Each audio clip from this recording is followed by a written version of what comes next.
think that's working. Okay. Oh shoot, I still need to grab my phone. Mommy. Speed running my freaking stream setup. Sheesh. Come on. But I got here at 7 on the dot, so, you know, we doing good. Alright. Well, can get us back into the game anyways. But yeah. Wait. Wait a second. Huh?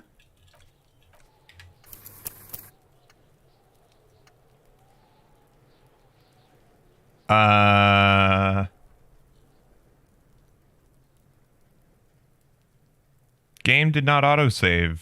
I tried saving it and it had to... Well, fuck. Shit. Okay, let's speed run this little thing a little bit.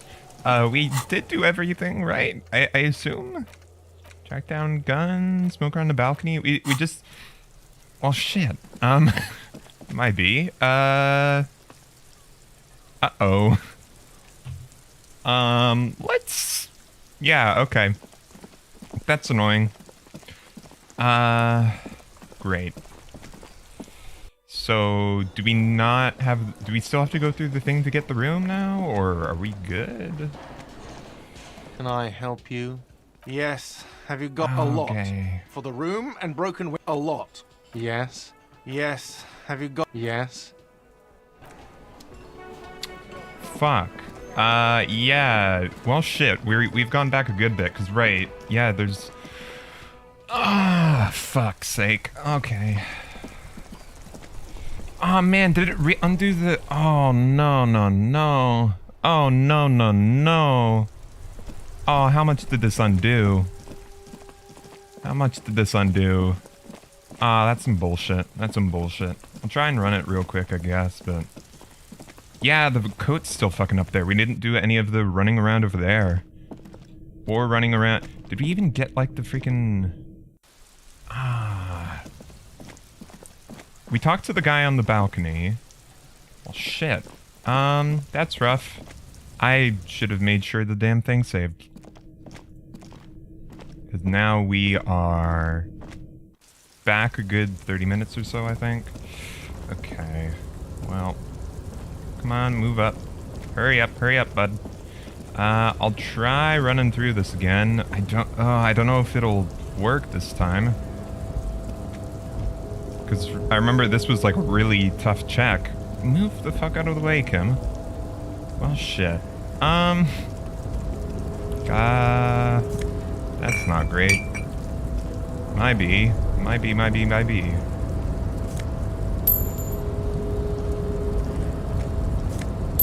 Okay. We try the jump. Looks like someone left man down. You could swear it's more... Yes, you could probably make the jump. You look like you've... Should I go for it? Look around. The wind is aggressive up here. Yep. The lieutenant looks at the look in his eye. That machine is a Convulsant 1020. Is it? We're getting the same thing, so I think it has predetermined RNG, so it's going to be the same, hopefully. But I digress.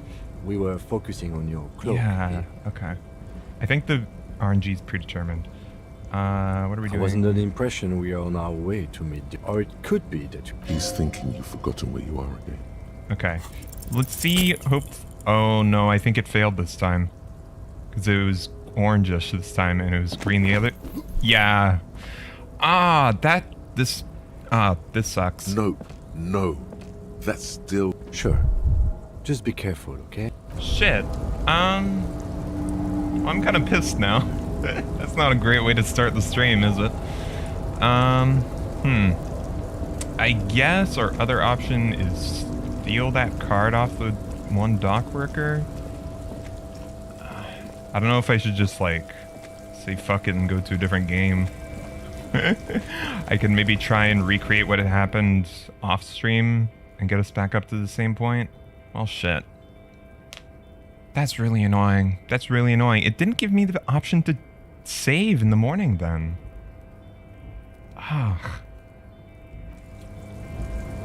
That is really annoying. And now it's... Well, if it's non-deterministic, I guess we can try it again and get it to actually work this time. It's kind of bullshit, but... I apologize. I apologize. Did we even get the... Oh god, did we undo the Kuno shit? Did we undo the Kuno shit? No. Yeah, we still have the quest from Kuno. Ah, that's really annoying, though.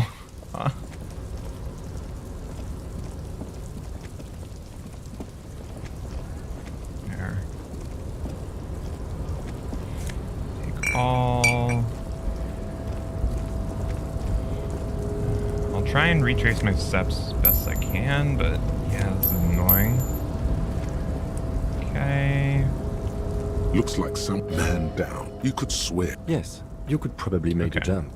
You look like you've done some track and field in your day. Look The around. wind is aggressive up here. The lieutenant looks at the look in his eye. That machine is a... Is it? Quals, but I digress. We were focusing on your cloak here.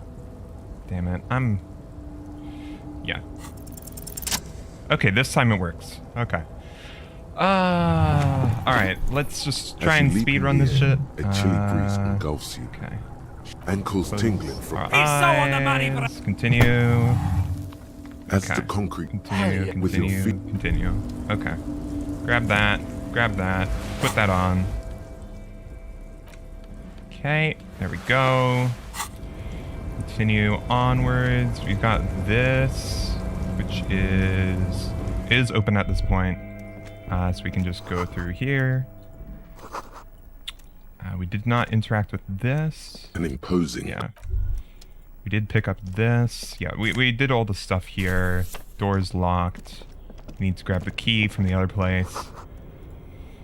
It's gonna be kind of, at least narratively sucky, skipping over that really good section. With the On second hanged man. Let's see what's in the drawer. Hundreds of documents Oh, I should containing quick save logistical again. data. Two kinds of and the same material. It's hard to make sense of this thicket of whatever's hidden here. It appears. Remember, Leo, all items on the list. Evrart Claire. What is so special about this? Porch. Remember, Leo, all items on the drawer. Slide. Okay. Sorry I'm skipping through this, but we're redoing stuff from last stream, unfortunately, because it did not save. Apologies. Alright, get those. Head back up. I don't think there's anything else. Oop. Habitually chilling next to radio. Yeah, I lost my save. I thought it like auto-saved after the thing, but it like prevented me from saving, but didn't save itself, which was really weird. We should think about calling it a day. Yeah, We should haven't take care. Let's paid. talk to Vote. Okay. Still need to run around up here. Right, I took the photo from here. This is the night. if you must. Nothing incriminating. Take It's a it. black Renee looks. Why did you take that Can picture? ask him about Oh, it. Okay. I picked up all of these bottles.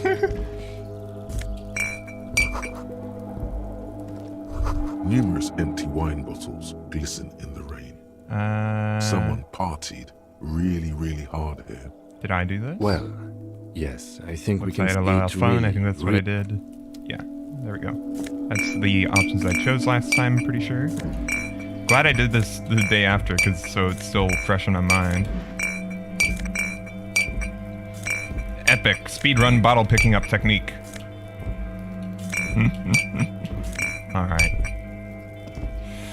Okay, that door is broken. We can take a look at this, which I did. Great machines and quiescence. We look up here. We look over here. Okay. You run over here. Did not touch the controls at all. Look here. You get a bit of money here. Okay, we run over here. Yeah, oddly quiet. Things are sleeping. Come on. There we go. Big tower. Right. Over there is the pry open thingy. Yeah. So we pry this open, we get the gloves. I put on those gloves because they look cool. Musk of oil and rot. Steal some more money. Look at the thing. There's some more stuff there. Yep. We did not talk to that guy because we wanted to stay low, lay low. A large table. Pick a card, leave. Look at thing. Yeah, stair made of pallets. We looked at the other stuff. I don't think that's super important though. Smart man doesn't leave any incriminating documents behind. Taxidermy fish. Okay. Come on. There we go. Yeah. Oh well. Okay. We got that. We remove that.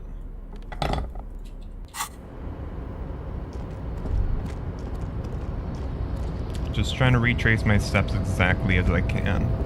As exactly as I can. No, I want to go down, please. We looked at that, but didn't actually... I guess... Okay. Well, we looked at it and got a... We did get a successful encyclopedia on it. A rusting marsh. Yeah. On. So that's done, I guess. That's still relevant. And then we left out through this way.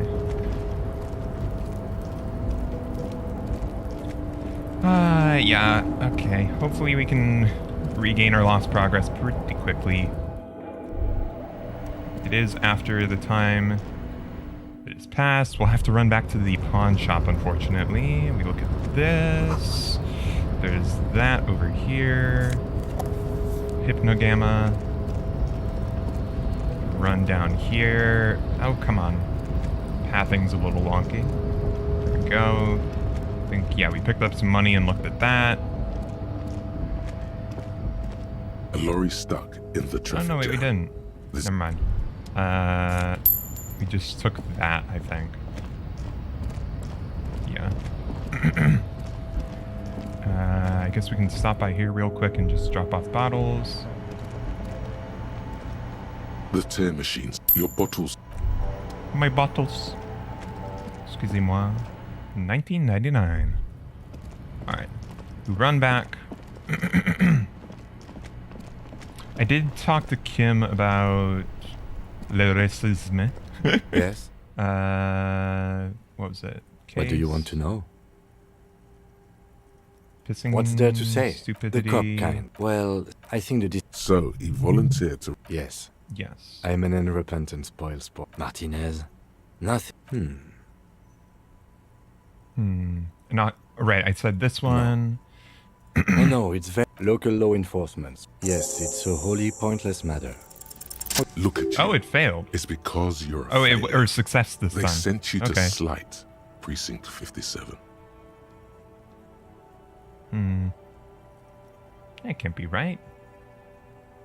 Just think about it for a second.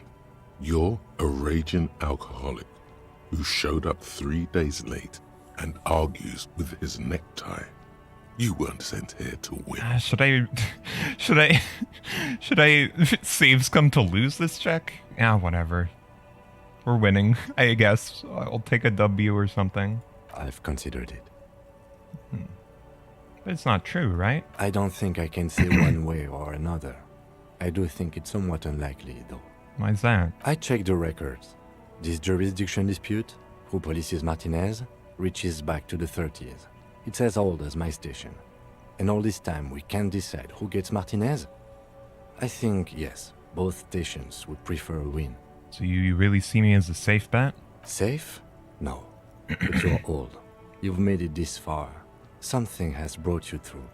We've only just started working together, Slaves. so I don't know what it Safe is yet. scumming's a slippery But slope. it's there. Blah, blah, blah. I can't freaking use words. Yeah. I'm just doing it just to try and make sure that things are mostly the same once I get back to the point where we were So before. no, I don't think this. Okay. Oh, I should have listened to what he said. Okay, we talked to this guy. We then run over to... Can I help you? About the money, Have you got... Does that arrangement arrangement. include you paying me what we already agreed? Him is I saying understand you. something. I feel I must. Forgive. I mean no offense. It's really Conversation not isn't going until... anywhere. Okay. Oh, Lieutenant, we're done here. Okay. Right, so... Yeah. Yes, he's offered to help. We go over to the whirling. Oh, come on, let me see the chat. There we go. Yeah, I don't want to do much skates coming. I just want to get back to the point where I was before I lost Inside, progress. you see a set of steering levers, a radio microphone, I have something here. transport enclosure, the cage. I confiscated this for a little while back. We can take them to the pawn shop. Don't. There are spinner. Honestly, that sounds like an amazing physics okay. demonstration. Pawn Yes, shop. the. Items Yes. that can be pawned at birds. Appreciate The help. lieutenant nods. Okay. I think that's all we did there. Okay, then we run over to the pawn shop.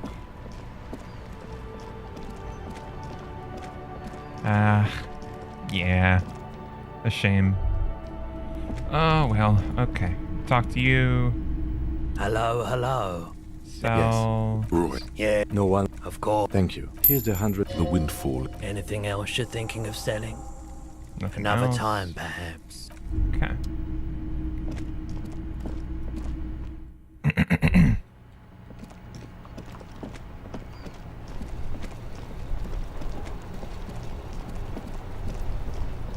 Okay. I think that's all. Pretty sure.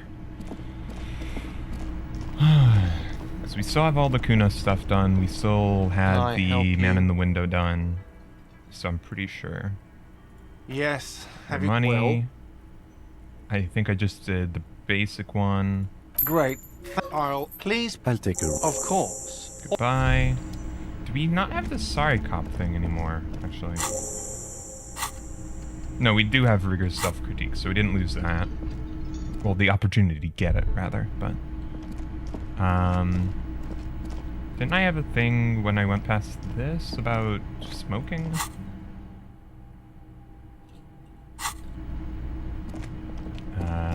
Maybe not. Okay. I think that's everything. Yeah, that all looks good. Did I upgrade anything? I don't think I did before. I don't think so. Yeah. I think maybe also I'm just like... No, okay. Yeah, I don't remember if I upgraded anything. Maybe just... Wait, how many do I have unlocked here? Yeah, I unlocked finger pistols. I was putting stuff into finger pistols. Yes. Yeah, I unlocked one of these so I could get finger pistols. Okay. Go to the door. This is the door to the room. You. Nice. Just a moment. Then we have our conversation. Ah. The air Ah, outside well. is brisk. The lieutenant is. Where shall we begin? Right. We should talk about the investigation first and foremost. But I also remember you wanting to discuss the RC. Didn't I have know a you cigarette. smoked. man. How did you He get looks so so cool? You mean Keeping the habit within the. Yet, were he to quit, he would lose the cool. Any more cigs? I apologize, but Right. Yes. It's How do you been a think long today we went? performed, then you shot the body down. Sharpshooting On cop. this occasion, moreover, and you managed to locate and pull out the bullet. Least I could So the do. rest is up. We also performed a thorough search of the crime scene. All in all, we handled the situation talked to some very people. professionally. Not always the right. We didn't talk to. Above all, though, Yep. today was exhausting. I don't Once know we why I saw do you the things I do. It's impressive. Nice shoes, by the way. I like the green. Goes with the orange. They're quite limited, Powers. actually. Easy power to all abuse. officers of the RCM have. We Okay. can arrest people, of course, but rather than bring, you can't. We are permitted to Right. use whatever force we deem necessary. Have you killed anyone? Yes. He says it. He has internalized it well. If I killed just anyone. That's an improbability. Don't know if I want to know. Precinct 41 is known for a higher than average rate of police violence. What happens to the people we convict? We don't convict. Okay. We arrest the coalition, the RCM, or perhaps it is better to say we were allowed to silence. Yeah, say nothing. Moral The Moralist intern. International are the world's largest political Not, organization. that's how bad it is. Okay. They're a union of... What do they believe in? Interesting. Something ominous. Something like the dark Yeah. blue. Of course. The Stay. historic figure?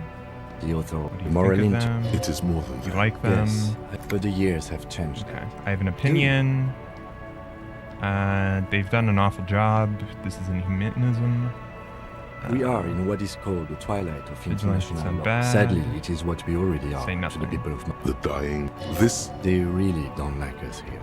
It's our fault for... We run this. It's... night. Rose. Thanks, kid. Yeah. Apologies, but this is all in the He's last good. VOD. Alright. Hopefully we can do some good. He is very Okay, tired. thank you. Yeah, it's getting very cold now. Let's Okay. go. Alright.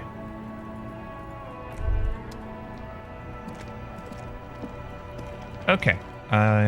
That's everything just except for bath, mirror. Yeah, see you, Kim. Are you? Bye. Yep. Close the door. Put away the bag, I guess. Go to the tub. This is not. That soap's Run the yourself a bathtub. bath. The water. You feel nice and lonely. Leave the beer cans So in. tired. The cans continue to bob. Your Linger, fingers grow pale. imagine. You see the corpse. Then, houses along a narrow street. Yeah. The water line was. Okay. Ooh. Yeah, okay. I did get slightly more XP here with that successful thing, so now I have another point. I'm not going to use it yet, though. Let's just go to The bed. bed is cold. Crawl. Yeah. The sheets feel Just at gonna once try and do coarse this and clammy quickly as I against can your so I can skin. get back to the actual, And then sleep. like, new stuff, unfortunately. And then sleep doesn't come. Shoot, what did I say here? Why? Maybe it's the bed's. It Pillow, smells blanket. of alcohol. It barely. A bit tense and under your thrumming eyelids. Yeah. You see a Roll dizzy. over. It's a little better. Colors. Who killed him? Something to do with what your breathing steadies. Okay, and now we get to Great the silence hanged man. washes over. Yep. Alright. This sequence is really cool, though. It feels a shame to, like, skip through it. We have seen it before. Do you remember the scent of your childhood? That one, Do you I don't remember your shit. wife's hand on your I was face? left. That's right. Tell me, Get where are it your... back. No, you failed Elysium. What is Elysium? Everything. You really dropped the... Talked to you before. No, you'll be... Stinky. You're not coming back from shit. Mind is tired and Russian. broken. You're... So something is wrong. Another type. Oh, time to go to work in the shit factory. Time to go to work in the shit factory. Alright. We're back to where we were at the end of the last stream. Alright. Sorry about that all. But there we go. We done it. Now, yes, finally we can save. I just needed to press like a direction key and then I would get up and be able to save. And I would have saved myself all that trouble. Good going, buddy. What the hell was that? Oh, just a dream. You have ones like that all the time.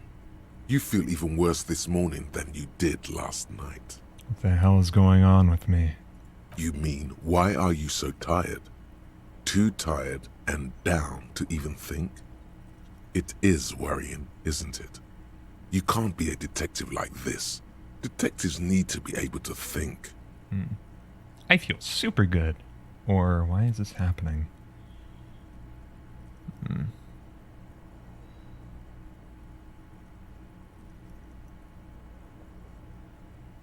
Why is it happening? It's just that your heart has finally pumped all the speed out of your system, Buster. Time to get some more. Okay. Definitely Very trustworthy, Electro. Don't do that. Stay strong. The hangover will wear off. You don't need to keep doing this to yourself. What is speed? Speed is a potent central nervous system stimulant. It kept you propped up all day yesterday, despite your debilitating hangover. How else did you think you even got up from this floor?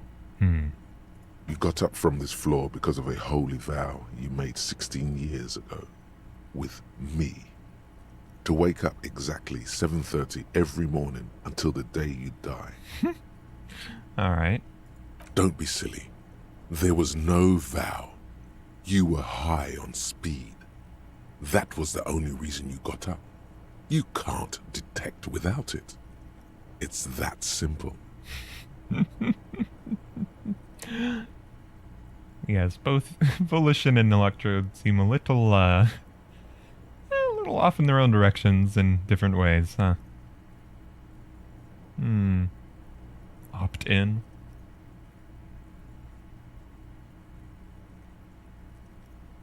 I guess that just gives us another quest thing. Task, rather. But I imagine it also opting in might make some checks difficult or something. I could see them do that, but I'll try. I mean, we did hear about getting them drugs with Kuno's little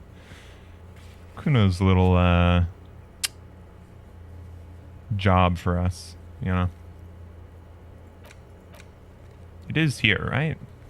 Yeah, split a kilo with Kuno. Take down Kuno's dad.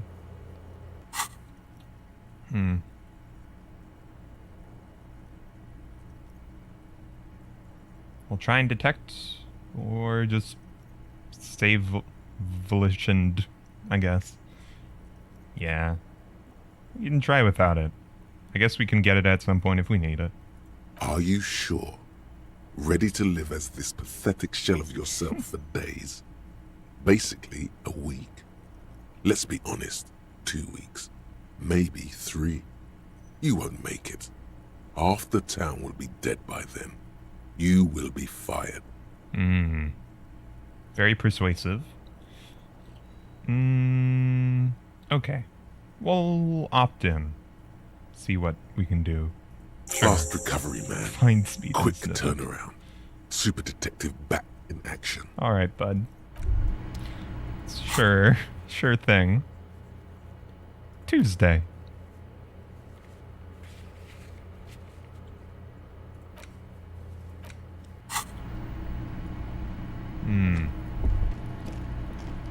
Nothing more to do with the A mirror hangs on the bar. Yes, alright.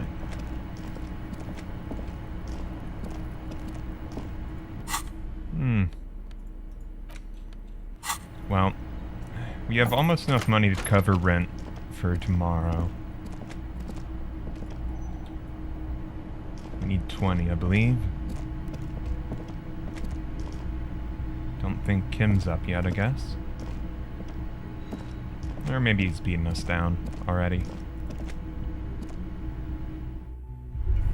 Oh. Ah, I see. Ooh. This area's open now.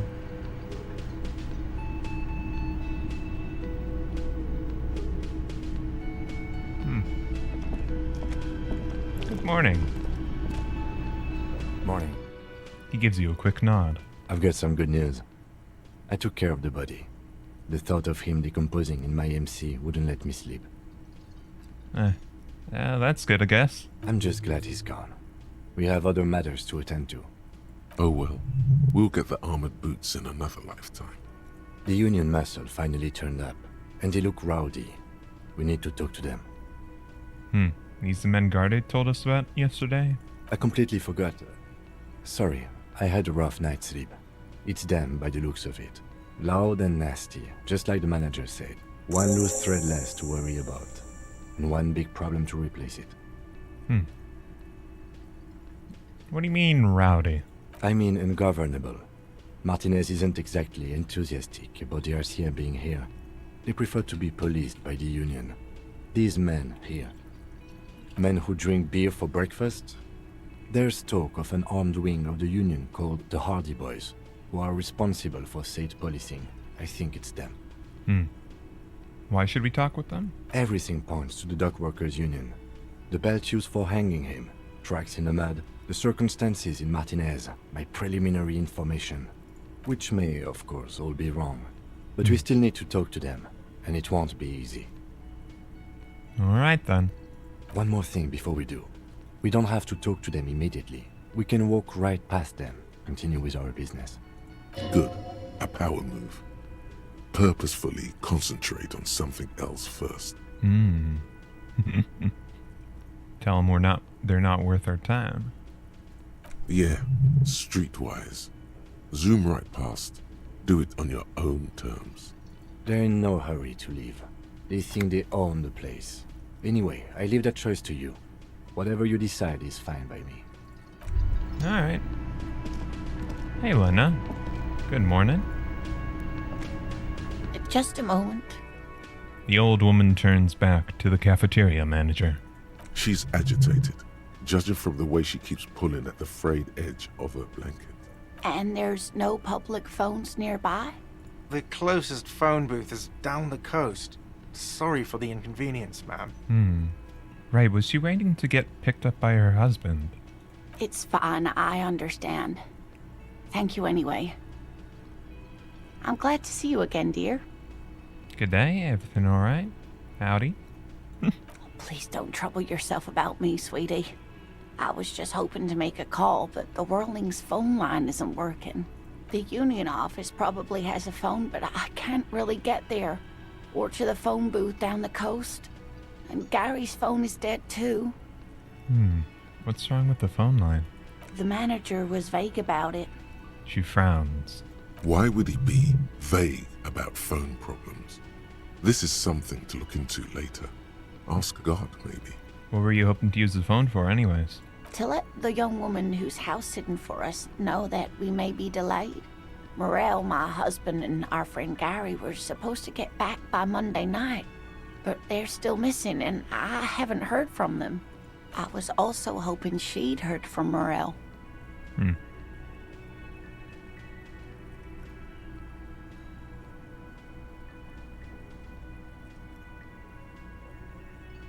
Has your husband gone missing before? That's just it. This isn't like him at all. He always plans his expeditions so carefully. Right, the cryptozoologist, huh? But you have more important things to worry about. Your husband's some kind of scientist? Oh, yes. A zoologist. A cryptozoologist, to be more precise. What is cryptozoology?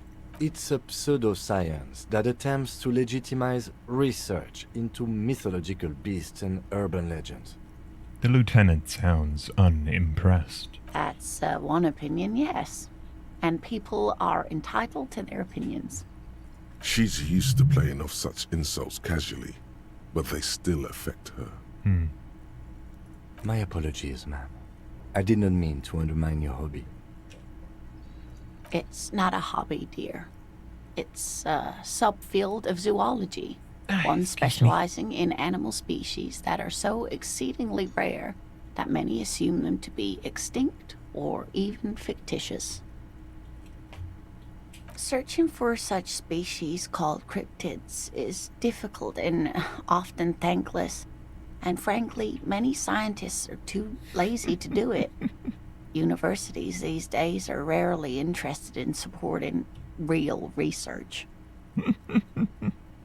She's completely internalized her husband's struggles. They are her own.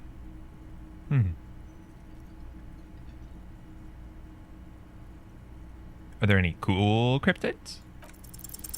You're an enthusiastic idiot, but you're still an idiot. I want to know everything about cryptids. Living cryptids, extinct cryptids, marine cryptids, land cryptids. Bring it on. We don't have time for Cryptozoology 101. Let's get back to work, shall we? Oh, alright, Kim. See you around, ma'am. Autosave, Can I thank you. help you? Bill for tonight. Got the 20 real. Just 1 cent short. Or sent him, I suppose. Then why are you wasting my... Okay, bud. Oh, the gardener's in here now. Hello. Let me handle this. The woman says to the crowd in the mess hall before turning to you. Detective disorientated. Are you still wondering where you are? This is Martinez, in case you've forgotten. I advise you not to overstay your welcome. Just want to know more about the place before I check out. That's normal. Yes, extremely normal. I'm not a gardener, by the way. I'm a legal counselor for the Dock Workers Union. She crosses her arms. So let's get to it. You're looking for Titus Hardie? You think he has information that will help you? Well, I guess I didn't ignore them now, but oops. She points to the man on her right. That's Titus. Talk to him, but know this. I'll be keeping an eye on you. No strong arming, nothing official. The District of Martinez does not recognize your authority to make arrests. It doesn't matter if you recognize our authority. We will make an arrest if we have to. She says nothing. Her glare speaks for her. Well, what if I wanted to talk to you, not Titus? What you want is of no significance, officer. Don't test your authority. In Martinez, you are no one. All right.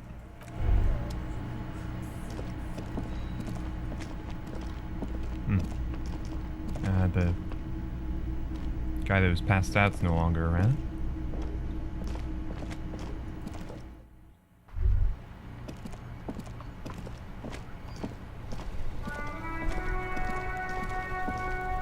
In the morning light, the white on blue police livery on the motor carriage cannot but catch your eye. Why am I thinking about this? Wasn't I supposed to... Do something important? Something murder-related? There's always something important. Doesn't mean you can't take a moment to admire this piece of machinery. Even at a standstill, the unibody Caprice Kanema looks sleek and dynamic. The cabin is tilted frontward to give it a more aggressive, hunched look. Someone has waxed it recently.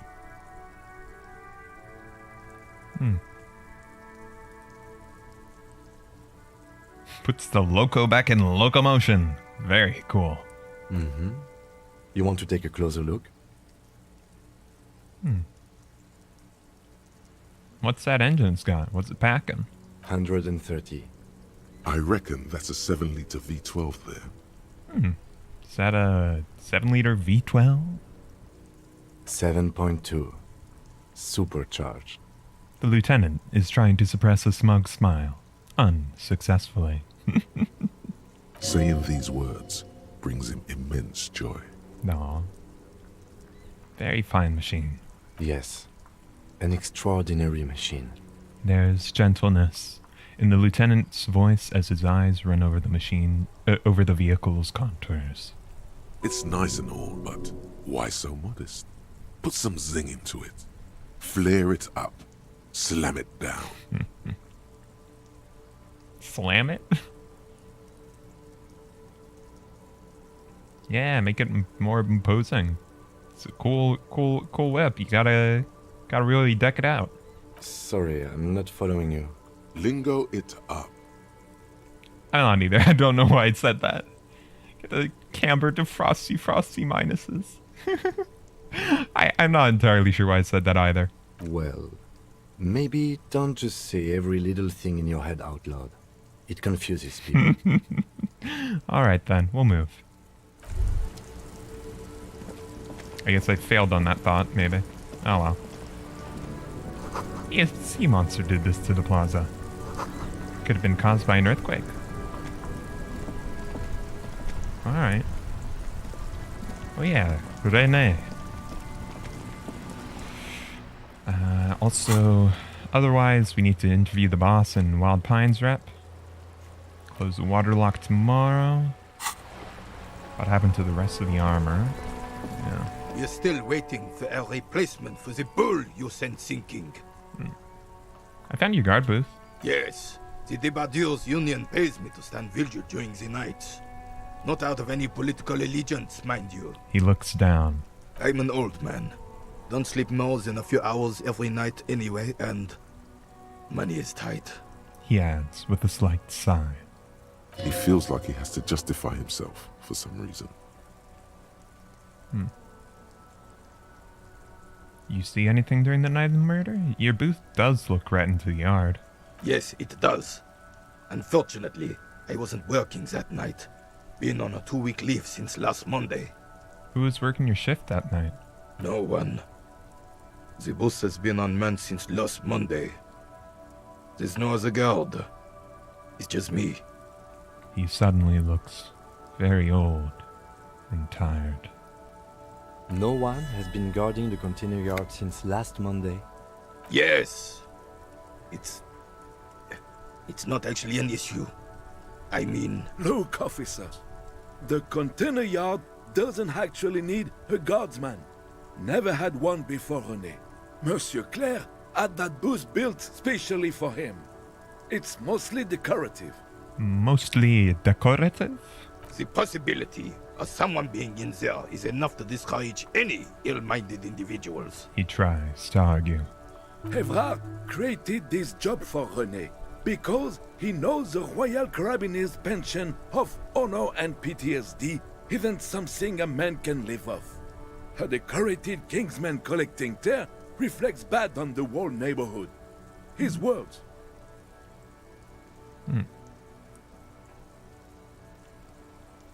That's nice of him, I suppose. It's my side thing, too. Proudly hold out the tear bag. I mean, you know what? Yeah. Nothing wrong with sanitation.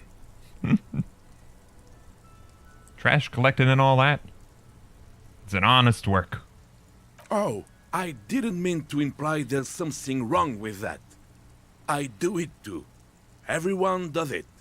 It's an excellent side thing. Yes. Can we conclude the topic of my guard booth now? He's not going to become an entrepreneur.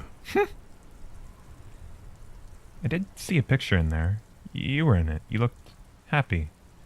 Who's the girl? This might hit a sore spot.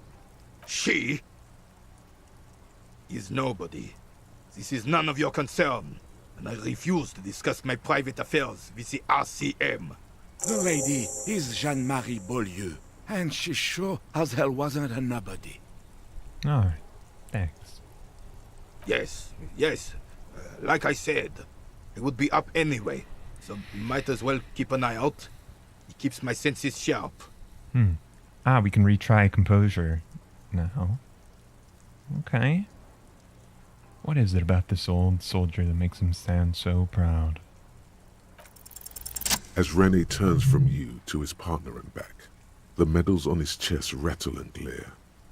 He keeps his spine straight and his ribcage lifted, displaying them proudly. How many medals you got there? 2. The larger one is shaped like a cross, while the smaller medal resembles the sun. The cross, huh? A crowned head in front of 2 crossed rifles. The medal hangs from a blue striped triangle. Huh. That'd be a royalist badge, I guess. A small blue star inside an orange sun. It has the word Valiance written below. Blue star inside an orange sun. Maybe that would be the... I could see that being the coalition? Did you get them for... For bravery. He interjects. It's a conflicted topic for the old veteran. There must have been a number of controversial episodes in his service days.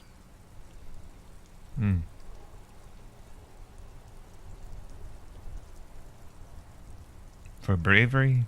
For doing my duty in the heat of battle. For looking my mortality in the eye. When men like Gaston here hid in the bushes and shot themselves. He saved some muddy princeling who foolishly strolled into the front line in his gown of velvet and gold. Saved a princeling? It was on the first months of the revolution here in Revachol. Unrest was spreading like wildfire. Marauders had taken most of the Couronne and were getting really ambitious. King Frisell thought he could end it all in one decisive strike. Sent his cousin, Drisson, to put an end to the unrest. Alas, the young Drisson was all piss and no vinegar, wearing a tunic of purple velvet and cockatoo feathers to battle. Even his rifle was gold-plated, shone from 5 clicks away. Can you imagine the asininity? He really despises that Drissant fellow. Purple velvet tunic. That isn't exactly camo. To keep the long and bloody story short, Drissant marched us against the partisans in Coron. And when I say marched, I mean made us walk into captured enemy territory, single file, like toy soldiers, while he rode in front on his giant red stallion. The rebels were smart. They let us come real close before opening fire. Suffice to say, it was carnage. Hell of a bloodbath. I got shot in the left shoulder and went down. Just a flesh wound. But just as I turned over, the prince fell into the mud next to me. He was missing his lower jaw. Then his horse, driven mad by the noise and smell of gunpowder, stepped on my leg and shattered my knee. He pats his right thigh. Hang on to the story. Veterans get sentimental after such retellings. This might yield something useful. What next? How did you save him? I grabbed my sidearm and shot the beast in the head. Then everything went black. Capitaine Arnoux, le fléau des chevaux. When I came to, it was all over. It was just me and Joyce Drisson, gurgling in the blood-soaked mud right next to me. The dink had taken numerous flesh wounds and lost a lot of blood. But despite missing his jaw, he seemed hesitant to die. Tougher than he looked, that one.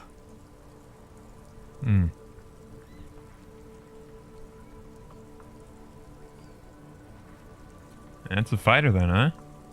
So I grabbed the dink and started crawling. Kept going until the 59th Cavalry picked us up. Maybe not smart in the head, but at least solid in the body. Through some miracle, we both survived. And the jealous freak convinced Frisell to give me a medal for not leaving him to die in his own blood. Piece and shit. He was the commanding officer and I was on duty. Just doing my job. Shouldn't hand out medals for that. 13 months later, I received the Sun for distinguished service. It's not worth mentioning. You sense he's downplaying it. He did a lot more than his duty. More than anyone's duty. It's in his spine, in his billowing breasts, and untarnished self-worth. You don't gotta be modest, Rene. The old carabinier stands quietly like a statue, his features motionless. What Monseigneur Modesty is not telling you is that he crawled over 7 kilometers before the cavalrymen found him and Drisant. 2 days later that was. And that even while crawling with a mangled half-dead prince on his back, he still managed to murder 3 rebels on his way. Is that pride in his voice? It's deep down, but maybe even unbeknownst to the man himself, it's there. You're a fan of Rene's heroics then, are you? Sorry, officer, but you're reading me all wrong. I'm a man of peace, and these kinds of bloody heroics are only impressive to men like Rene himself. Certainly not to me. How did you find the story to be, officer? Don't want to risk it.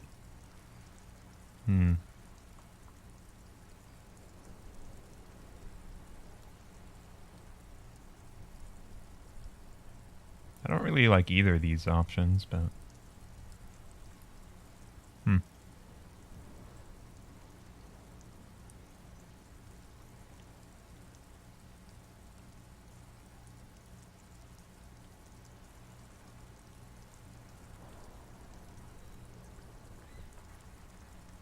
Yeah. Not all about winning. And, don't know if a royalist thing is all great. Bon Dieu. You and Gaston must be related. His blood runs yellow too. Maybe, but also bear in mind, officer. They don't end this out for anyone with a service record. Oh no, you have to get shot. Repeatedly. And you need to get your hands bloody too. Really, really bloody. Do not speak of what you know nothing about, Poltroon. Duty is something you will never understand. Why do you despise the Dressant so much? Because he was a goddamn dandy. Had no business leading men or even being on the battlefield. All he was related. That's it. That's a bit of an odd opinion coming from a monarchist. Royal blood alone doesn't make army commanders. He was a stupid kid, only interested in horses, hairstyles, and man-loving. And 782 Royal Carabineers are dead because of his incompetence. Bah! There were many such stories in those days. Many such men, too. True Eversolians. Men with backbone. Oh, yes, René, yes. Men were bigger, girls were prettier, and everyone wore the fascia. Lord, please, bring those days back, if you can. I'm not getting into this with you again. Officer, was there anything else? You should try to come up with a heroic story of your own. Impress this old soldier. Not for now. Thanks. Finger pistols, 9mm. Let's see it. Snap, snap, baby. Turns out guns aren't that much for protecting as they are for attacking people. Yeah. If you want to protect people, really work for them, you have to whip out your signature dual 9mm Villiers finger pistols. Who needs real guns anyway? That conversation you just had? It would have gone better had you snapped those bad boys at them. Note, 9mm dual finger pistols do not count for an actual weapon in a gunfight. Reaction speed, safety's always off. Empty hand slots give suggestion +1. Interesting. Right, so you need you need empty hands to be able to whip out the finger guns, huh? That makes sense. Fun.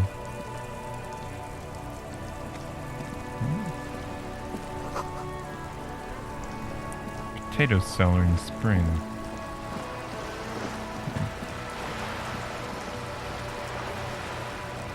No more fair around here, I suppose. Alright. Well, no.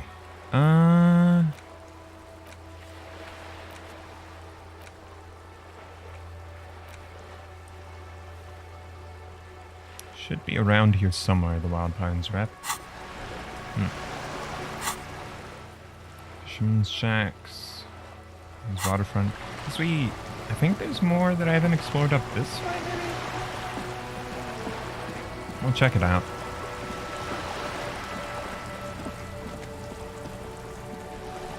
Oh yeah, can I do this one again? Just an ordinary wall. This is nothing conceptualization. Okay. I do have a level up point. Do I want another thing? The only thing I've got is rigorous self-critique. That's fine. I think I'm good. Bonus from thoughts +1. Aim and fire. Shivers, huh? One of mine gives shivers bonus, don't it? Aces high? No. Hobocop. Yeah. Shivers sounds interesting. I kind of want to grab that. Bonus from items +1 as well. Sure, let's grab Shivers.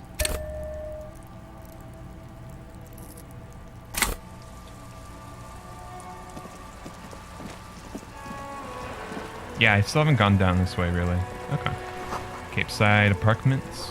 Rue de Saint-Ghislain, roundabout north. frame of a motorcycle and repairing the tools used to disassemble it. Huh. She spilled the paint, that girl up there. Oh, right. Did we want to... Up here, Piggo. Oh. You might be the one. The streets will flow red once more. A great torrent rushing down Rue d'Espérance. You wait and see. The girl stares at the sailboat by the pier. You must be the one who didn't steal. Purchased the gun that I had sold. The streets will not flow red with anything. Who are you? I'm Cindy the fucking Skull. What else do you want to know? Date of birth, blood type, the last time I was tested for Hep C. We can start with the blood type and go from there? Go where? Accosting a minor?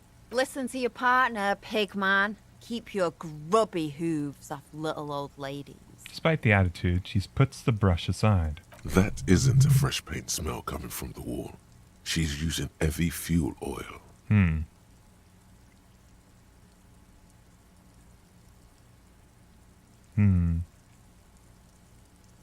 What are you looking off at?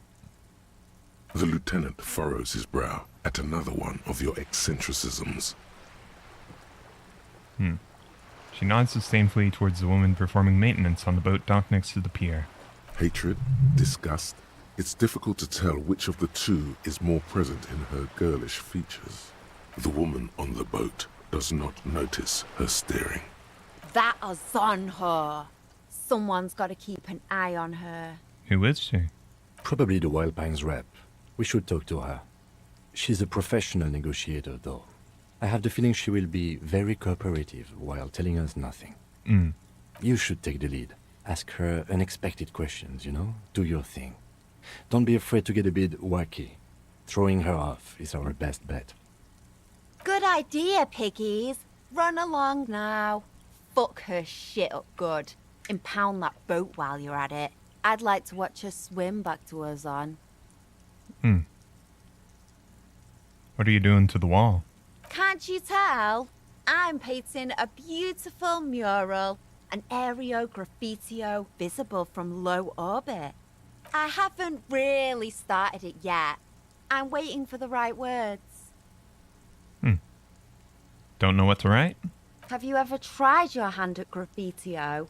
When faced with a blank wall, most people write unimaginative stuff, like pigs go home and Mono is here. We rarely see pigs round here, though. Just union cats. And my name's not Mona, so... She wants it to be something true and total. Yeah?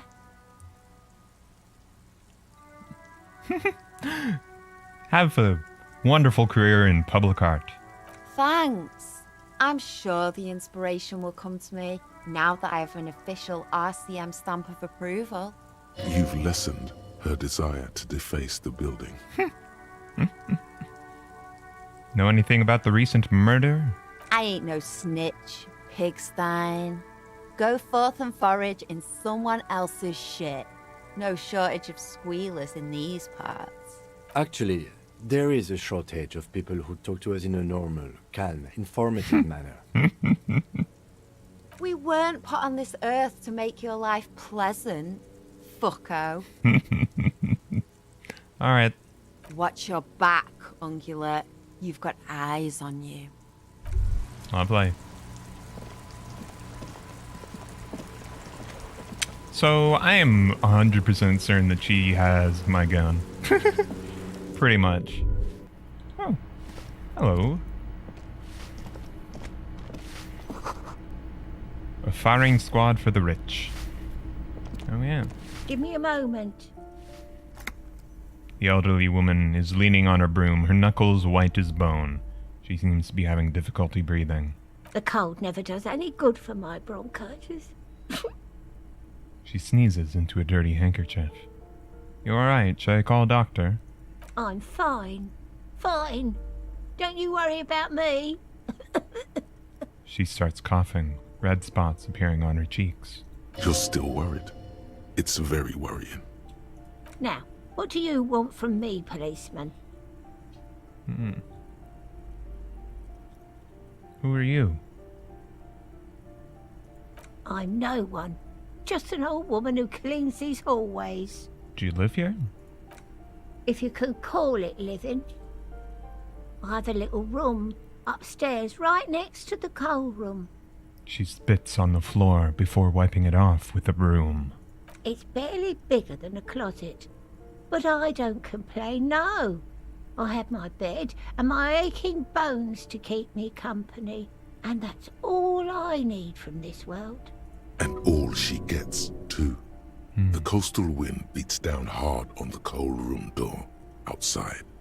Splashes of waves make the balcony slippery. That's gotta be rough. Do you know of the parents of a kid named Kuno? The waiters are at the end of this hallway, right next to the communal bathroom. De Ruiters. Kuno de Ruiter. I want to ask about the apartments. Ask away, policeman. What do you know about Cindy? Met her outside. The artiste? Nothing I can do about her, I'm afraid. She ruins the walls faster than I can clean them. Still... She leans on her broom. Broom? Whatever. She leaves an old lady to her business. More than I can say for others. Thanks. She mumbles some kind of a response, then hacks something into her handkerchief. And, might be a bit of a stretch, but is there a Martin Martinez? Oh, you'll find plenty of Martins here. Don't you worry. What do you mean? Pea-brain. Someone played a trick on you. Martin Martinez is a name for anyone who comes from Martinez, like Tim Jamrock or Raoul Ravachol. Oops. You really didn't get the joke there. Rhetoric's still failing us. I thought it was obvious. Anyway, officer, we don't have the witness's name. Young smoker then? Yes, I know who you mean. The scrawny boy who's always smoking like the devil, right? She looks at the other end of the hallway. Somewhere in the building, a child starts crying.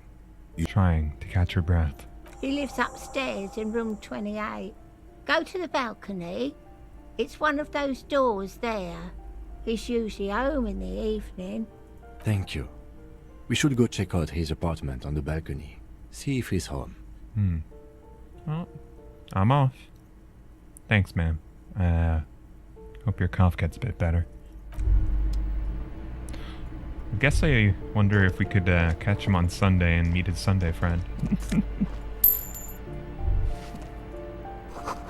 Apartment number 8. Their mailbox overflowing. Door number 9. Locked. A little bit of cash.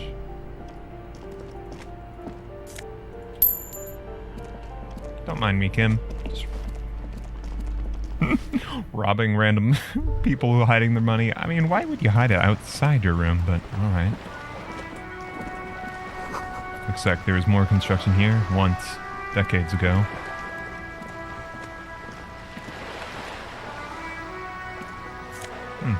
Magnesium. Plenty of morale healing. Not as much on the physical. Docking reserved for residents of Rue de Saint-Ghislain 33A. Your room in the whirling isn't much bigger than a sloop. This is worth more than you'll ever earn in all your life. Well, this is her, huh?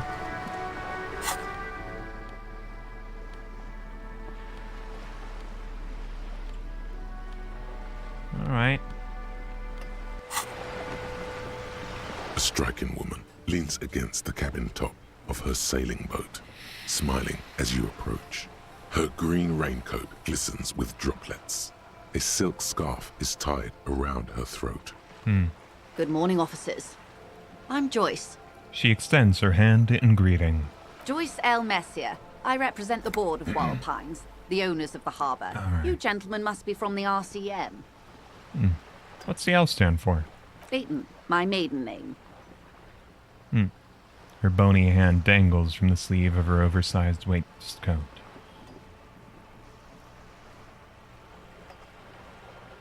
What gave us away? Nothing, honestly. I've said it to every drunk in town, and you're the first one who's responded.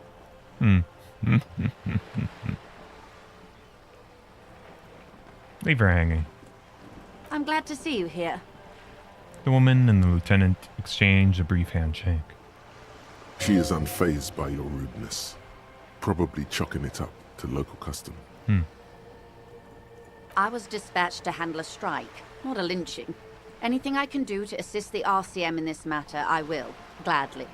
But not quite a lynching, huh? That is good to hear, madame. My colleague will take the lead on this interview. I should let you know that he is recovering from an unusual medical episode. Very unusual. But I can assure you of his ultimate competency. Really setting us up here, eh, Kim? Appreciate it. It happens quicker than a shooting star. But did the lieutenant just wink at you? Yep. How interesting. I wish you a swift recovery. In the meanwhile, you have my full cooperation, and the full cooperation of the Wild Pines group. You're on a boat. Why, yes I am. She looks at the deck under her feet. Green and white sails flutter overhead. Not a lot of people on boats, huh? Of course there are. We're on an archipelago. How else are you supposed to get around? What do you mean, archipelago? I mean, we are on Le Caillou, are we not? She raises her brow. I thought we were on Revachol. We are. And the city of Revachol is on the island of Le Caillou. Still, I haven't seen anyone else sail on a boat around here. I haven't seen anyone else drive a souped-up Capri Kenema motor carriage either. Actually, that motor carriage has been specially issued to serve as a patrol and pursuit vehicle. It's for crossing long distances in the greater Revachol industrial harbor. It's not a toy. Neither is this. A toy, I mean. It's a machine for crossing long distances in the Bay of Revachol, between the city and the islands. Does your boat have a name? The boat? No. It is called Cor de Leyte 19, because that's the type of sloop it is. The word "it" feels strange. Such a beautiful boat deserves a proper name. A breeze ripples through the sails and tugs at your hair. Below, the sleek, fish-like shape of the hull parts the water. Beneath that, a resounding darkness. You're reminded of something. Or someone. But the boat does really need a name. Okay. How about Cor de Leyte 19? Why? She taps on the side of the boat. It makes a hollow sound. Because it was manufactured in Revachol East by a company called Cor de Leyte, and its hull is 19 paces long. How about Dolores? Why Dolores? Feels pretty. Well, it means nothing to me. I think I'll stick with the factory name. But thank you for the suggestion. What kind of boat is it? It's a pleasure craft. A 19-pacer. It also happens to be rated for Category 1 racing. Though these days I mainly use it for business. How do you like it? My sloop? I like it a lot. It's the eel's hips, baby. Her lips curl into a wry smile. I'm enjoying this part of the interview. It has so little to do with the murder we're investigating. Happy to be of service, Kim. I really do, the lieutenant thinks. Is she thrown off yet? He's looking at the woman, assessing her. Do you have a license for the boat? Officer, I assure you I'm a highly qualified pleasure craft operator. The crowns of her teeth are porcelain, white as the boat's hull as she smiles. Qualified pleasure craft operator. So charming. Where's the damn license? Can I see the license? I just renewed its safety inspection last month, officers. It is completely seaworthy. In fact, it's taken part in not one, but two insulindic regattas. Even finished once. What happened the other time? The other time, I would have finished the race were it not for an urgent work matter, much like the one I'm on now. It'd still be nice to see the license, though, man. Actually, you don't. What do you mean? The Wayfarer Act specifically denies the RCM the authority to demand anyone's operator license. It's a little-known fact among us law officials. Makes sense, I guess. I mean, look at me. No need to resort to self-pity, detective. You can still ask for her passport. Ah, yes. A passport. Lovely. Of course. She searches the pockets of her raincoat, producing a bundle of documents in a sealed plastic bag. The woman is silent, smiling while the waves lap against the hull. In your hand, under the plastic, a light blue passport saying, Republic of Vespa. The coat of arms has a lion and an ostrich. Seagent. So Vesper is the republic or coalition that took over Revachol? At least governance of it? The woman, born in the year 3 in the commune of Revachol, smiles at you, face adorned with frown lines and crow's feet. The photo is recent. The name reads, Joyce Leighton Messier. Didn't you say Leighton was a middle name? I can't see that far back. Your name's Joyce. Yes, but please don't call me that. Any reason? Joyce is much more efficient. She doesn't like it. Probably a bad memory.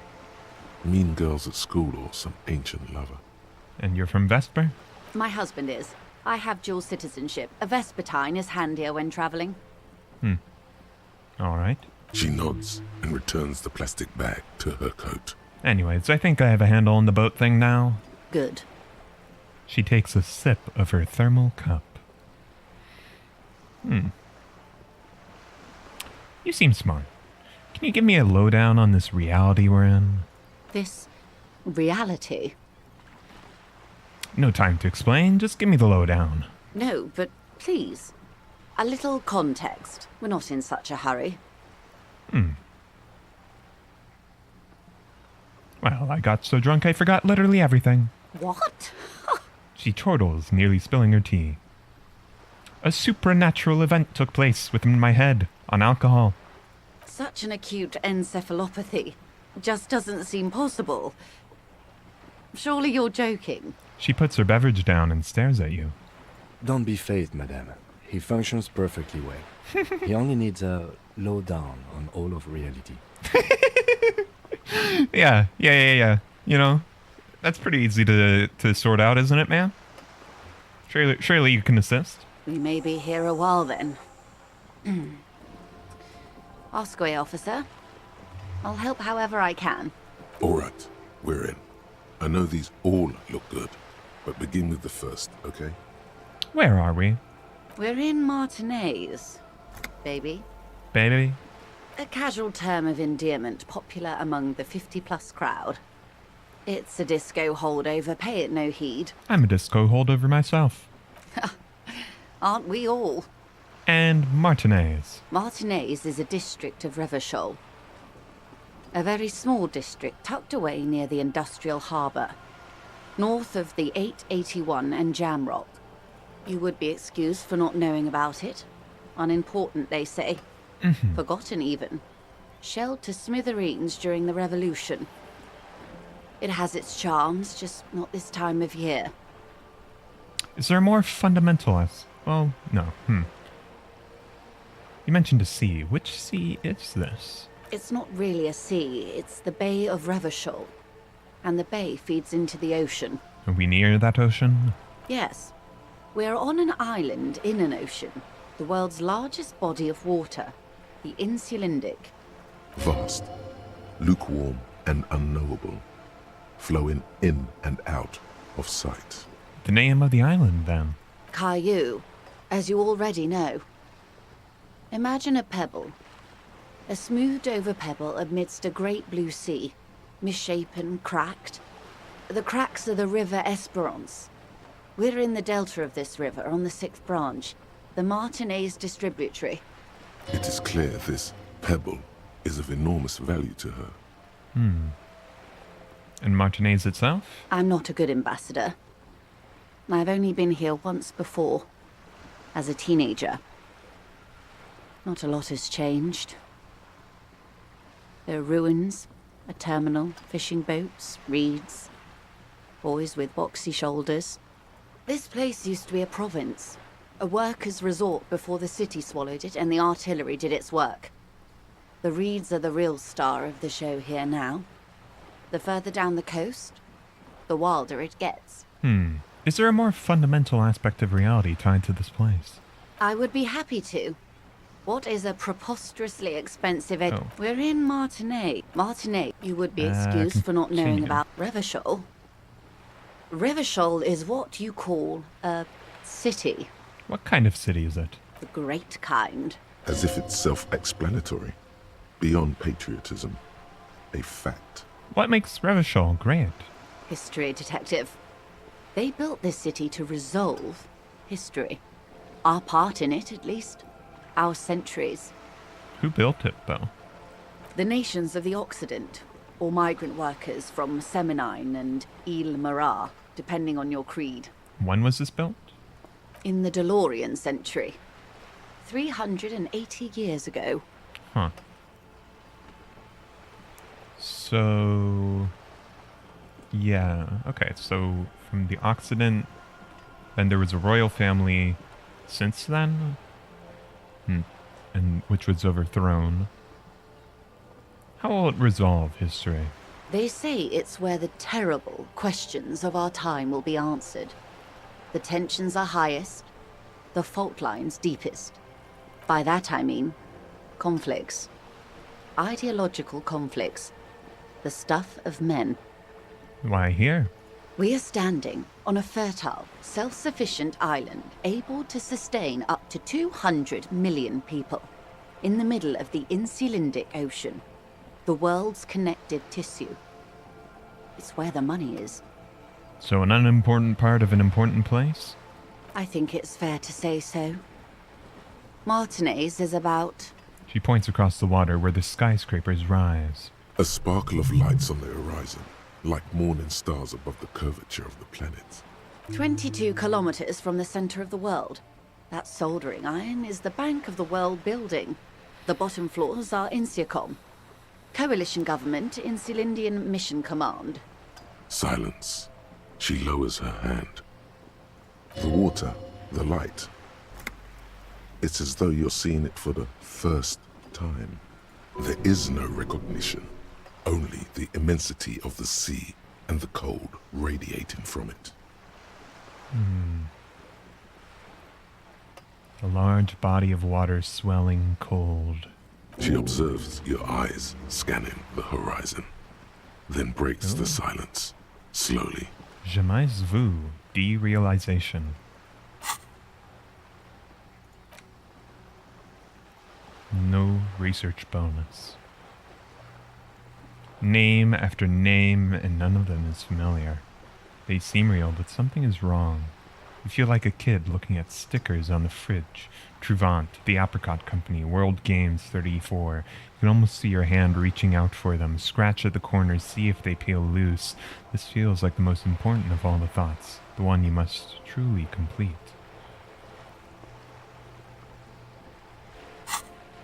This is one thought you need to complete. Where are you? Was there something else you wanted to know? I remember something about a lowdown. This has been informative. Thank you, ma'am. I'm sure my memory-impaired partner has many more questions to ask, about even more fundamental aspects of reality. Might I suggest not asking them all right now? Ma'am, Messier will be here later too, and tomorrow. Isn't that true, ma'am? Absolutely. My commitment here is long-term. Ah, well. Won't I be lazy if I don't do it all now? Oh, of course not. You are already diligent for getting this far. And diligent boys remember where they left off. Don't worry, little Raphael Ambrosius Cousteau. You're a very diligent boy. We're very proud of you. You're such a diligent boy. Love getting classes from Miss Joyce. Indeed. I'm always at your service.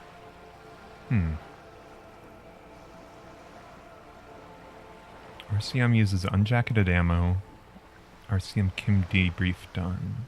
Huh. Esprit de corps. Think of something close to you. 6 kilometers southwest, in the Valley of Dogs, Junior Officer Chad Tilbrook takes aim at a rabid black dog licking its wounds in the grass. To his left, his partner, Emil Mullins, whispers, "You heard what happened to Tequila Sunset in Martinez?" Tequila Sunset? "Yes, he lost his mind," Tilbrook answers, fingers on the trigger. "Don't worry, Emil." He pulls it out slowly. Slowly now. He'll find it again. So Tequila Sunset's us? Huh. Bang. We always do. We always do. What am I? You? You're an officer of the RCM. The Revachol Citizens Militia? Preciso mundo. What is the Revachol Citizens Militia? Nothing more nor less than the de facto law enforcement body of post-revolutionary Revachol, Detective. Yes, we are the Revachol Citizens Militia. Are we? We are. You said de facto? Yes, that means not de jure. The RCM acts in what is poetically called the twilight of international law, both at the behest of the coalition government and to its chagrin. What do you mean? The RCM's responsibilities are defined by the Emergency, Wayfarer and Aliments Acts, 3 pieces of legislation keeping the city in a, let's be honest, laissez-faire stasis to the benefit of foreign capital. All 3 are good to know when we are out policing. So, I am a lackey of capital? There's nothing basic about your role, Detective. It's true that the RCM keeps everything the way our seemingly permanent provisional rulers like it. Yet, on the other hand, I know these people. I deal with them daily. Let me tell you, dear, they are not fans of you. Well, the people of Revachol, certainly not. If we're the, well, Boy Scouts of the foreign interests, I suppose. The post-revolutionary decade was a disaster for the coalition government. Revachol in the 20s was hell, especially on the west side of the river. Gang warfare, a botched privatization scheme, a nuclear pile meltdown. Right, knew about that. Privatization, oh boy. They called it the international zone because no nation wanted to claim responsibility. The RCM restored peace where the coalition failed. A true blue citizens' initiative. They will never forgive you. She smiles. That's somewhat of an exaggeration. In reality, ours is a mutually beneficial arrangement. Revacholians get to keep the peace in Revachol, and the coalition doesn't have to worry about it. Anyway, sorry to intrude. Please continue. Yes, Lieutenant. Permit me to conclude with this. Who you are, to me, is the police. The only legitimate law enforcement authority in Revachol. And if those authorities drink so hard they need help recalling the basic terms of reality, well, I'm here to help. What is this acute encephalopathy? Blah, blah, blah, blah. Not even easy to say. It's a neurological disorder caused by a lack of vitamin B in the brain. Symptoms include a retrograde amnesia. It's quite serious. You should get yourself checked out. She conveys it in short, cold bursts, trying not to invest too deeply in the condition of this doomed detective. What causes it? Well, it's either bariatric surgery or long-term alcohol use. Oh, probably from surgery then. That seems unlikely. Yes, and perform autoerotic asphyxiation on yourself with your funny necktie. Out in the open somewhere. Thank you for chiming in, horrific necktie. I thought you were gone from us. Glad to see you pops right back in the nick of time. Well done.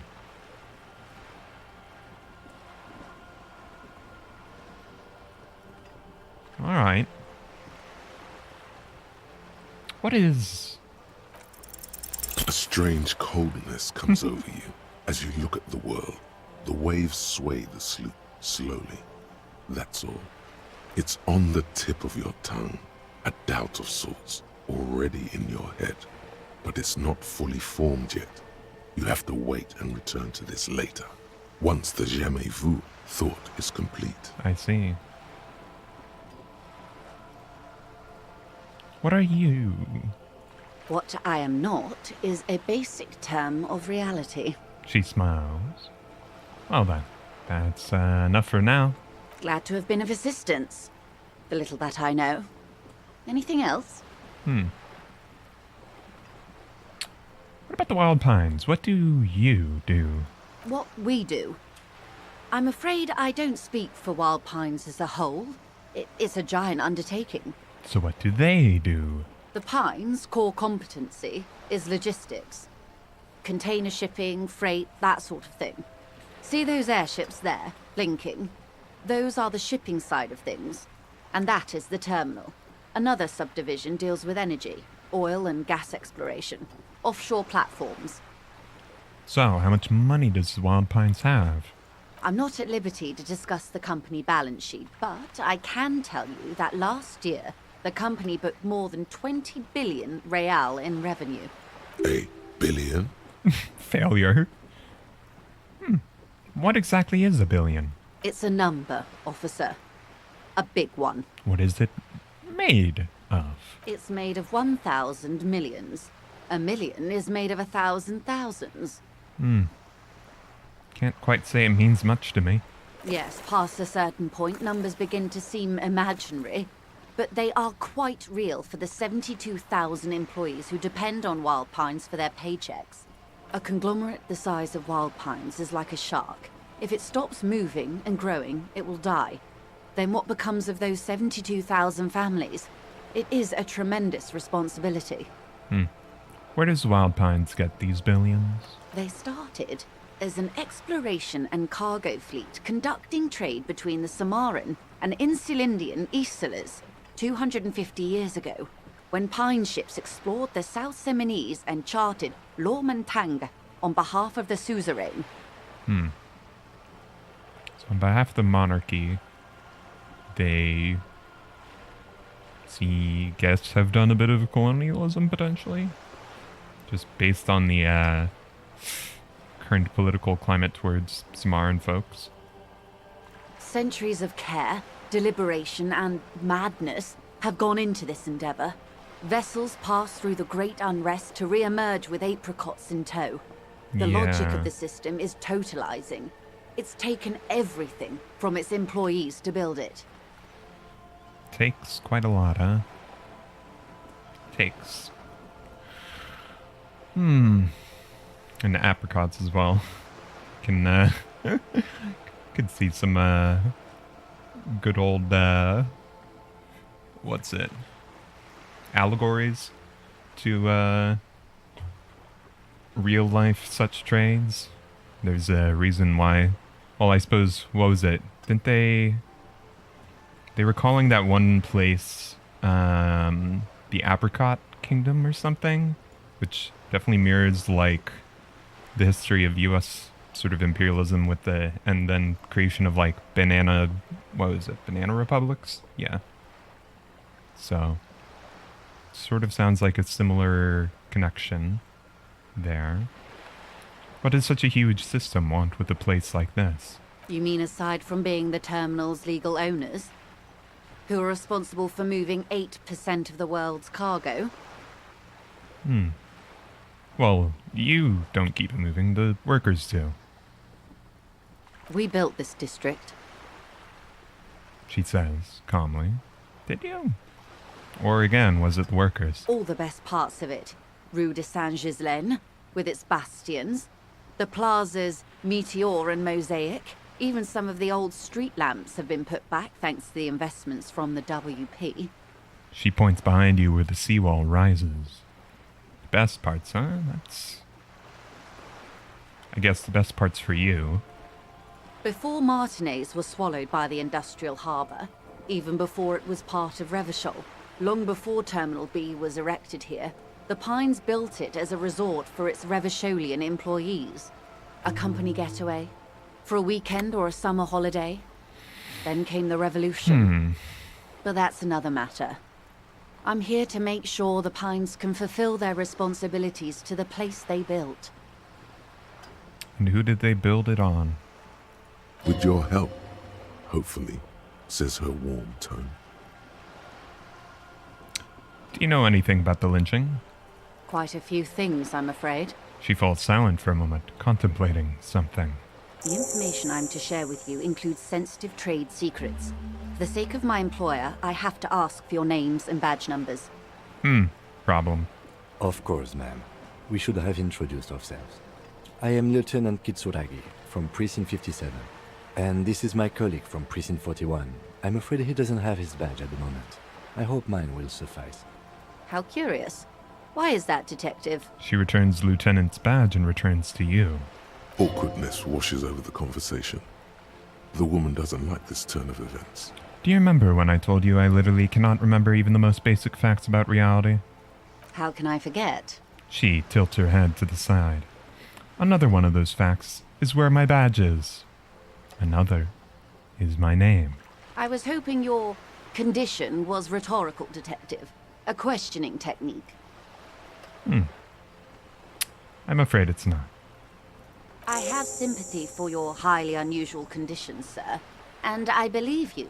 But as it stands, I cannot share any confidential information until I've seen both your badges. I understand the dictates of protocol, ma'am, but is there no way around it? I'm afraid not, Lieutenant. These are my employer's orders. Hang on. She's a professional negotiator. She should be open to some sort of mutually beneficial arrangement.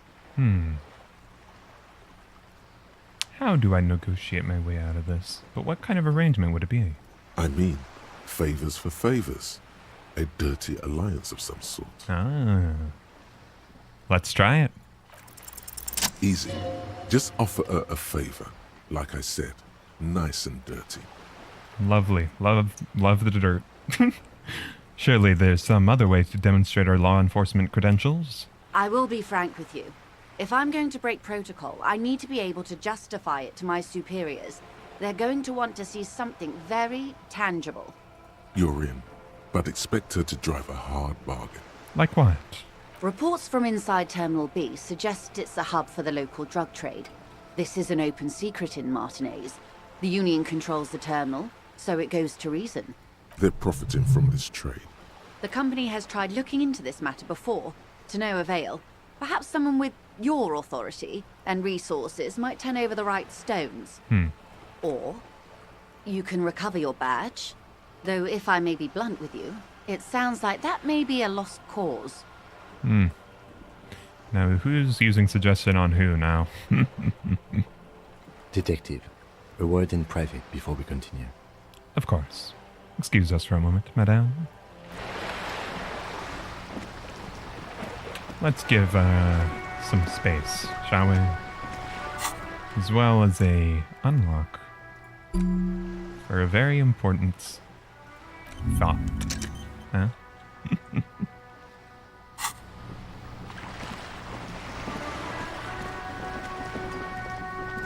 Yes, Kim? This is not going quite as I hoped it would, Detective. The lieutenant's voice is hushed. How did you hope it would go?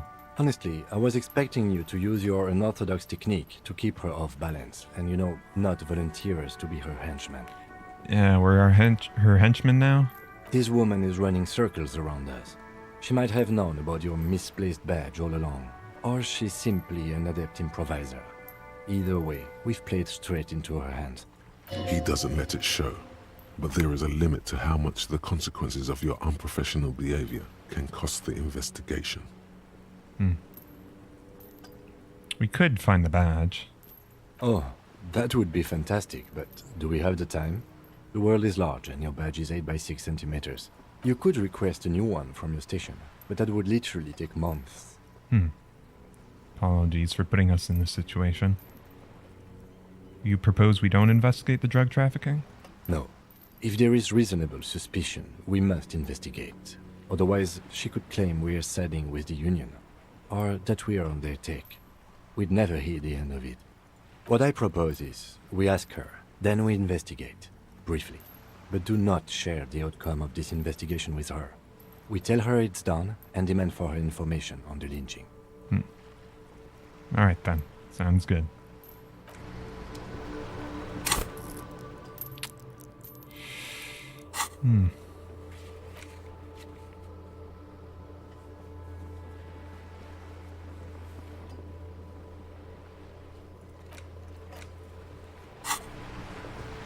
Alright, we talk to her again, I suppose. Hopefully not doing her dirty work for her. You're back. Good. What can I help you with? Alright. Tell me about the alleged drug trafficking. It's quite straightforward. Someone is using Terminal B to smuggle raw ingredients from the Samar and Isala into Revachol with the Union's blessing. Wild Pines has suspected it for years. Ingredients for what, ma'am? Meth and dextroamphetamine, GBL, and various synthetic psychedelics. Honestly, it might be quicker to say what you can't make from the stuff. The materials come from Samara to Revachol through the terminal. Yes. After they clear the terminal, we lose track. The actual production is taking place at various sites in and around Jamrock Quarter, north of here. Wild Pine seems to be well apprised of the local drug trade, ma'am. Do you mean to say the Union also produces the product? Sells drugs, I mean? We're in logistics. It's our business to know. And no. As far as the company knows, the Union does not produce it. They transport the ingredients for a cut. And you want us to investigate? Yes, but you won't get anything out of Evrart and the Dock Workers Union. Still, every chain has its weak link. Will I need bolt cutters? Unlikely, officer. I'm talking about the lorries. Once the ingredients reach Jamrock, they're distributed to a network of local manufacturers, well beyond our grasp. But in transit, they may be vulnerable. Perhaps you've noticed that a number of lorries are tangled in a traffic jam at the roundabout just now. Interview the drivers who are still hanging about. One of them might be waiting for a crucial shipment. She gives you a knowing look. Her irises are light green, like the river Esperance in bright daylight, upstream where it's clearer. I'll be explicit. If you find this driver, I will share company secrets with you. Why didn't you come to the RCM earlier? We did. On more than one occasion. Apparently, there's some sort of inter-precinct disagreement about whose jurisdiction this area falls under. We know the company has launched its own probe into the Union's alleged involvement. We also know it's come up empty. It's not just the RCM. No one's been able to find any hard evidence. Well, here's your chance, officers. What's the is it a coincidence the lorries are stranded like that? No. We asked East Motor Track to raise the drawbridge. The road company is a partner of one of our subsidiaries. However... She pauses, looking to the sea. This is a limited time opportunity. Once the complaint has been processed by the Trade Committee, they'll have no choice but to lower the drawbridge, and the operation will continue. She looks to the north. Thousands of litres of raw ingredients will pour onto the streets of Revachol. Not the east across the river, but the west. The vulnerable. The weary. Well, at least this solves one mystery. What is that, Lieutenant? Why I had to call East Motor Track and beg them to open a drawbridge for me. I'd wondered since I first drove in, on my motor carriage. I am sorry for the inconvenience, Lieutenant Kisaragi, but we need them trapped here.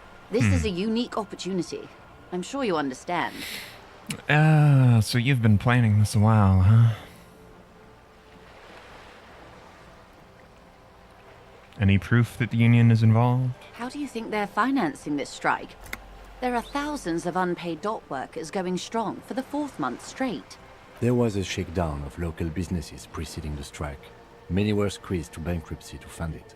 With all due respect to these desert cacti, the contents of a few cash registers cannot provide for 2,000 men. The local businesses can scarcely provide for themselves.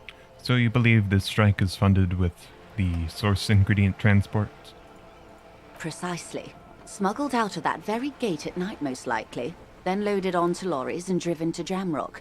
You simply need to find one driver who will open up to you.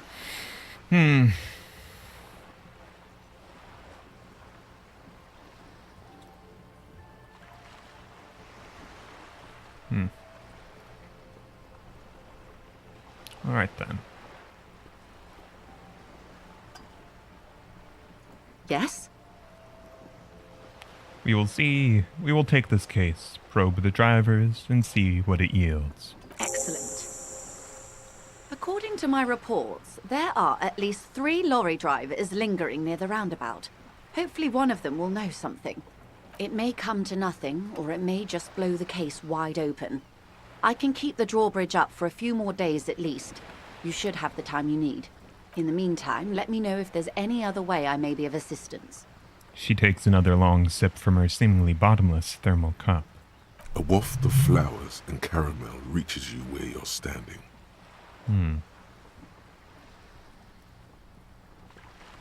you know something about these tattoos? That's the man who was killed.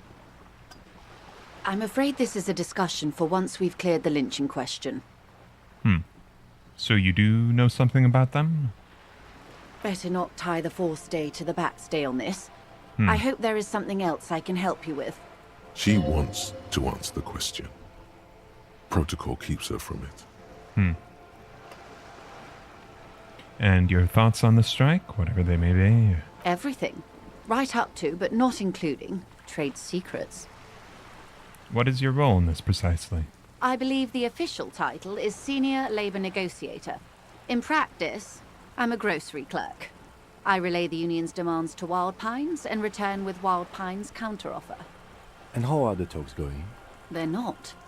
That's the problem. The union stopped all negotiations a week ago, after that awful lynching took place.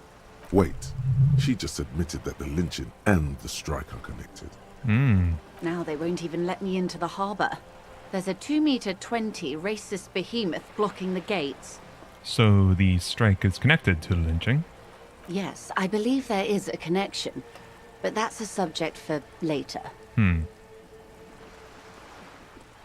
This behemoth? What can I say? The union employs a giant covered in tattoos. A racist giant. I guess that's part of their big tent organization now. And the talks before the lynching? Let's say I was not making the kind of progress I'd hoped for when I first arrived. And when did you first arrive? I arrived 3 weeks ago. Yes, in the middle of February. The bay was still partially frozen then. I prefer to do these things on site, like the RCM. But the strike began in December. I wasn't the original negotiator here. I took over after Mr. Gaumont hit a wall with Mr. Clare, the union boss. Mr. Clare refused to speak with Gaumont despite concessions he'd granted the union in prior negotiations. This isn't the first time the union has gone on strike? Heavens no. There have been 2 prior strikes. Both times the union won significant concessions, including overtime pay and a medical plan. This time their demands are more, I guess you could say, aggressive. What are their demands? There are leaflets everywhere, and banners. What did they say again? Oh yes, every worker, a member of the board. Sounds alright. Then you might also like their other slogan. Demand democracy. That's a good one too, sounds. Personally, I don't think it has the same pizazzo as every worker, a member of the board. What do they mean by it, though? What's the demand? It's quite simple, you see. Every time the Wild Pines group makes a decision about what? About anything, really, it needs the signature of each of the 2,200 workers in its Martinez terminal. Just so you understand, this is but one of 22 terminals owned by Wild Pines. Essentially, not only are they kings of the company, they are also kings of the 72,000 employees of Wild Pines Group.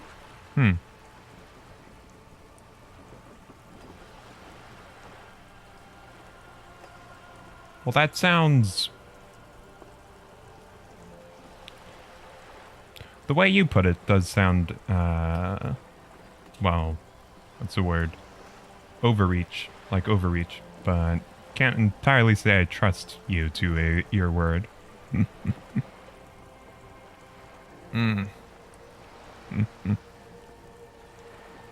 Yeah, pretty funny, I guess. They're having a blast. But how can they afford it? After 4 months, my assumption was they would prefer a more practical solution. And you are going to do? I'm not sure. Naturally, I assume that was just their opening position. A hard-nosed tactic with a side of mockery. But there's been no follow-up, just the same nonsensical slogan repeated over and over again. And now, people are getting lynched, I hear.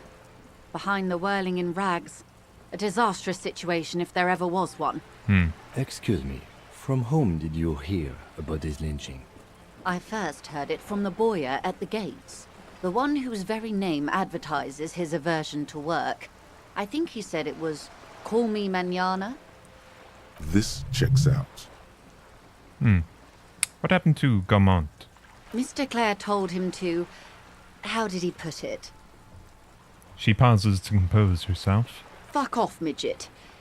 Gaumont is short of stature, you see. Not very cool of him.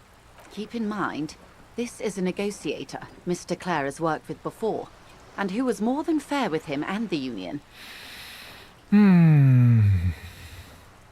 Fair by your standards, I suppose. And Mr. Clare, the union boss? This is, Evrart? Whatever. Evrart? Yeah. Evrart Clare? Evrart Clare is a man of the utmost integrity. If you can say one thing about him, it's that he always puts the interests of the workers first. Really? Of course not. Evrart is fantastically corrupt.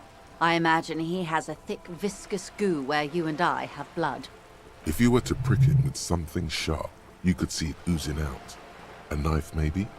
No, a rapier. Sound like you want to take a rapier to him.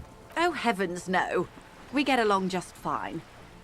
Yet, now that you mention it, I can't stop imagining that black treacle just dribbling down his double chin. She stops and smiles. He is the most corrupt individual I have ever seen, and I deal with men like him for a living. If there is anyone more venal, more irredeemably nepotistic, then it's his twin brother, Edgar. 2 of them? Yes. Edgar looks exactly like his brother, except for that lazy eye. He also talks exactly like Evrart does, and when one's term as foreman is up, the other takes over. It's how they circumvent the term limits, you see, with a funny little switcheroo. While in office, they've embezzled God knows how much of their workers' dues.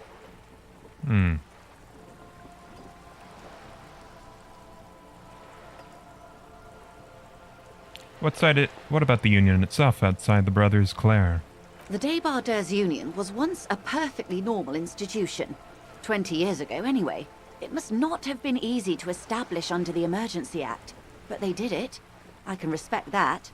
Organised labour at its best, as they say. Then something happened in the local chapter elections. The Brothers Clare came and transformed it into a... how do you say? She hesitates, looking for the right expression. A mob.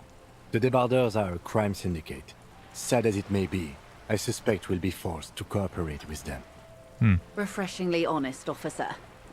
The company has tried appeasing in the past, but I'm afraid our concessions have only emboldened Evrart and his brother.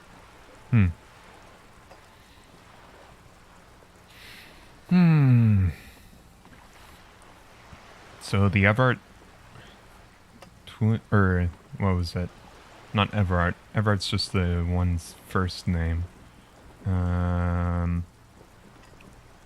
Claire? Claire. The Clare brothers. So it does sound like they are stiffing the workers underneath them in the union, so I'm not sure how the other workers are tolerating them, or if it's just simply a show of force. Pay the ones close to them, get enough muscle, and keep anyone from fighting against them. And your opinion, detective, if I may ask? I'm a curious and talkative person, you see. Would you say the Débardeurs Union is... Doesn't quite sound like an effective advocate for the local work folks. If they are leeching off them, as it kind of sounds like. But that's, of course, Joyce's perspective on the thing. We haven't actually met Evrart or talked to pretty much any of the Union guys.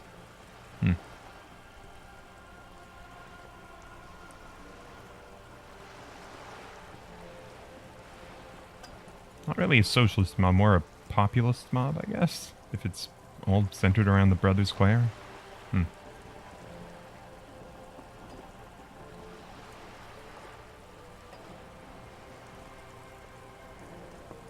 Oh. They basically just sound like a mob, I guess. Thank you for being candid. Sadly, Wild Pines have cooperated with what amounts to a crime syndicate for 2 decades. However much you feed the wolf always hungers. And what happened in the elections? I'm glad you asked. There was a woman, the previous forewoman of the Union. She disappeared. Disappeared? Yes.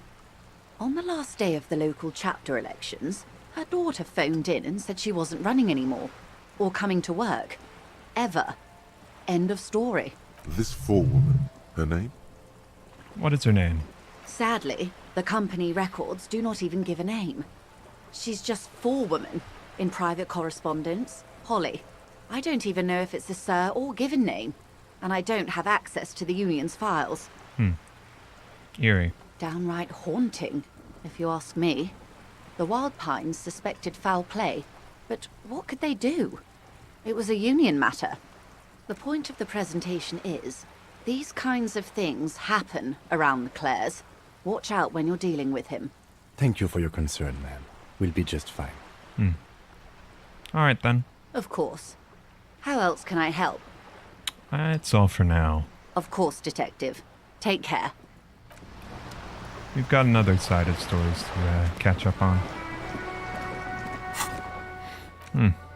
Interrogate drivers. I mean, we were in with one of the drivers, but that can wait for now, I think. Let's explore a bit more in here. Balcony, huh? Could talk to the artist. Foreclosed by Martinez Realty Associates. Someone's torn down the wall. Sea below looks cold and winter gray. A shift in temperature. The air chills around you. Dust settles on the stony floor. Gain some warmth. A former architect stands before a slice of window, a room plan in her hand. A cold wave has made the air in the building stand still and frozen, with temperatures falling down to -20 degrees Celsius.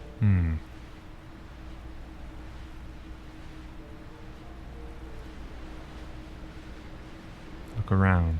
It's clean and empty, with new tapestry embellishing the walls. A standard HB graphite pencil has fallen off a 3-legged stool in the middle of the room. Her face is red from the cold. She's breathing on her fingers, clasping the plan. Traces of sadness are visible in her expression. And the plan in her hands? Faint pencil lines on paper depict the same place, but a missing eastern wall connects the room with the neighboring apartment. Ideas for arranging the furniture have been jotted down. Shiver. Well, this furniture certainly seems rearranged, eh? 16 days of coldest April.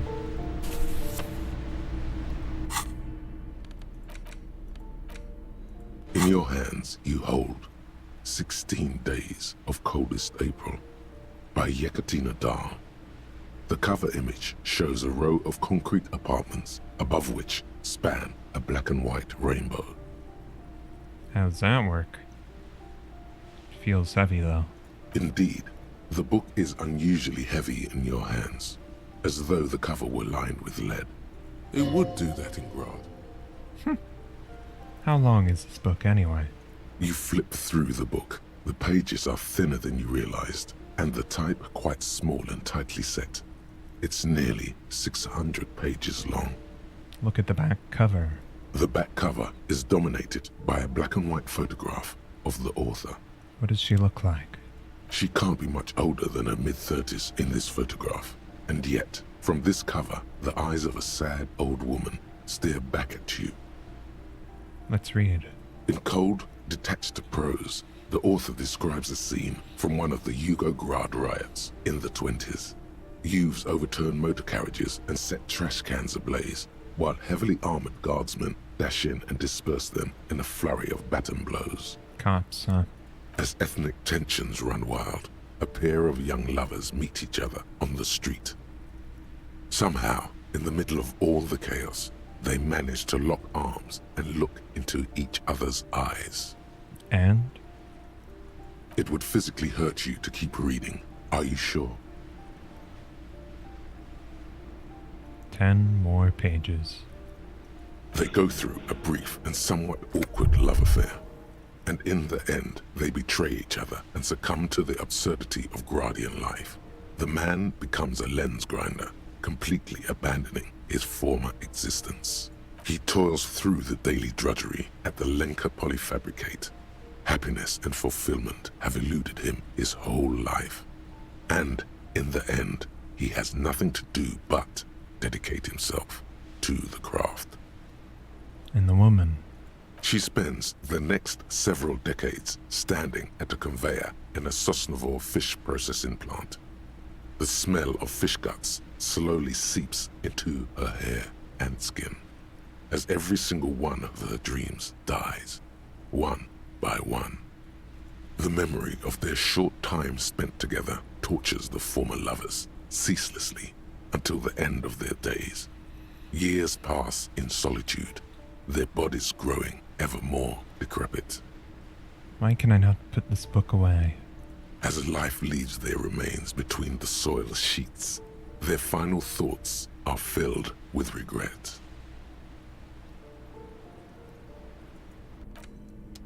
Wow.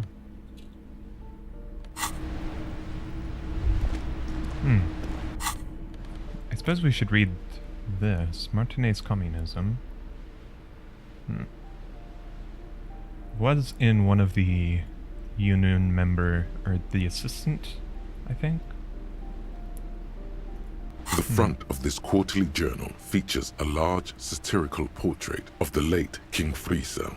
From the sides of his head, a pair of white antlers spread to the corners of the cover. Why Friesel? Because Friesel was incompetent, foolish, and cruel. In short, the embodiment of everything the communards wished to overthrow. It's satire, you see. Even the royalist René has to admit the foolishness of their royals. Because white antlers are one of the symbols of communism. They represent a society in accord with the natural world and at the same time above it. To your disappointment, there aren't any full-color pictures to direct your attention. Just column after column of closely set text, interrupted occasionally by little doodles in black and white. A little zine, I suppose. After rifling the pages with your thumb several times, you return to the table of contents. The magazine is divided into several sections. International development, Kunst und Kultur, and local concerns.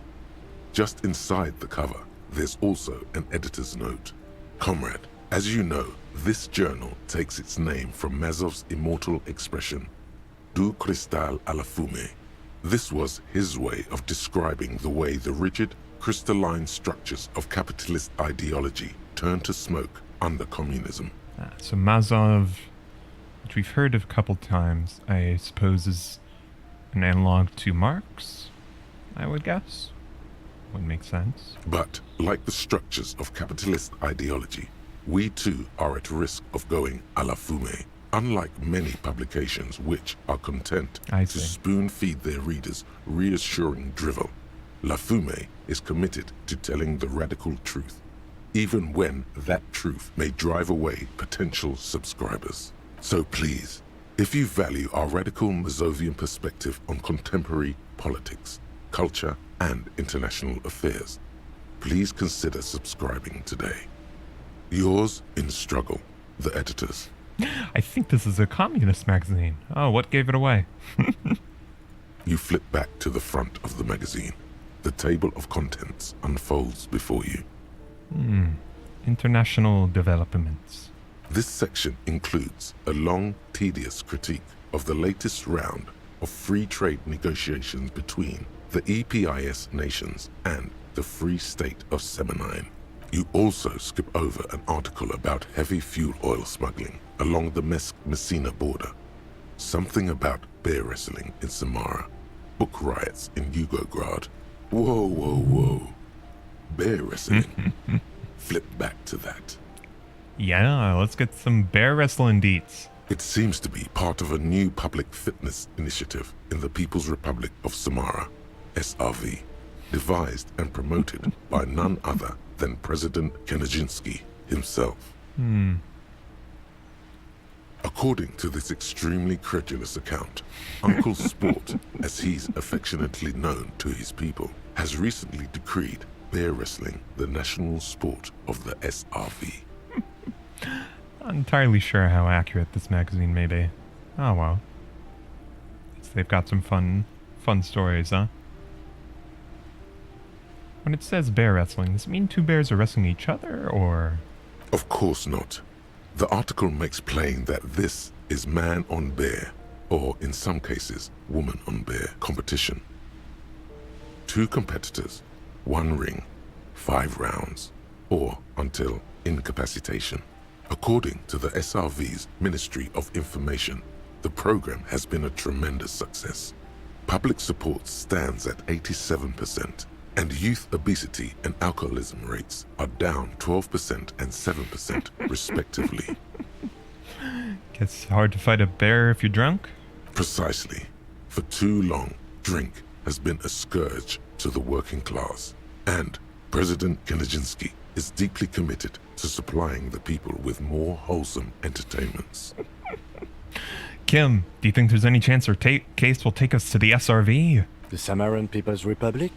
No, I should expect not. Why do you ask? Well, maybe we could see a bear fight. They're quite the spectacle, as I understand. I've heard they make the people in the front rows wear plastic sheets. On account of the blood, you see. You flip back to the front of the magazine. Okay, it's real, I guess. The table of contents unfolds. Unless Kim's joking. You. Come on, empathy. You gonna come in here? Oh, no. Guess not. What is local concerns? Unsurprisingly, much of this section is taken up with articles declaring unqualified support for the dock workers' strike. You skim the headlines. Paint the harbor red and white. Martinez tames the wild pines. A city in revolt. First we take Martinez, then we take La Delta. Finally, there's a brief article by the writer, G. Martin, accusing the owner of the Capeside Apartments of illegally attempting to evict certain communist tenants simply for not having paid their rent. Charging rent just to live is a bit outrageous. The writer G. Martin remarks dryly that capitalists love wealth redistribution, so long as it's only redistributed upward. You flip back to the front of the magazine. The table of contents unfolds before you. And Kunst und Kultur? It takes a moment, but gradually it dawns on you that Kunst und Kultur must mean arts and culture. As you leaf through this section, you come across several reviews of recent radio plays, as well as a brief artist spotlight featuring a local artist identified only as CS. I think I can guess. The main feature, though, is a long essay titled Tip Top Tournée, a critical Mazovian perspective. It's a profile on CS. This so-called artist spotlight is really just a brief Q&A, made all the briefer by the subject's evident hostility to her interviewer. Yeah. Good for you, Skull. What's the tip-top tournée? And what does it have to do with communism? The actual article is surprisingly light on details, but after skimming a page or two, you gather that it has something to do with motor carriage racing. Communist motor carriage racing? If you don't follow it, you only ever hear about the ludicrous sponsorships and obscene death toll. Well, what do they say about Tip-Top? You think you're settling in for a relaxing recap of the most recent season, maybe sprinkled with some nice anecdotes about a few of the more colorful drivers. But it is a deconstruction of the racing sport as a whole? Instead, you find yourself skimming a 10,000-word feature about all the politically problematic aspects of Tip-Top Tournée. Okay, so not a structural critique, but just a nitpicky one. Where to even start? For one, there's the crass commercialism of its sponsorships, and then there's the practically criminal emphasis on deadly motor crashes. What's wrong with a good motor crash? They just keep it interesting. And that precisely is what's problematic about it. Were it not for the promise of random, spectacular violence, audiences would quickly lose interest. At the end of the day, it's the destruction of these 750,000 real racers that you're really watching for. Wow, you're right. I really am just in it for violence. You see, one cannot avoid the conclusion that Tip-Top Tournée is simply the apotheosis of spectacular entertainment under capitalism. Kim, did you know Tip-Top Tournée is actually an orgiastic ritual of capitalist destruction? I had no idea. I can safely say the thought had never crossed my mind, Detective. I wonder what else is really just a metaphor for life under capitalism. I'm sure most things are, if the young men who wrote this article are to be believed. If I had to wager, I'd say they've never even seen the inside of a motor, much less a motor race. I take whatever they write with a large grain of salt. You flip back to the front of the magazine. The table of contents unfolds before you. Yeah. After all, Kim, we're both in it for the cool-ass cars, aren't we? Hey. Psst. Me? Yes, you. Word on the street is you're ready to start building communism again. Again? Yes, you're ready to start building communism again. You've built it before. They've built it before. Hasn't really worked out yet. But neither has love. Should we just stop building love, too? I'm a love winner. Good. We need tender men like you building gargantuan communism. Word on the street is it's going to be 10,000 times larger than any communism previously attempted by human beings. Is that right? 10,000 times. Okay. You keep saying things like, down with the bourgeoisie, eat the rich, sodomize the landowners, impale all people who have more than 25 real in their pocket. Oh shit. Literally murder all human beings, regardless of their political beliefs. That kind of stuff.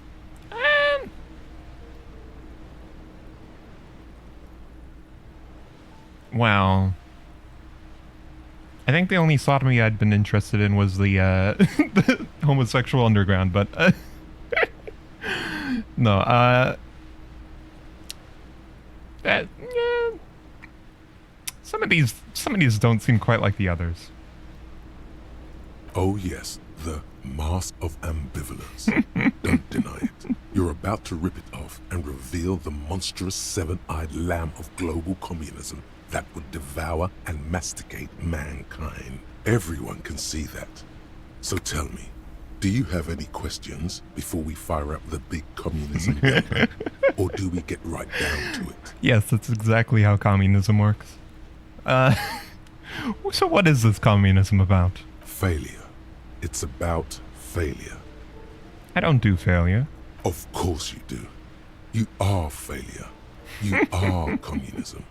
Absolutely vanquished, beaten, curb stomped, shat on, while everyone else is out partying.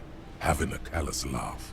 You will reverse the fortune of the workers of the world. You alone, against every living thing, against every human alive.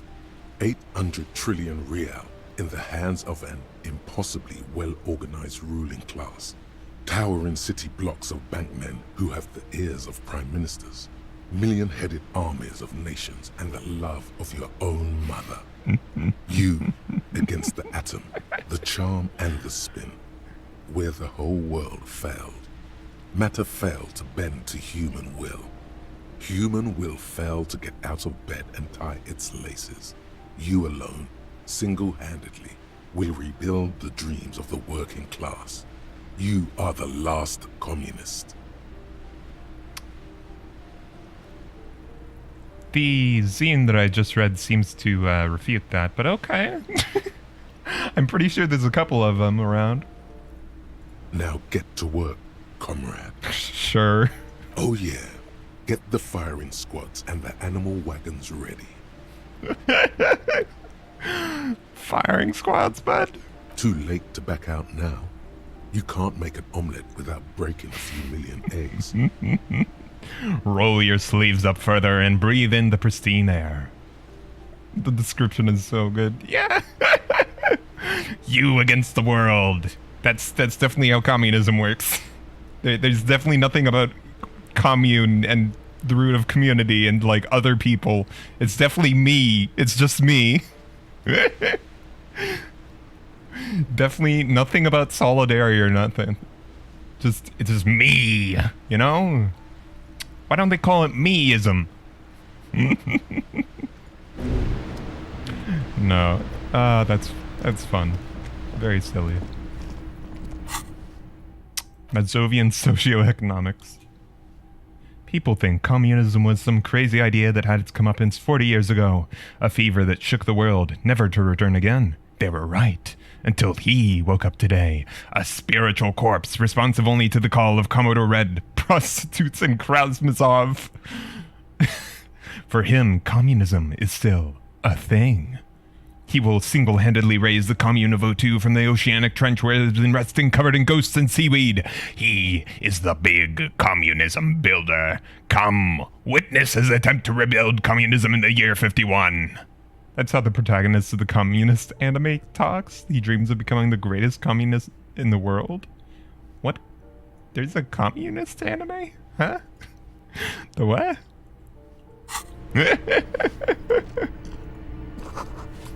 I don't know what you're talking about, but it sounds silly.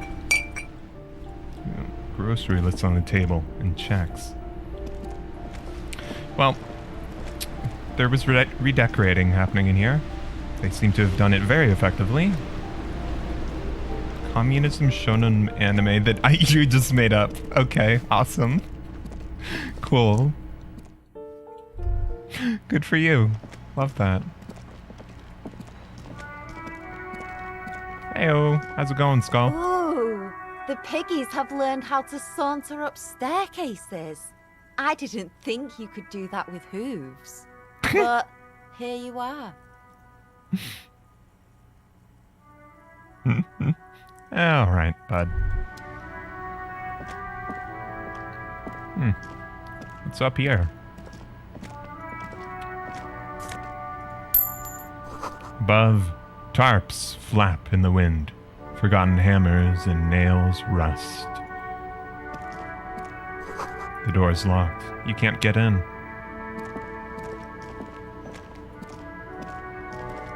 Isn't like...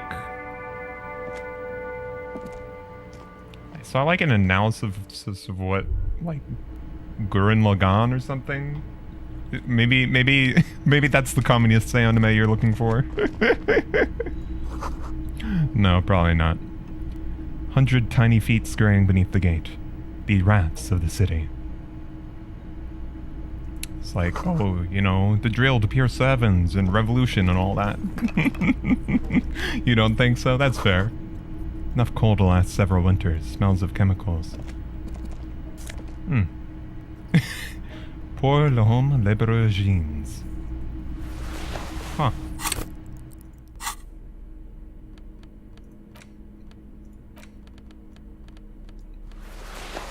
Oh, wait. Okay. I see. I got confusioned. I thought it for a second. I thought these were jorts. Not really, as someone you saw it. Okay. Wait. So this one. I'd rather have electrochemist or savoir-faire down, I think. Yeah, I just remember seeing something about someone trying to make that kind of point about Gurren Lagann. You know, X to doubt, but maybe. Maybe that is the communism anime. I mean, at this level of, what was it? At this level of thing, maybe they would go for that. I don't know. Some sort of wild misinterpretation. Indomitable human spirit defeating the heat death of the universe. Oh, okay. Wonderful.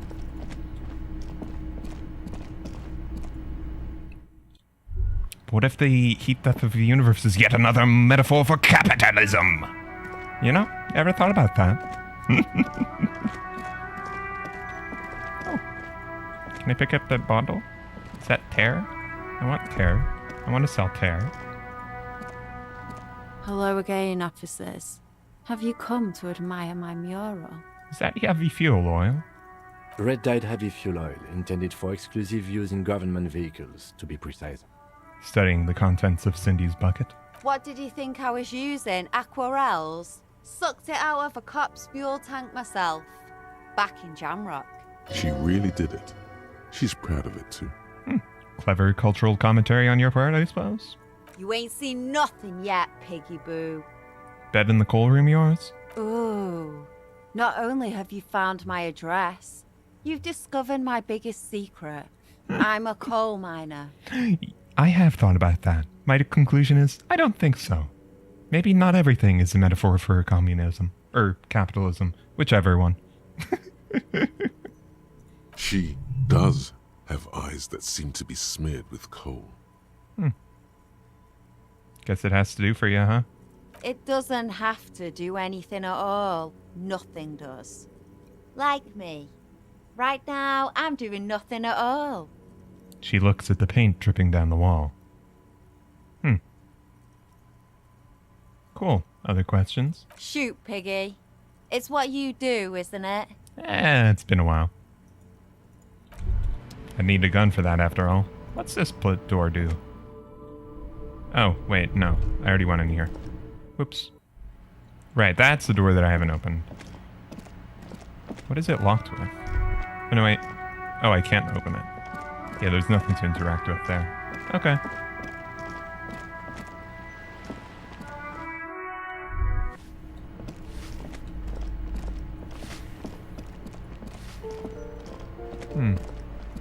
Mailbox.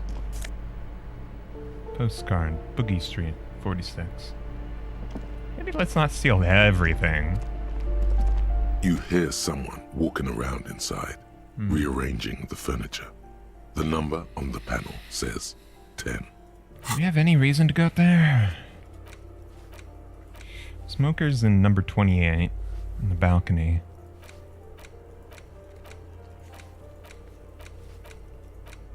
And Kuno's end of the hallway, right?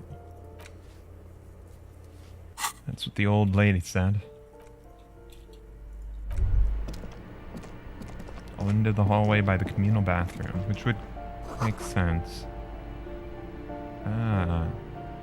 5-pointed star on the wall. I can see that being Kunes. That isn't just a 5-pointed star. It's an inverted white pentagram cradled in a wreath of antlers. The iconography of communism, in other words. The star and antlers was developed in the 6th decade of the last century and quickly adopted by Mezov and the communards during the revolution. So that's a little under a century ago? Even today, half a century after, the star and antlers retains the ability to evoke hope, disappointment, and fear in equal measure. Why is the star upside down? To symbolize the toppling of the old order. Also, some social democrats were already using it. And why white? guess continuing that antlers thing? Because white is the color of peace. What does it evoke in me? Gone. Gone is the glory of hope. Only the scribblings of impoverished students remain in dirty hallways. Okay. This door has been closed with a padlock. A chalk-drawn number on the board says number 11. It's a solid lump of metal, but the shackle is deeply corroded. A solid pair of chain cutters would make short work of it. Better whip out those cutters. You won't get very far otherwise.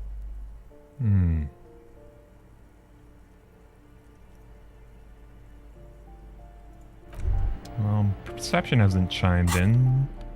I'd assume the thing is empty. This door has been closed with a padlock. A chalk-drawn number on the board says number 11. No reply. Alright. The shackle snaps like a twig, and the lock falls to the floor with a little thud. It should be possible to enter now. After you, detective.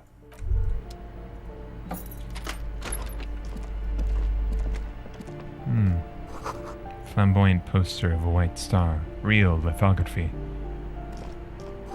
Photos of revolutionaries posing with guns. Books of critical theory on the monstrosities of capital and such. Fun way to spend the afternoon, I guess. Revolutionaries love to pose with their guns. 9mm bullet. Samarizian lounge jacket? Conceptualization. We don't need to rob everybody, but I guess... Nah. That's Mazov, I guess? A plaster cast bust depicts a middle-aged man with impressive sideburns. The name on the plinth reads Kraz Mazov. Who is Kraz Mazov, Kim? He's known as the father of scientific communism, also known as Mazovianism. His theories about economic history greatly influenced, some would even say sparked, the anti-centennial revolution. Why does the tenant have a bust of Krasmazov in their bedroom? The White Star, the photos on the wall. I think we have broken into the apartment of a young communard. How fitting. Alright.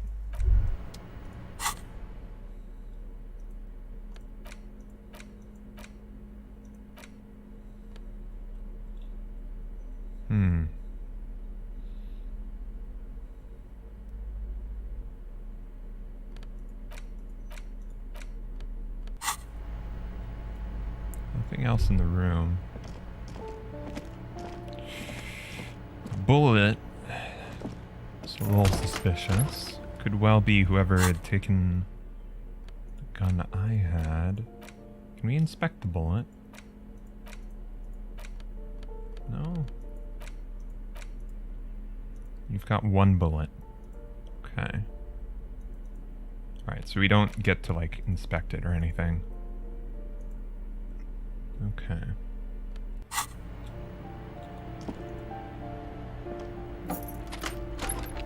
Well, they'll definitely know their room's been broken into. That's definitely not Kuno's. Ah, and this definitely isn't the communal bathroom anyways, isn't it? Right, this is the communal bathroom. What is that symbol up on there anyways? Can't inspect it, but... Just the old skull having some fun around here? A shabby door hangs oddly on its hinges, secured to the doorframe with a safety chain. An unpaid energy bill is attached, threatening to cut off the electricity. It's addressed to Mr. Uno de Reuter. Uno de Reuter.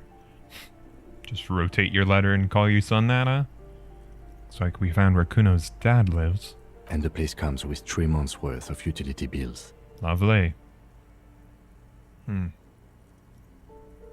No response.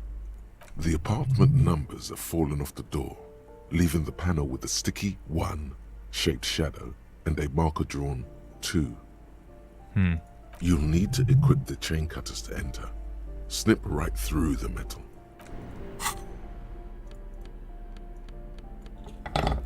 Well, I guess we did a little breaking and entering on the wrong apartment.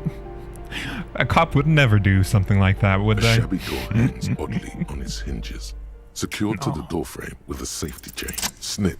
Only very bad drunk like cops would ever do leaves. such a thing. The links fall to the ground on the other side of the door. Alright. This is sarcasm, by the way. Alright. There we go. I know there's no stopping you, but let's at least make this quick.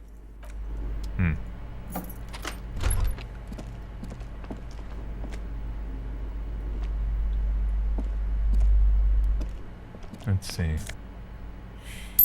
Change. Kuno de Ruiter is the name on the unfinished homework. Ah. A phone book lies open on the table, covering a stack of utility bills. Right next to it, in plain sight, sits a small bottle of amphetamine, conveniently equipped with a straw. Let's not wake the resident, huh? You pocket the bottle as if it were the most natural thing in the world.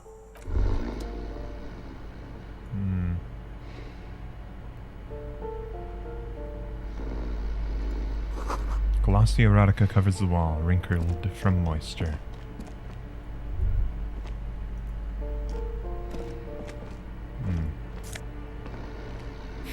Can take the guy's pants. Regular black jeans. Sneaky, sneaky.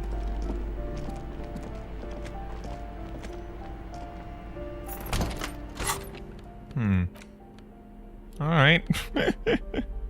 Electrochemistry, huh? More composure's good. Guess we're getting a bit of a look going now, though. Suppose we can read it as well. Thank God for black jeans. Everyone looks good in black jeans. Combine it with your favorite book t-shirt and a yellow plastic bag to channel that laid-back trash bin raccoon meets cool professor vibe. Or do whatever you want. It's just a pair of black jeans after all. Looks like someone skinned this blazer off some long extinct disco animal. There's an enigmatic white triangle on the back and right sleeve. These were stuffed away in the dock workers' union office. They're perfect for scribbling down paperwork when the sun tries to get in your eye. Good for staring down suspects, too. A classic white summer jacket, loved by the Samaritan Communist Party and accompanying subtropical drug traffickers. Fits you well, regardless of your political ambitions.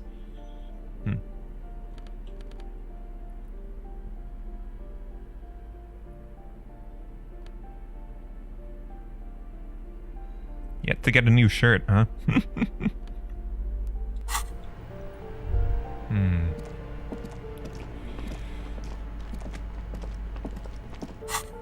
Well, let's put away the incriminating evidence, eh? Speed bottle. Rhetorics, morale.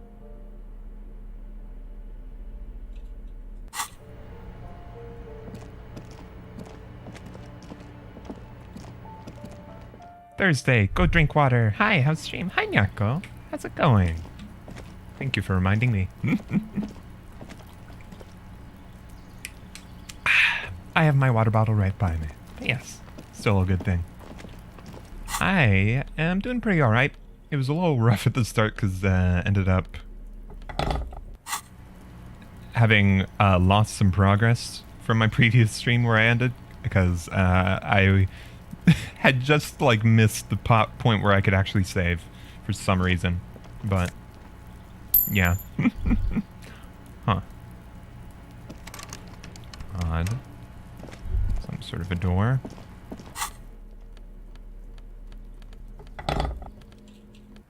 But yeah, we are exploring Martinez, aren't we? This door is made of metal and appears to be reinforced. Someone here really values their security. Number 28. This is where the cleaning lady said the smoker on the balcony lives. Yep. Let's see if anyone's home. Knock on the door. I don't remember this being reinforced the last time I came by. No one answers. Looks like the young man we are looking for isn't home. I think our best chance to catch him is in the evening. He looks around, taking in the cold spring air. We should return tonight after we have finished with our day's work. How about 9 p.m.? Sound good? Alright, sounds good. Tonight at 9 p.m., right here, apartment number 28. Good, let's go. He writes it down into his little notebook. Yeah, I hope you're doing well, Nyako. Good to hear from you. Alright then. Well...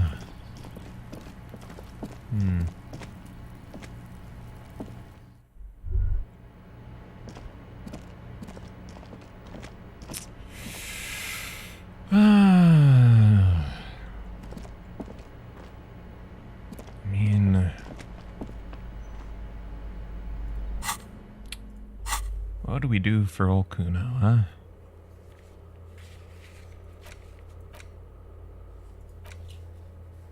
Report back to Kuno. Sharing it with him will cement your friendship. Who knows what secrets it will lead to.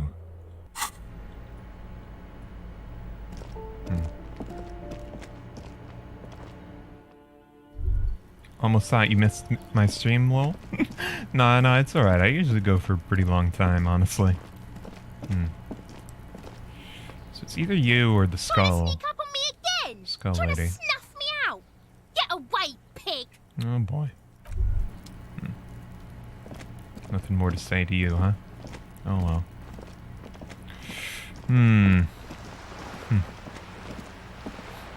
Well, Skull Lady's paint job is flowing down there, huh? Alright. You can go by Kuno. I mean, I don't know. I don't know about giving freaking, what was it? Meth? Speed? I forget. To a kid. Speed. Okay. Alright. I guess we do have some money around. We can see what's in the dockyards. This one's the broken This one, though. coin operated. Yeah, that's the broken one. This coin-operated viewer is facing south. The Wait, that instruction one's south? manual says to insert 25 centimes and pull the handle while looking inside. Then use the focus knob to zoom in if necessary. Sure. Your money disappears into the coin slot. A clunk, the ring of metal. Pull the handle and look inside. The curtains on the display open. You lean in to catch the view. It's blurry, different blues and greens. In the middle of the shimmer stands a drab grey shape, like a ghost. Turn the knob. Focus your vision. The lenses shift. The ghost sharpens into an islet in the bay. In the ruins, a man-made structure is visible. A half-sunken sea fort. Its concrete almost reconquered by nature. Huh. It looks as if it was abandoned quite some time ago. Nothing but a rotten tooth remains of the anti-aircraft tower.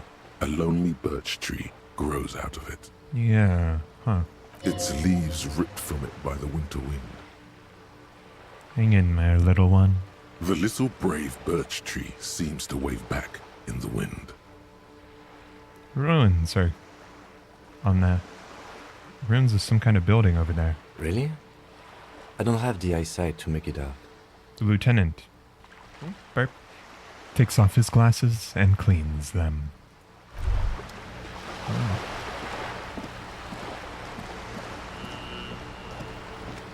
Who's this? Hello.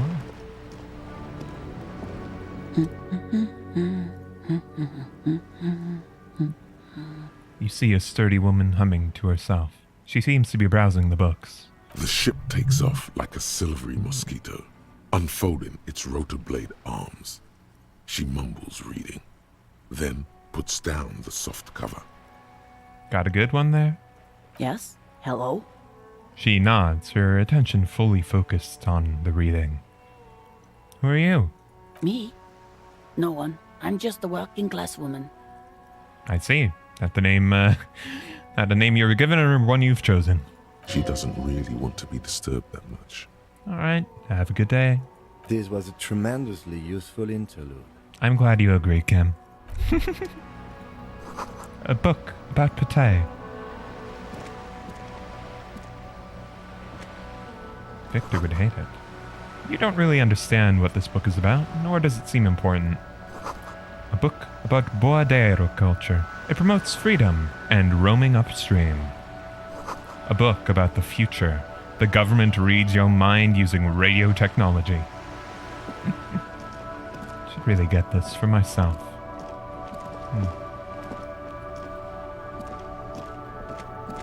Don't know if we can talk to this guy. Also hopelessly divorced, it seems. Oh, you know, we'll go to Kuno. I can buy those shoes off him, I guess. Or pants? I don't remember what it is at this point.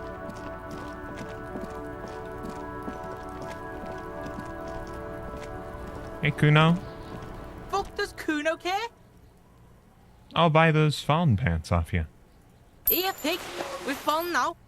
Performance buddies. Kuno unzips his jacket again and pulls the pants out of the plastic wrapping. Kuno can already see you soaring through the air like a fucking eagle. Pig's in Kuno's debt now. Money debt. Alright. Kuno doesn't fucking care. I know you don't, bud. Savoir-faire and physical instrument. Spacious crotch / liquid fit. Performance unlimited. Oh, hell yeah. The freaking shoes look absolutely whack with that. Got little elf slippers going on. Some sort of hobbit. Don't know about returning the speed stuff to Kuno quite yet. Don't think I can retake this. You see a set of tires. Autosave, thank you.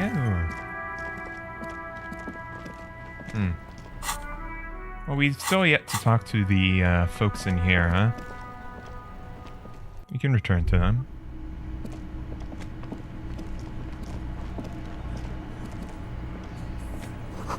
It's a bowl. There's spit in it, reeking of tobacco.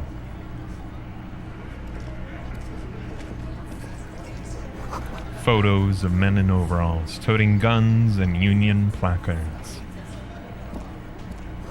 You see hawthorn bushes outside.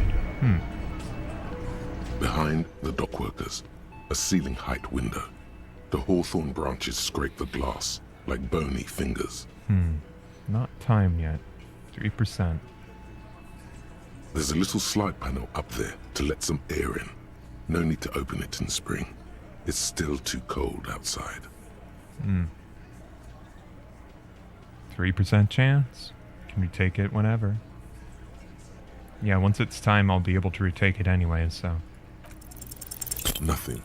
Just black tangles like the hair of an old woman. Motionless. The wind in the yard doesn't reach the hawthorn, nor does the light come in from this window. Revert your gaze. Alright. Titus, huh? This is where you say your bed. A broad-shouldered man points at you with a beer can. He and his men carry themselves like giants. You'll need to prove your mettle to be taken seriously. Detective. The lieutenant acknowledges you with a sharp note. He's leaving it to you. Precinct 57's finest scans the room, leaving the speaking to you. He trusts you. Maybe against his better judgment, but he does.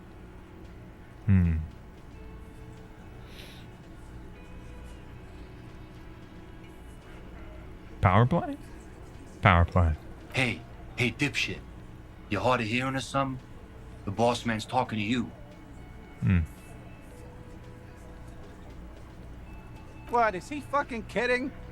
This guy high or something? The little guy looks at his mates in disbelief. Hey, asshole, up here. We're talking to you.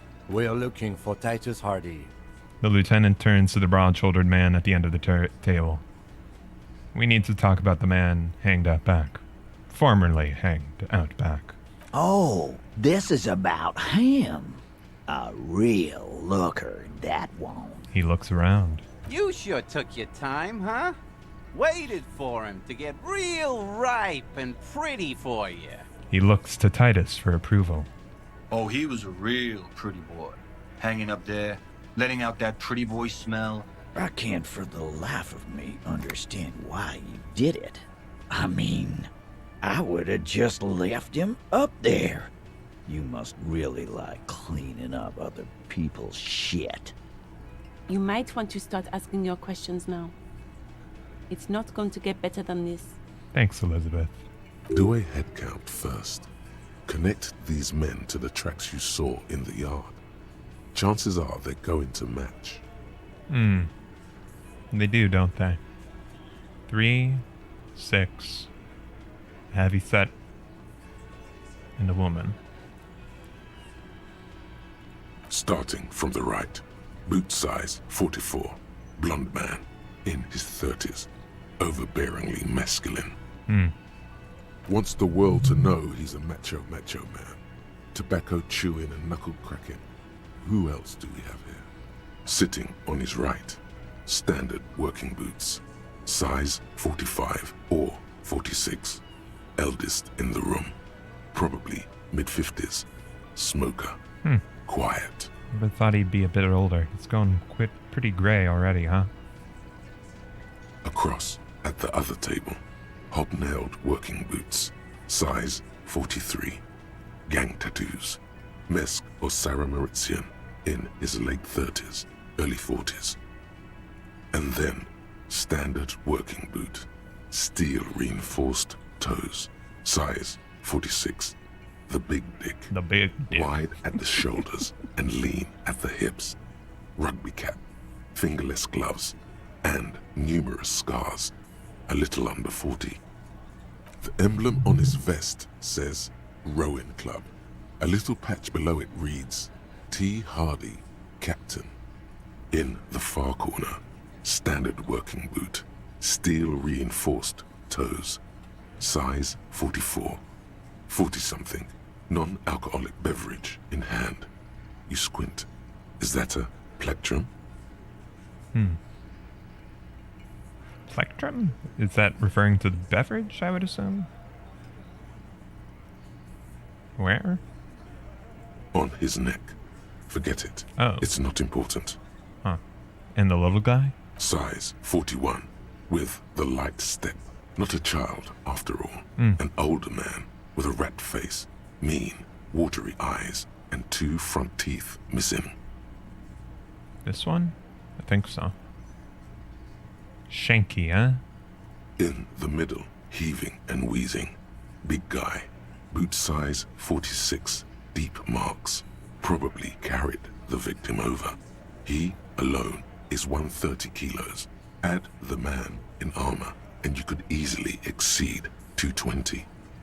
Awful smell. His feet stink from all the way over there, despite having boots on. Thanks, Perception. Definitely needed to know what the foot situation was. In conclusion, these 7 are the actors on the crime scene. The footprints were theirs, but there's a discrepancy. Ah, one is missing. The limping odd soul. Exactly. You've stood there for about 4 seconds, not saying anything. Hit them with questions. Where's the 8th Hardie? The fuck is with you, fella? Where's the 8th Hardie boy? What are you talking about, madman? There's no 8th Hardie boy. There's 7 of us and we're all here. He sizes you up. Or what? You want to be the 8th Hardie boy? We ain't hiring. He shakes his hand. Actually, boss, we've been talking and we think she could maybe... She? So there's an 8th Hardie, and it's a Hardie girl? Who might it be? Elizabeth? The gardener? Perhaps. Shut the fuck up, Glenn! I do the talking here. Now what the fuck do you want, cop? So let me get this straight. There is an 8th Hardie Boy. It's a she, and you don't like us talking about her? That's right. We're not talking about this. This is a private Hardie Boys matter. Nothing to do with your shit. End. He points at the lieutenant. You're not cops here. Don't go digging around if you don't want a bullet in the back of your head. I'm watching you. Wouldn't be the first time this week, huh? Good. We are all watching each other. Officer, your question. The lieutenant adjusts his spectacles. There's no point in pushing it further, he thinks. This is already a victory. We'll learn more about this 8th Hardie sooner or later. Man hanged in the backyard? You do it? The pretty boy. You guys really love talking about that pretty boy. Funny. But my partner and I have a serious matter to discuss with you. Why is there a container belt around the dead man's neck? Container belt?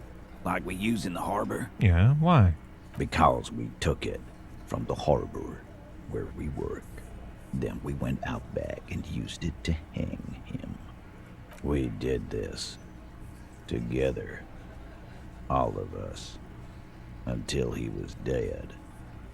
That's why there's a container belt around his neck. So why would they lie? Why would they lie about this? Why would they incriminate themselves and do so much work to try to incriminate themselves when they know they did not kill him? A bullet did. There's a catch hidden somewhere. He didn't confess so that you could take them all away. It's too simple. But there's a catch, huh? There is no catch.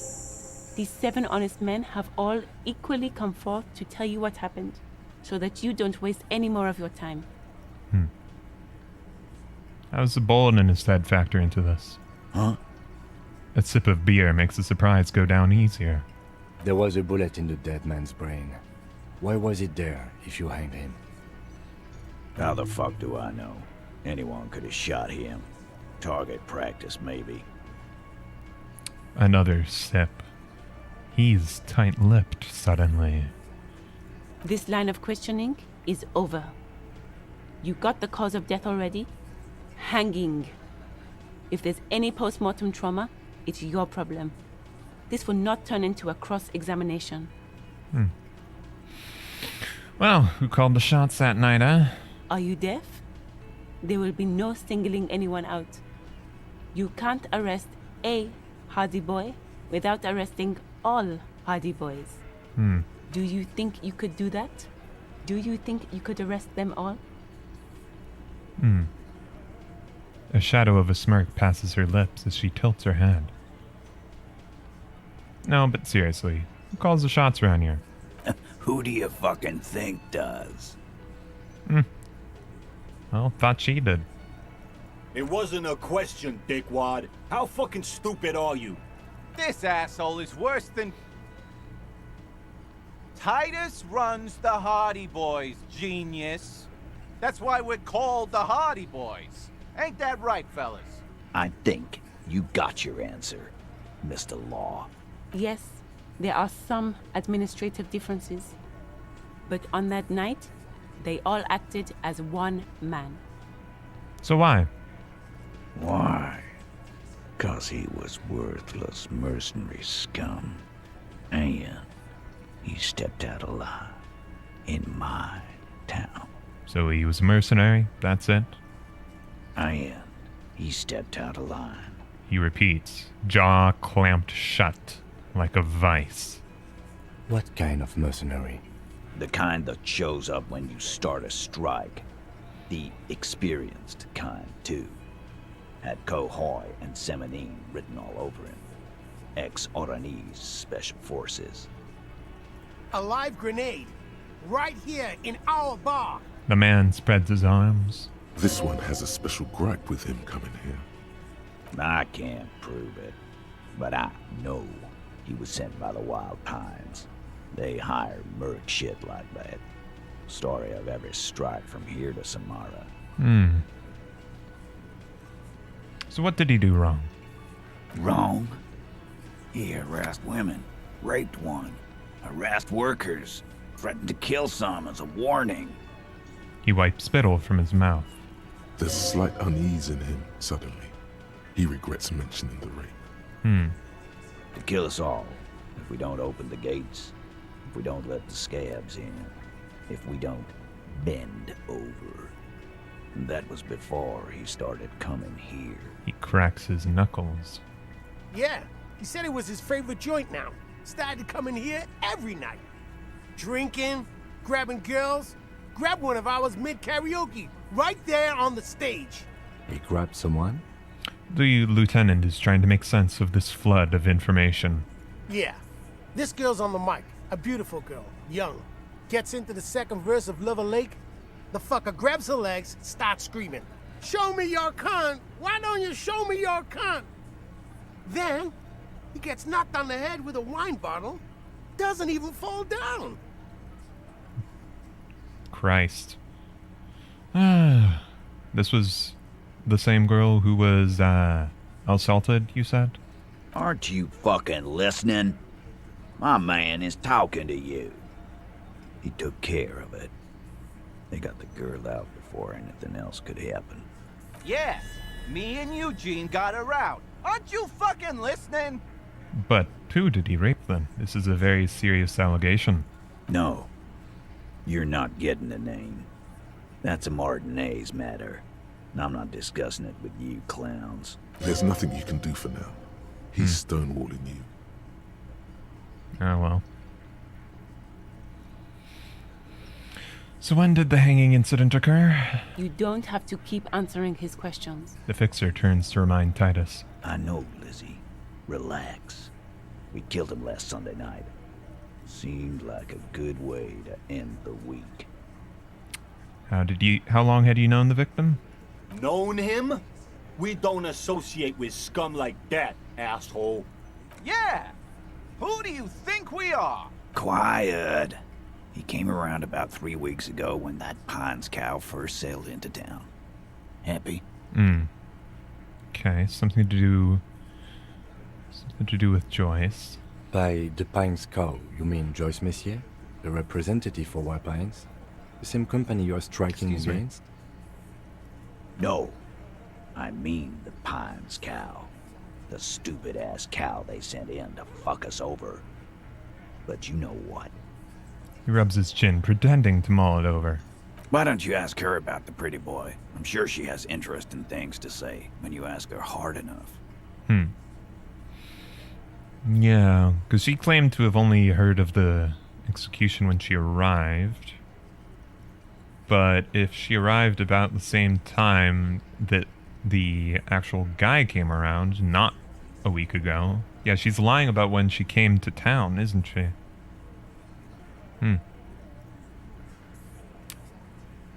That's enough insinuation for today, Titus. Officer, your interview is drawing to an end. Don't waste your last questions. So, to reiterate, how did you kill him? We hanged him up by his neck until he got real still. Wasn't that obvious, copper?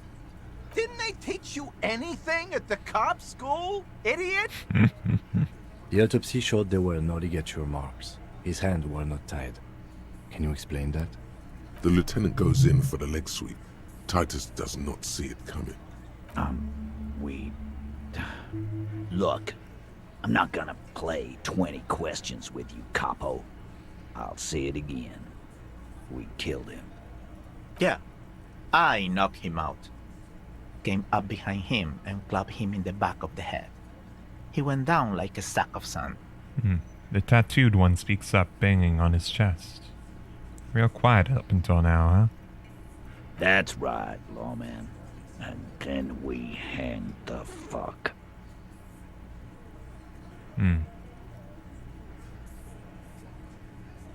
Mr. Tats, what did you use to knock the victim out? My fucking elbow, copper. Samaran boxing style. Well, composure, huh? We do have a level up spare. Doesn't hurt.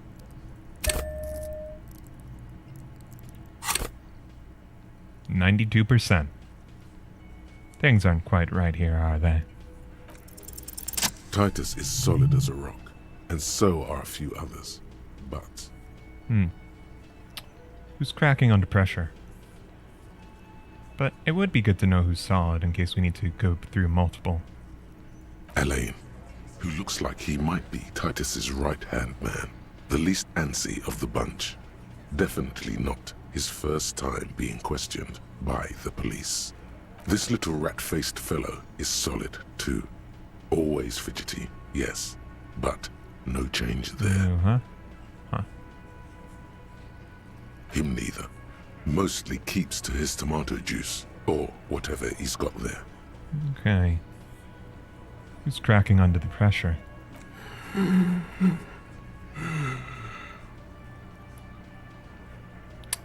This one. He's sweating profusely and has difficulty breathing. They've smartly kept him out of the conversation thus far. Definitely the weakest link in the chain. Hey, bud. You having trouble breathing over there? No. He looks up, startled, his forehead shiny from sweat. A few coiled locks are peeking out from under his warm woolen hat. Of course he's having trouble breathing. Just look at how fucking fat he is. Not cool, bud. Man next to the big guy bursts out laughing. Fuck off, Shanky. Angus is a powerful guy. All muscle. Keep your eye on this powerful guy. Sooner or later, he's going to break like a piece of twig. So where'd this action go down, huh? Right fucking here. Eugene already told you that the fuck had started coming to our bar. Yeah, man. Weren't you listening? Yes, but there's something you're not telling me.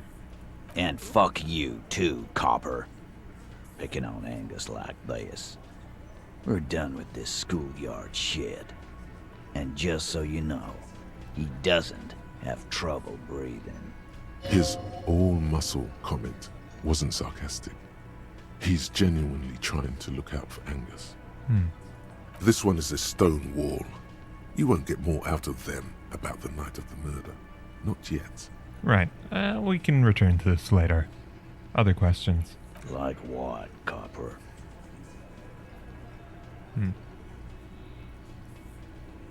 Why shouldn't I just arrest you? Yeah, lawman. Why don't you? Not in the arresting mood? His mean little eyes come alive with hatred. By your side, the lieutenant keeps his hand away from his holster. You hear the nylon of his coat hiss as he steps closer. Easy. Walk back from the provocation. They're armed, and they outnumber us. The lieutenant tries to establish eye contact with you, while the little rat-faced man reaches into his sleeve. There's a knife in there. Some of the others reach for their belts. Their eyes are light. Easy now. I'm just talking here, bud. Wise move. You made the right choice there. Now make another one and get the fuck out of our booth. We're not gonna do this again. So, what will we do with you now? Nothing. Your investigation here is done. Leave Martinez, go back to your stations where you belong. I think we're going to stick around, thanks. Some things don't add up here, Titus. The lieutenant closes his notebook. I've done this job for long enough to know that people don't just confess to first-degree murder, even if it is a group responsibility. We're going to look into this. Good luck with that. You've heard everything a rent-a-cop is gonna hear from us, real law officials. You're lucky you didn't get a beating. And you still haven't talked about the bullet I found in the hangman's head. You still on about that bullet? A bullet in a hangman's head. You're right, copper. That is mighty curious. Indeed, mighty. How did it get there? The lieutenant is fixed on Titus. Well, there are so many bullets in the world, and so many heads. I guess it's only logical. At some point, one of them bullets had to end up in one of them heads. It's bound to happen again, you know?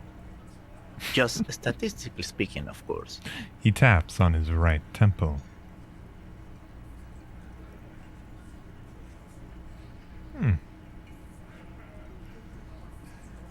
So...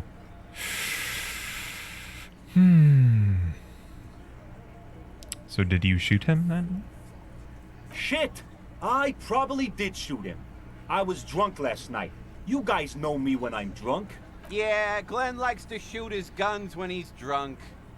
Better hope he stays sober. The little guy looks you right in the eye. No, he meant before he was hanged.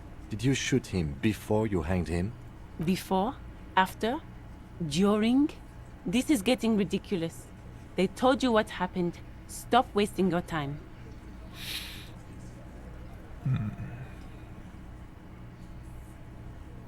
I don't think that's gonna do much for us.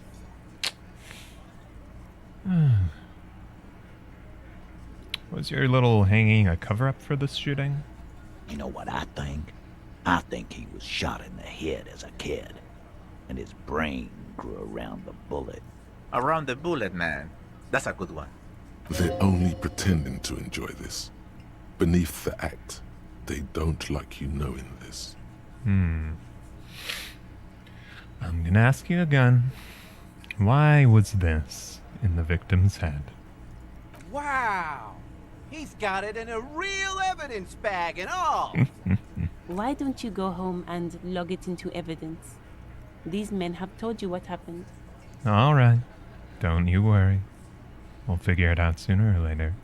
Never been worried in my life, lawman. He crosses his hairy arms, having forgotten his beer for a moment. It's not like you blew it wide open, but there's a little crack in there, somewhere.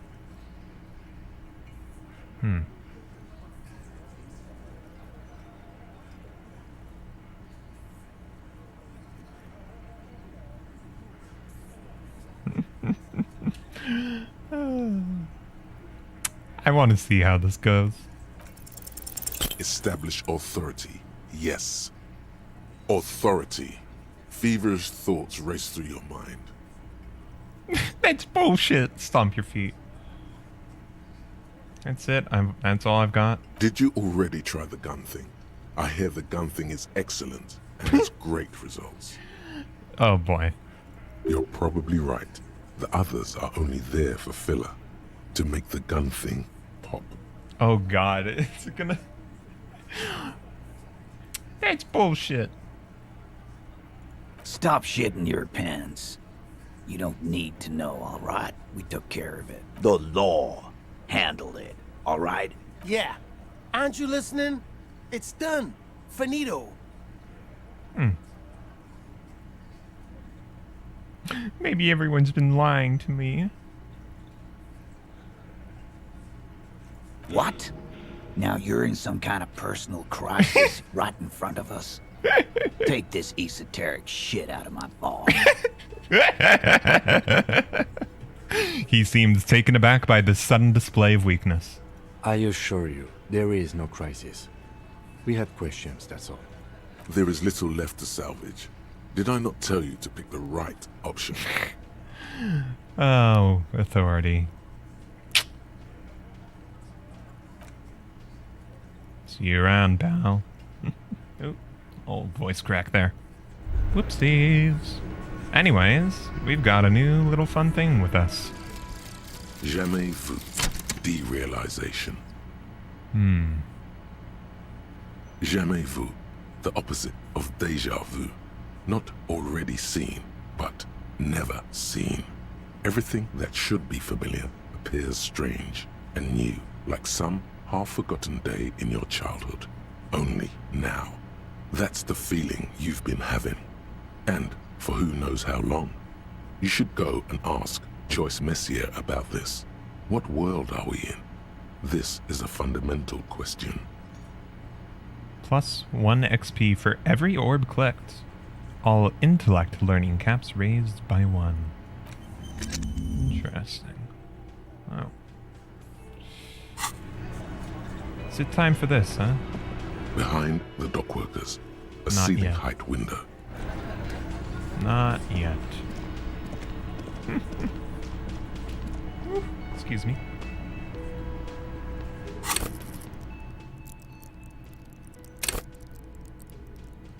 Oh, you can put... Can you put points directly into these? No, no, you can't. I don't think so. So damage reduces that. Yeah, 3 damage to that means my volition's pretty low. Okay. I see.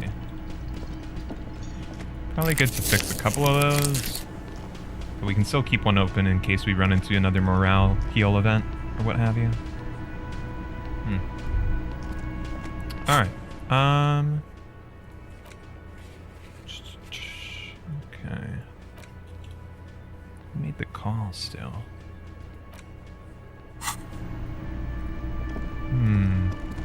Can't talk. Can I talk to you anymore? I've got nothing to say to you. Why are you wasting your time? Are you the Hardie girl? I am not. She says dryly. You could be Liz. You could be anything. You could even be a model. Even a mod? Glenn, I went to law school. I am an attorney. Why are you so aggressive? Aggressive? You make your living enforcing violence. These people are just dock workers. So you were spying on us, and now you represent murder suspects. Just dock workers. Listen, you moral intern lackeys. You're a mob, enforcing the unlawful privatization of Revachol. 20 fat men in the Occident are stealing it all, and you're their bodyguards. Yep. Fuck yeah. The tall, broad-shouldered man takes a sip of his beer. So ask what you came to ask, or get back to your commanders. It's cool and funny.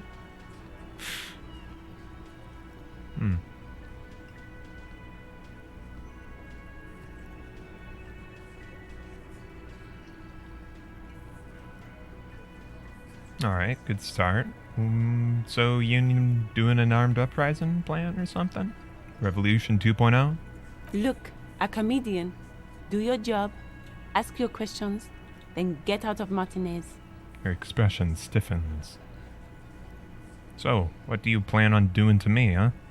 The lieutenant is not satisfied with the approach. What are we going to do to you? It's a cold laughter devoid of joy. The Union isn't going to do anything to you. It is not a crime syndicate. It is a labor organization. Goddamn right it is. If anything, it is the RCM who do things to people. But we digress. We'll talk later. Huh. Yeah, that's really weird. Why?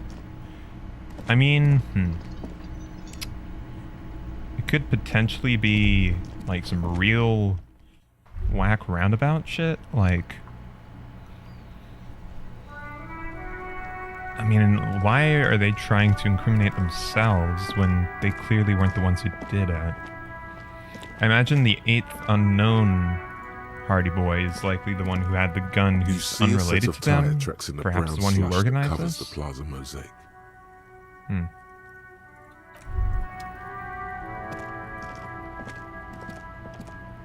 Weird.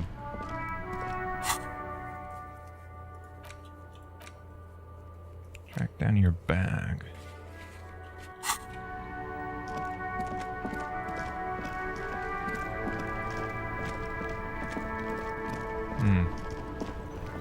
So we can ask you. Still here. Stuck in this damn jam, my man. What's up? Got any smokes on you? Nope. Don't smoke. Eh? Weren't you just smoking? He nods towards the big lorry behind him. Some of the other drivers do, though. You literally have a cigarette right there, bud. The jam to disperse. Huh? Or waiting for the sweet release of death. What is that, bud? In your hands right now.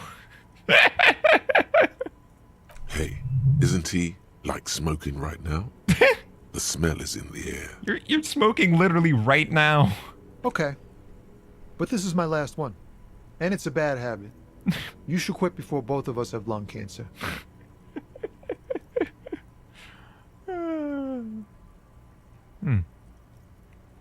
Can you tell me anything more about the strike going on? It's like whatever's going on over at the docks. Workers got a blockade set up, making demands, no way in or out. Going on strike would probably help you dodge a bullet or two. What's the union demanding? Some pretty wild stuff, I hear. Like a giant new power crane in half the company? I forget what exactly. Good on them, I guess. I've heard talk there's a company rep in town, too. Like a strike negotiator type. They know what's up. Precise demands and so on. What do you think the company wants? They want to keep that money flowing in, my man. Ka-ching. Maybe I should go on strike. Maybe you should. Cops don't get paid much and the hours are long. Plus, you can get shot. Why not? The RCM is a self-managing organization that operates on donations. We promote our own leaders. It would be like striking against your own mother.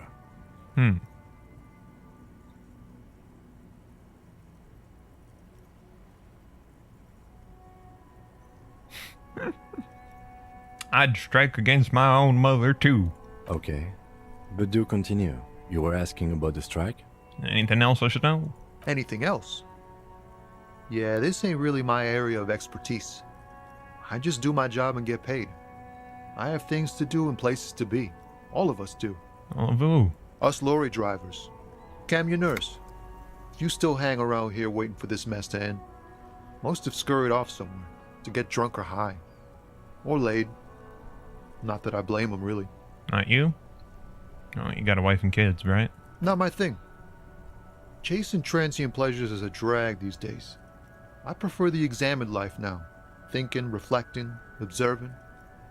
He glances down the road toward the horizon, a glint of something in his eyes. He tries his best to look nonchalant, but there's a rigidity in him, as if trying to conceal something warm and deep beneath a cool exterior. All right. See you, Tommy. Didn't undo the whole thing about talking with him about, like, his family, right? Hope it didn't. I guess we haven't actually explored this way much, huh? How do we get over there?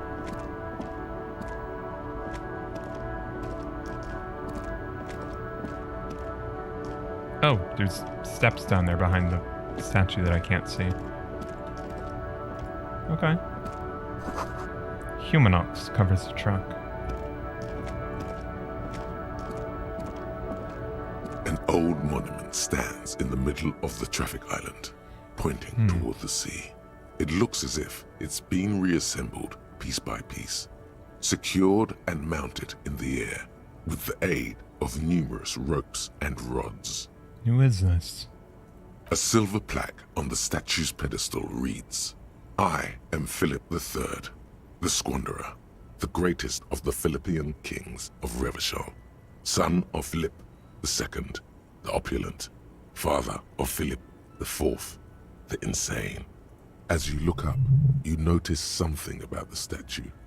There are some odd indentations on the king's chest piece.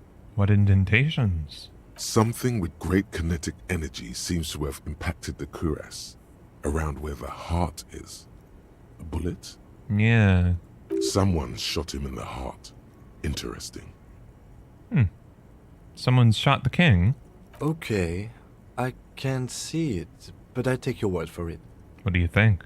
Well, Martinez is riddled with bullet holes. This place saw a lot of action during the revolution. But the statue is recently renovated, so maybe a joke? Target practice or a political statement? Seems political. It is the king, and he's shot. Why not? What this shows us is guns aren't too uncommon here, and people still shoot them, sometimes at kings. He takes a note in his notebook. The king stands high above you, surveying the bay, mute and indifferent to your sightings. What did this king do? Even by the standards of the Philippian kings, old sumptuous Philip was known for his profligacy. Rolled good, nice. In what way? Well, he blew through the whole national treasury, starting the decline of one of the penultimate century's greatest superpowers. the suzerain of Revachol. His own maladministration foreshadowed the fall of the monarchy. During the anti-centennial revolution, an end to his family line and the monarchy on the Insulindian Isola. How'd he manage to blow through the entire national treasury? Stories have it that he had his bedroom converted into a treasure chamber, where he stored unfathomable wealth. Krugerrands, bars of gold, ornate weaponry, armor, and various chalices. He called it the Sol Auron. It was obscene. There were whispers he slept on a huge pile of gold-dipped feathers, like some obese dragon, instead of a bed, like a normal person. The man certainly knew how to live.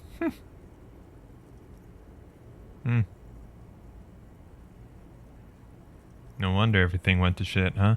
But wait, you haven't even heard about his fabled cocaine addiction. The what now? You see, old Philippe wasn't just good at squandering the national treasury on gold and ceremonial weaponry, he was also a prodigious snorter of nose candy. That's a lot to process. His Majesty's courtiers said it helped him connect with the higher realms. Where's he buried now?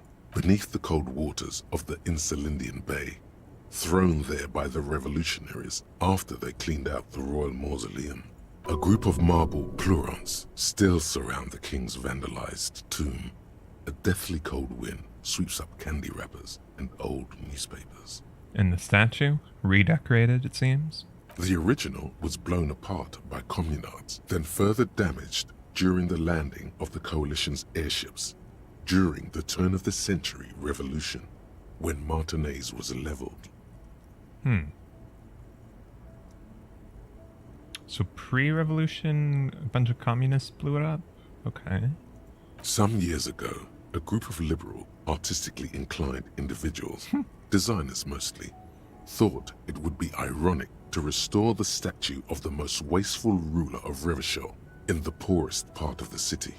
The statue is supposed to capture the moment it was blown apart, like an instant frozen in time, a rare butterfly trapped in amber, floating on a sea of shit. Not...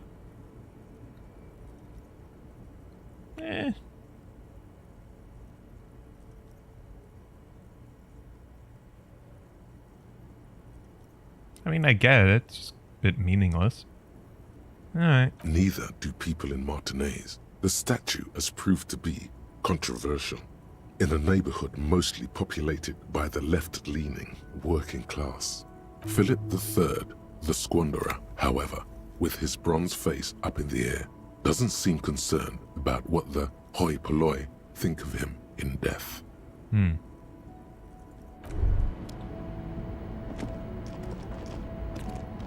Doesn't seem like it'd be that difficult for anyone to try and take it down, so I guess why haven't they yet if they don't like it?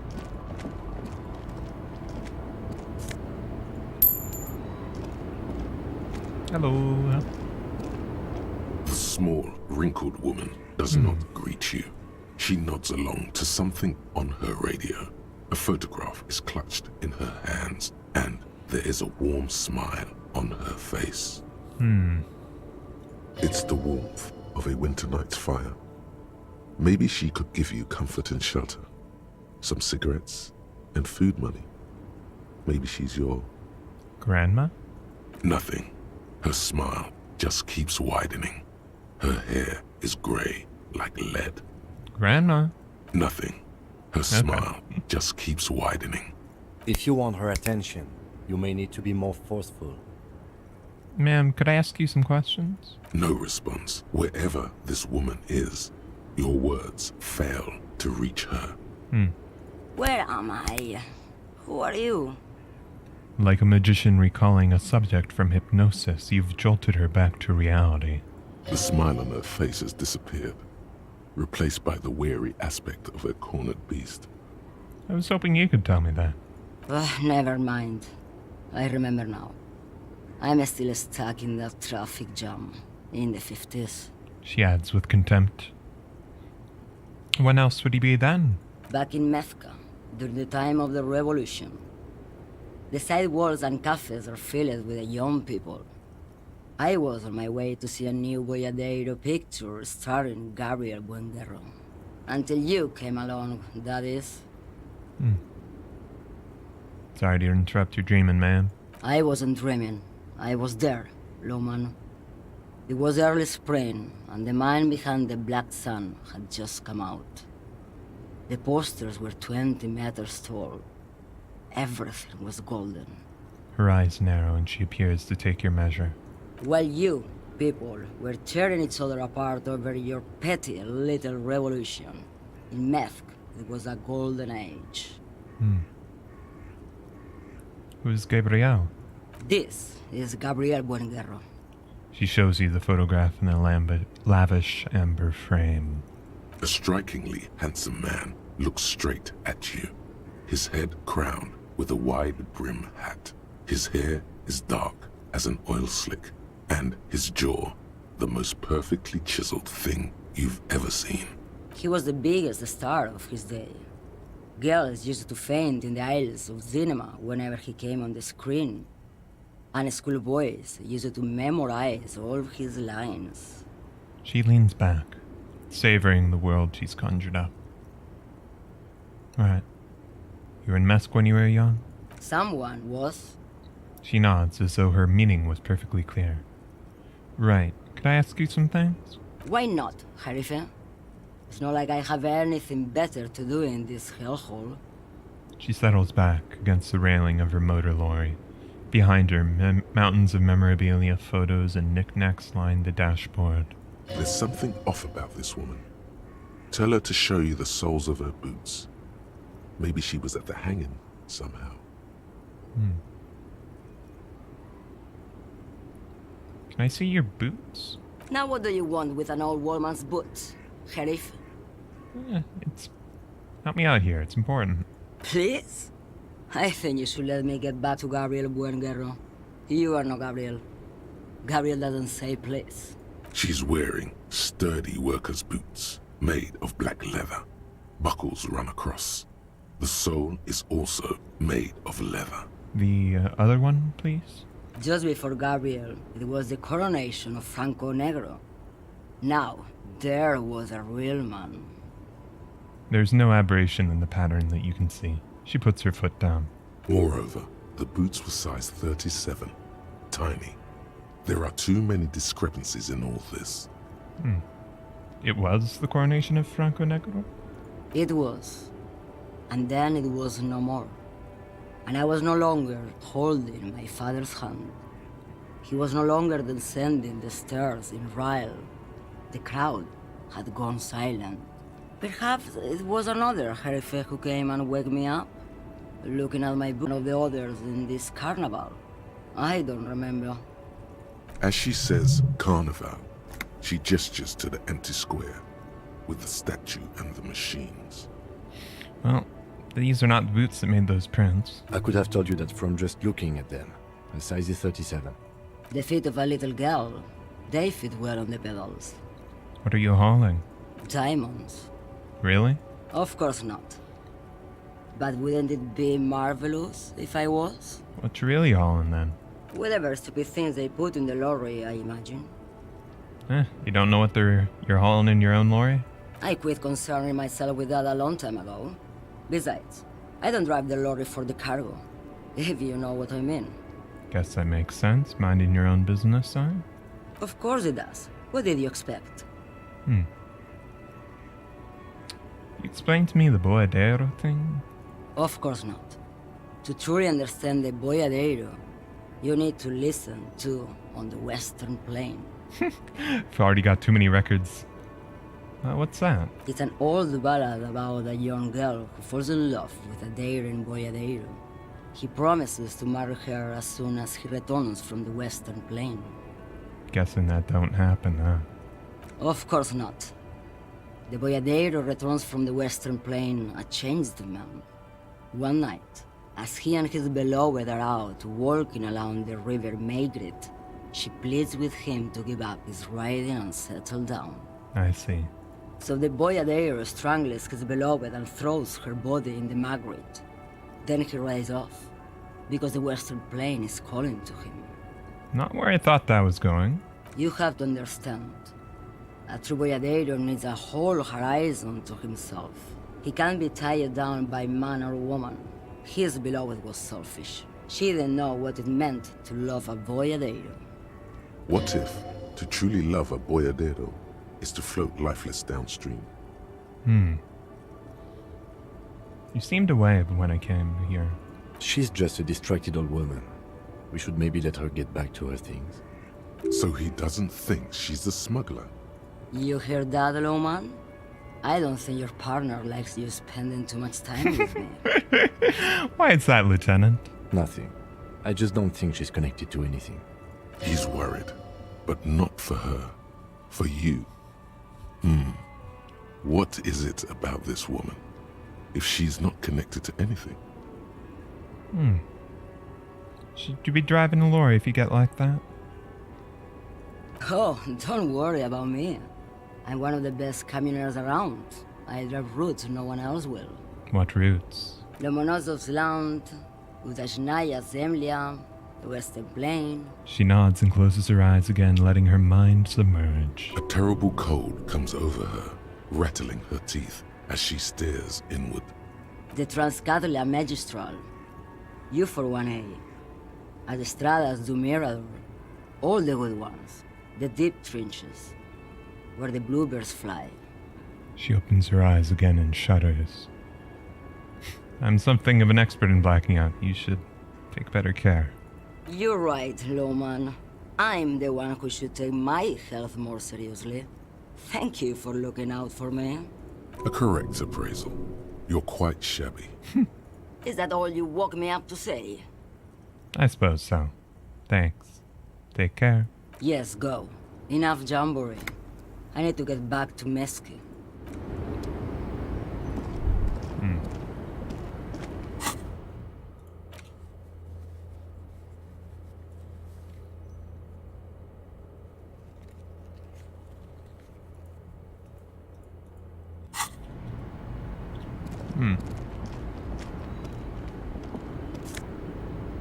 White tank top. +1 to physical instrument. -1 to suggestion. +1 to conceptualization. Tank top. Gym vest. Reeking of sweat. This sleeveless shirt is the best choice if you're not afraid to show off your masculine upper body and that hairy chest. Oh. Maybe let's not. It's a little bit too much meat going on there. Audio's glitching a little bit. What is that? What's that shadow coming from? Oh, you.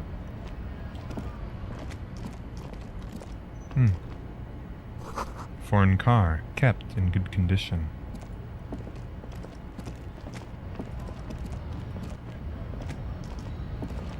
A lorry stuck in the traffic jam. This big, heavy Grad-made machine is well kept for such an old machine. Look in the window. The windows are clear. They've been recently washed. You can see a lorryman's cabin with personal belongings, stickers, insignia. Fumes of heavy fuel oil waft over you, making your eyes sting. The odor mixes with cigarette residue. What kind of stickers? The driver has adorned his space with a substantial collection of peculiar paraphernalia. Proclamations about honor, strength, and purity are glued to various panels. A large metal pendant hangs from the rear view mirror. The pendant features a sun crown with wavy rays. What about the back seat? The back end of the cabin has a small perch to sleep, large ashtrays. There are several suns and wheels sewn into the curtains. Racist nationalist paraphernalia. Not unusual in this part of town. This is our guy. The lieutenant nods towards the racist lorry driver. Our tough guy? Likely, yes. This guy's proud of who he is. Drapes it all over his machine. Oh, okay. There he is, in front of Rita, smoking nervously, hoping it's over. So the sun symbol's and gets associated with like a racist nationalist type group. Though I suppose Renee had that one Sun medal, but that's probably more connected to the old royalists. Like, oh my gosh, what is happening with the audio? I guess I could see whatever nationalist group kind of trying to adopt it from that, potentially.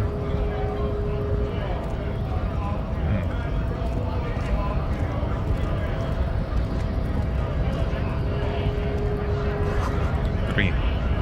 G-R-I-H. Big guy, huh? Bastards! We have a right to work! The man yells towards the harbor gates. His voice is the loudest of the lot, and oddly screechy for a man his size. What's going on here? Hold up and stay frosty, everyone. Cops are here. He's very enunciated, isn't he?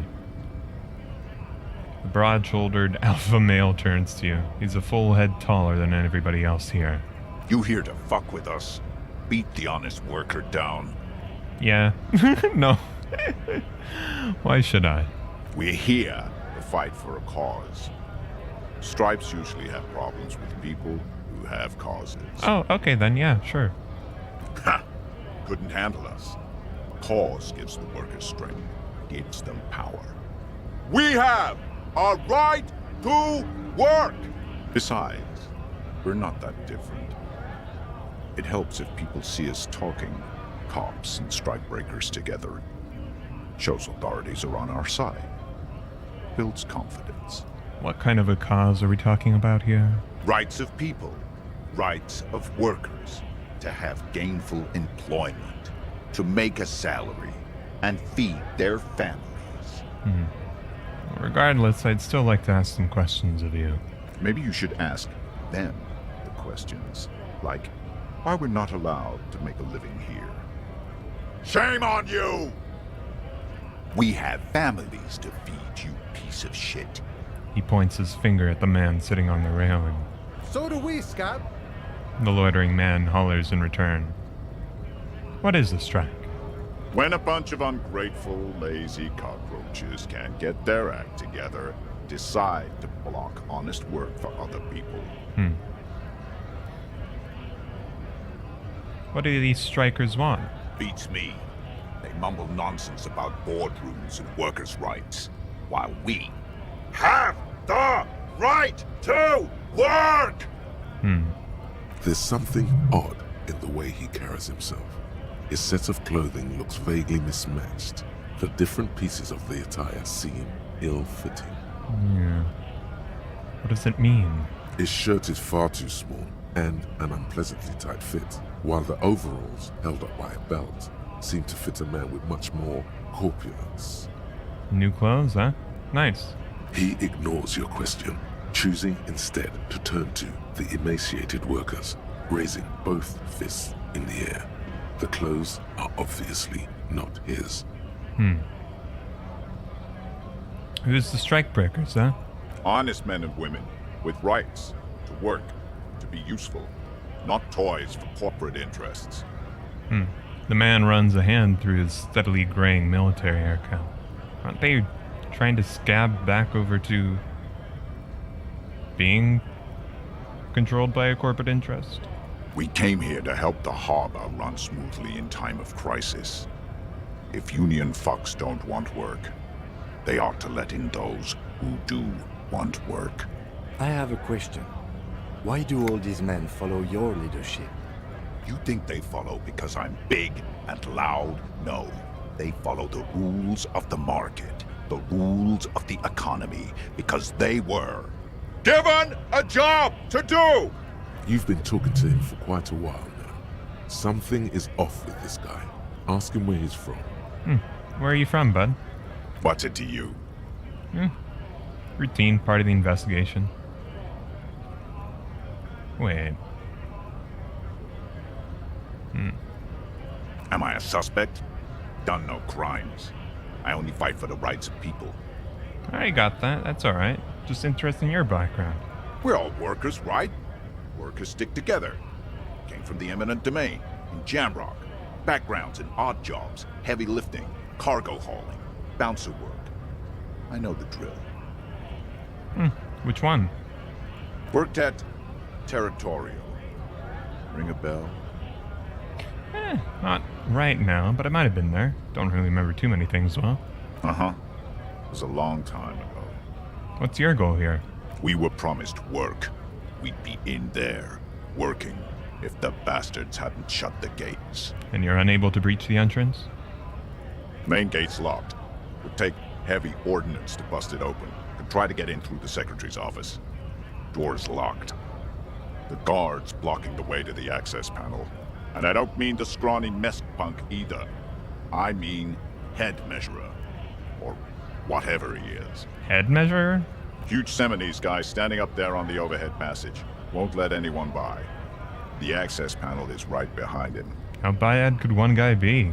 Bad. Standing on a narrow bridge, he's got a strategically advantageous position. And he's trained.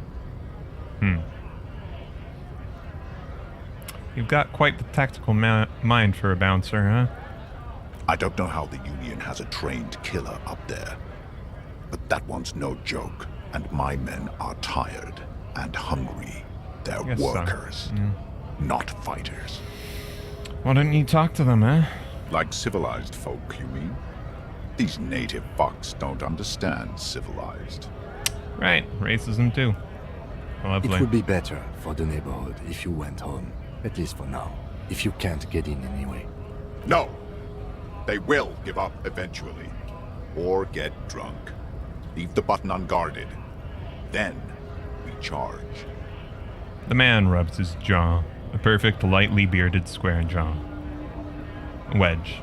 Whatever. I'll just leave now. Weird dude. Hey bud, what's going on? Greater Revachol Industrial Harbor. Scab? What is a scab? A kind of a worm. Content with mere survival. They come, they want to do our job for shittier pay, screwing over both themselves and us. Everybody loses. Where'd they all come from? Beats me.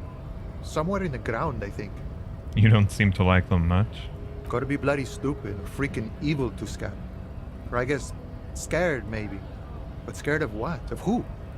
He looks at the mask, squinting his eyes as if trying to ascertain what they're scared of. Well, having no money and starving's one thing to be scared of, ain't it? Bones? Personally, I'd rather beg than Scab. If the gentleman shouting on the street came begging, maybe they'd have gotten something. You tried talking with them? We've explained the matters, but they don't listen. This lot would be reasonable and go home if the big guy wasn't riling them up all the time.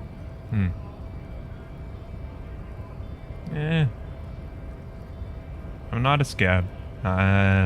Guess I'm a cop. I was just messing with you. No one's ever seen a cop scab. Yeah, cops don't usually need to scab, do they? Imagine, you cops going on a strike, but then another cop comes in and says, "Let us cop for less money." He chuckles and realizes. Speaking of, what brings the RCM here? To the Wild North? Come to, serious business. I'm sure the big boss will be glad to tell you. You'll have to ask him first. Alright. He's a chatty guy. Wants to talk about the strike. Return once you've met the union boss and are on a better footing with the organization. Oh, nice to meet you, bud. See you around. Lovely little autosave. This is still open, huh?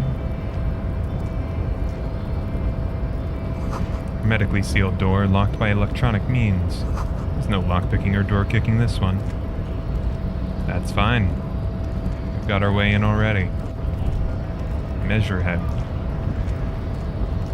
Measure head? What is... You're measure head, huh?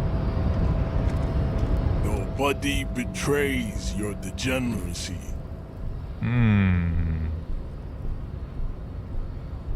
Okay, not a great start here. Yeah, Measurehead. His body totally betrays his degeneracy. What do you mean by that, exactly? You have succumbed to Al Ghul. His face contorts in disgust. As if you were smelling a dead rat. You reek of it. An invisible sword of Al-Ghul emerges from your throat. You cannot see it, but others can. It is making the woman in my company sick. Kim, do I smell that bad? It's not good. What's the Al-Ghul? Yes, Al-Ghul. But what is it? Al-Ghul is an ancient Ilmaran poison, a parasitic fungus that has colonized your race.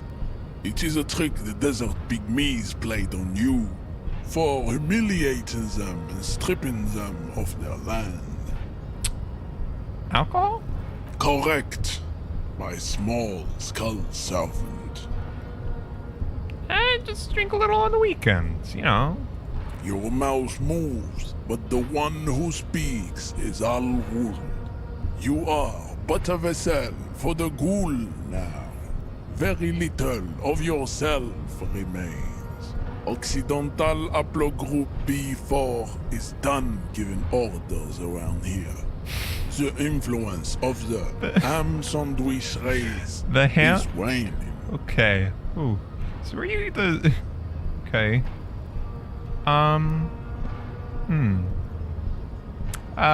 Okay. Measurehead, huh? Like a good bit of a little... Okay, are we getting into some... What's it called? Phrenology? Is that the one? Oh boy.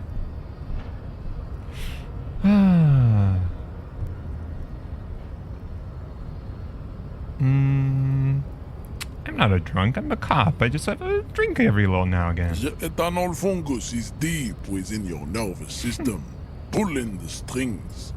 You are merely its pupa now. I see no hope for you or your kind. Okay. Can I just do my job? Begging for help. Attempting to pass fear for cooperation. How far the Occidental Haplogroup has fallen. You were once a noble and powerful race. Oh boy. You gave the world eugenics. Yep, okay, eugenics. Right, and phrenology and powerful eugenics. weapons of war like missiles and aerostatic aircraft. You made great gains in metallurgy, race theory, and statecraft. Okay. Right.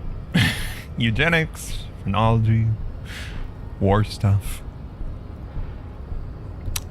Not great. Not great.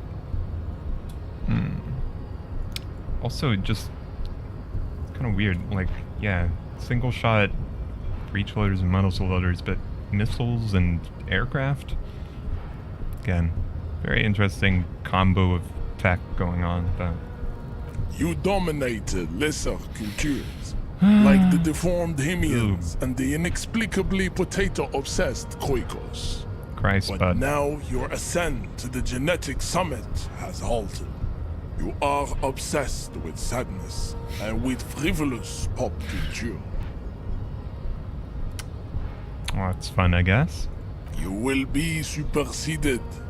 Isn't that right, babe? It is, baby, yeah. You know it. Ugh. Some sort of... Yeah, eugenics, huh?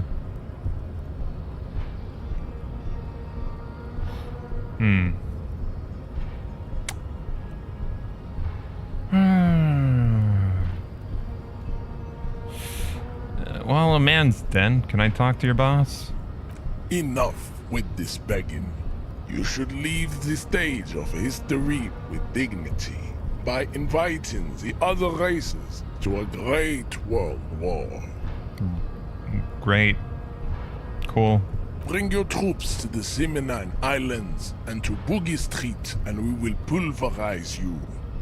When you are gone, we will build a museum for you. The walls will be lined with bottles of Al-Ghul, your beloved beverage. Inside, we will store the odes to homosexuality you call art, and your microcephalic skulls. subscribe to the advanced race theory. Oh boy. You not with the Hardie Boys? I am not the first line of defense. I am the last. In addition, these so-called Hardie Boys are an effeminate clique of bodybuilders. Their company is spiritually degrading. Okay. Alright, bud.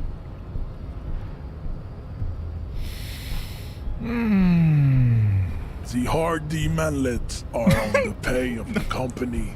I answer to the union alone. And I do this out of race heroism. Finance is an alien concept to the Simonese. Okay, bud. Now leave me be. I must luxuriate in the company of my woman. Know anything about this mug? He does not so much as glance at the object. Is this your kind of thing, or I guess not, but... Stop showing me your pathetic cup. I have no interest in it. Okay, another racist, huh? I guess... Well, the scab leader was kind of racist too, so I guess it could be his. He does... The scab leader did kind of seem like, I don't know, some kind of undercover other cop or something. I guess he could have been the one organizing the thing with the others. Obviously, that would be going across the lines, but there seems to be some whack-ass conspiracy shit going on already. You want to tell me about your tattoos, bud? Racists are generally not very good examples of their race. He gestures towards the lorryman down the street. Welcome to Revachol. You hear him yell at a redhead woman visiting the fritter nearby. Ugh. I am not like them. I am craniometric perfection. I have taken the trouble to permanently draw a phrenology grid on my skull and features. This should dispel any doubt.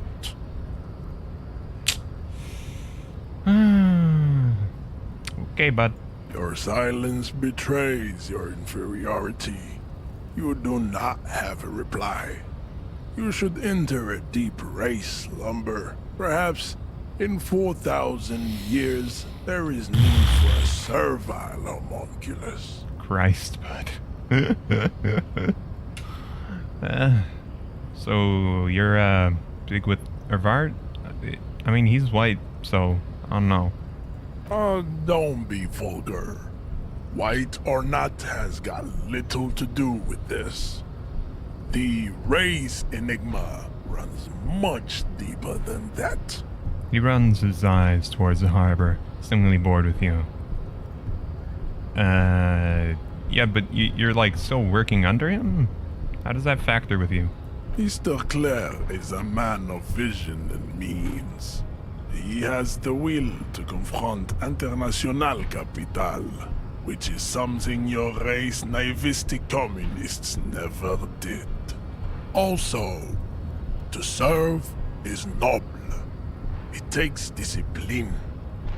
Your petulant individualism has only contributed to your race failure. It is lax and moronic.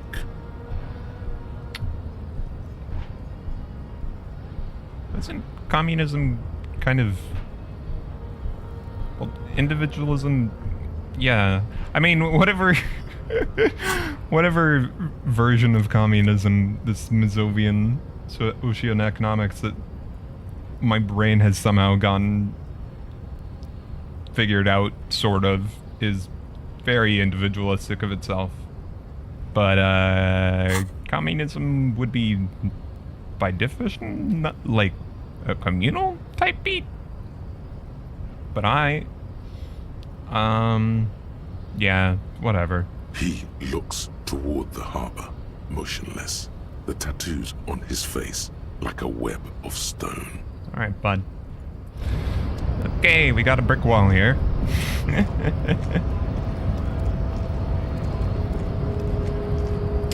But I think we can just kind of dodge right past the dude, so who give a shit?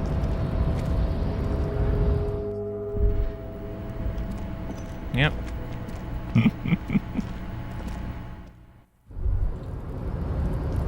Let's see what we can learn here in the day now, and if the audio will stop fucking up. Also, yeah, actually, now that I think about it, the camera's busted too. Let's load that real quick, reload, and hopefully that'll fix the audio and camera issues. Yep. Okay. Looks good to me. Right. Can we put that photo back here? This is the night what? Nope. I would like to return the dude's stuff, but alright. Sorry, Renee.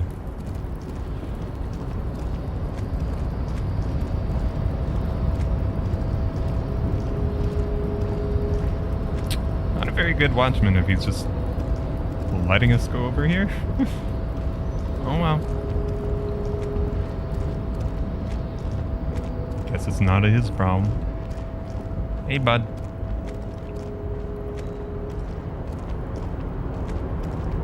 What is he doing all the way over here after all? Container, container, container. Hey, bud. Container, container, I'll turn you nice and red. Container, container, put the logos on. Hey, yo, what's up? The accent is so thick, it's impossible not to notice he's Ubi, from the vanishing peninsula of Ubisund on Muindi. Okay. Container, container, used to be Wild Pines. Container, container, now belongs to Evrart. The tiny man is so engaged in his work he doesn't notice you.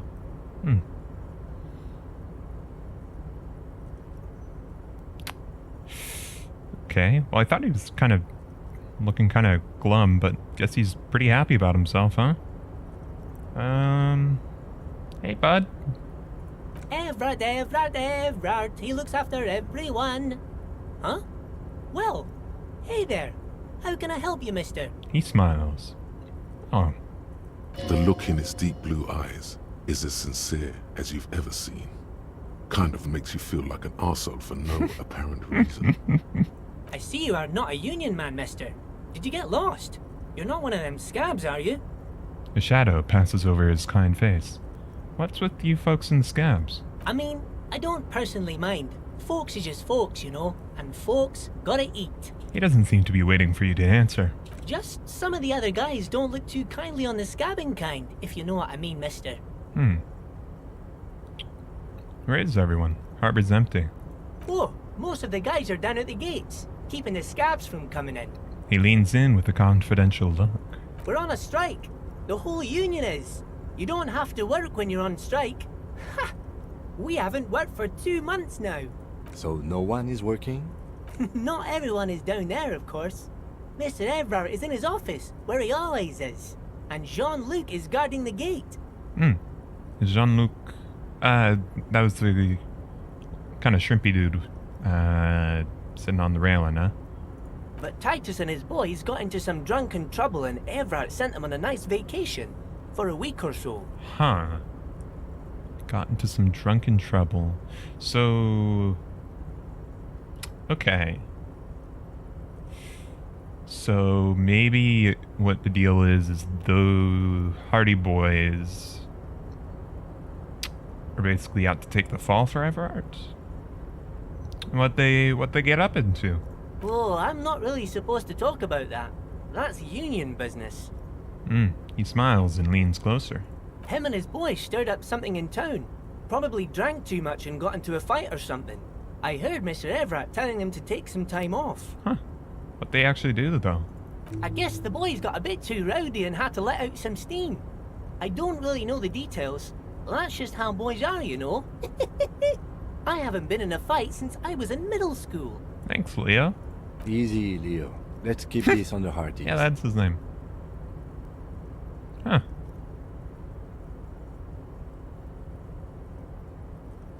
What kind of fight they get into? A mercenary or something? Too late. Leo's mouth is still moving, and the words are spewing forth. Words, words, and look, even more words.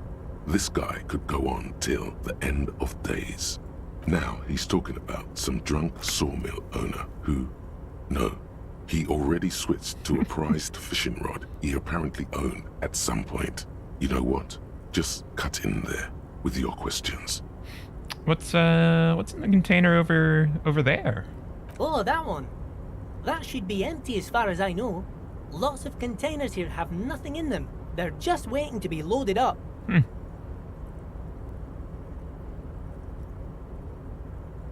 Are you the Leo who wrote the note to make more banners? Oh, yes, yes. I leave all kinds of notes for myself. That old head of mine ain't so good at keeping things in no more. I almost forgot about the borscht. Oh, okay. Oh yeah, you were the one who was like asleep on the table, right? Yeah. What borscht? Oh, yes. I've been taking special whirling borscht to the men every day since the strike started. The little guy chuckles merrily. Whirling, huh? It's very, very good. Makes a man feel so warm and happy. I feel like I could take on Mr. Renadan's boar dogs every time the lunch is done. What do you mean by taking the soup to the men? It's for the strike? Yes, yes. I'm taking it to them. The borscht keeps them happy and in fighting spirits. Makes you all warm inside. They brew it in the whirling in rags. Who makes it up there? Oh, the whirling's cook. He makes it. Them is always talking with Mr. Manana in that weird language and laughing together. He doesn't speak what we speak. He's from Grad. Ah, okay. I guess I'll look into the borscht. Thanks. Oh, sure, mister. Sure. You do that. Yes, sir. He didn't actually understand what you meant, and now he's just nodding along. What you doing with the containers, though, bud? Oh, I'm just making some covers for them containers here. Yes, I am. Yes, I am. So it's easier for the crane operators to spot them. Huh.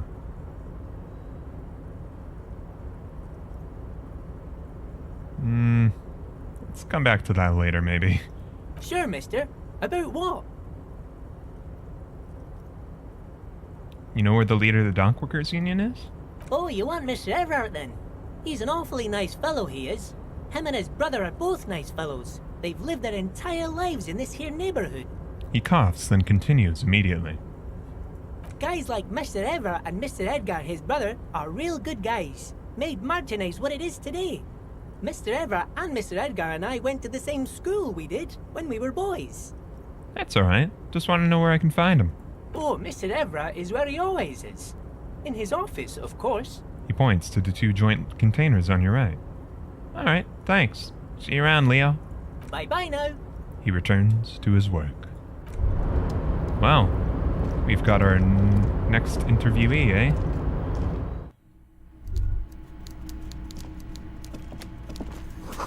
The coffee in the giant thermoses is still lukewarm.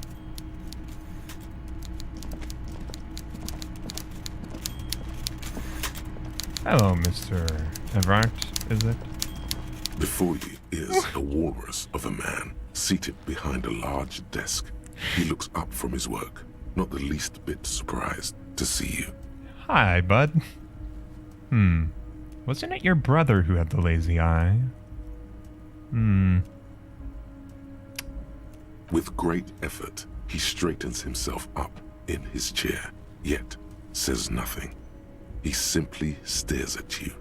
Okay, bud. With a mixture of expectation and impatience, well bottled. Well, let's get straight to business. There's been a murder. Welcome, Mr. Dubois, Mr. Kitsuragi. It's good of you two to stop by. Please, have a seat. He gestures to a tiny chair opposite his giant desk. I'm Evrart Clare, head of the Debarders Union here in Martinez. The man relaxes into his chair and continues. I'd offer you my hand, but unfortunately my health prevents me from getting up. You understand? Of course. He looks extremely comfortable. The tiny folding chair, on the other hand, looks like a torture device. You go ahead, detective. The lieutenant nods at you, then at the chair. Whatever he has in store for you, it can't be good. he thinks. I'll do my best. Hey, just make sure there ain't a whoopee cushion, eh? Forget about that. What's with this Dubois stuff? Oh, yeah. You're getting some seriously That's not my bad name. vibes from I am Raphael Ambrosius Costello, of course. Why are you calling me Mr. Dubois? Please, Mr. Dubois, let us converse in Ah, a civilized Dubois. manner, as equals. Take a seat. I insist. It's nothing. Yes, that's probably right. It's nothing. Forget about it. Filter it out. Okay. You can take a seat. Excellent, Mr. Dubois. I can see that you're a reasonable man, and reasonable men can be of great use to one another. He gives you a sly wink. We'll remain serious, I guess. So tell me, how can the head of the Debarders Union help a representative of the Revachol Citizens Militia today? The chair you're sitting on has got to be the most uncomfortable chair in the world. It's violating your backside. Oh, that's not great. Oh, by the way, I heard you got a rather rude reception from a certain Lawrence Gart. Some people have no manners, it pains me to say. Let's quickly take a Nosafed right in front of the dude, I guess. This should take care of that nonsense. He points to a giant novelty check on his desk. It's absolutely comically huge. It should be sufficient to cover your expenses for a few days and patch over your differences with a cafeteria manager. Go ahead, take it. He points at it again. Wow, that's 25 real. That's good money. You need it. Comically large check for 25 real. If you're gonna bribe me, like, at least bribe me with something a bit more. Huh? You know Gart? Yes, I know Lawrence. He's a real character. No union man in him. A real piece of work, that boy is. I don't even trust whether or not this is a real check. Oh boy. Sure, why not? Is there anything you'd like to say to me? Or... No. Nope. Cool? I wouldn't go that far. I'm sure there are cooler things than delivering a comically oversized novelty check to a cafeteria manager. But, sure, if that's what's cool nowadays. Now, I'd like to set your mind at ease about one other matter. Your lost gun. Let me assure you, Union people are on it as we speak. I've got my best hounds looking for that lost gun. Hounds, huh? Ugh. This guy knows way too much. But alright. Can't fix that. His slug-like lips move, but all you hear is an echo. Lost gun, lost gun. The world is swallowed by a black hole of fear. Only 2 words escape its gravitational pull. Lost and gun. Is just talking to this man gonna be a whirlpool of pain? Because it seems like that's the direction it's heading.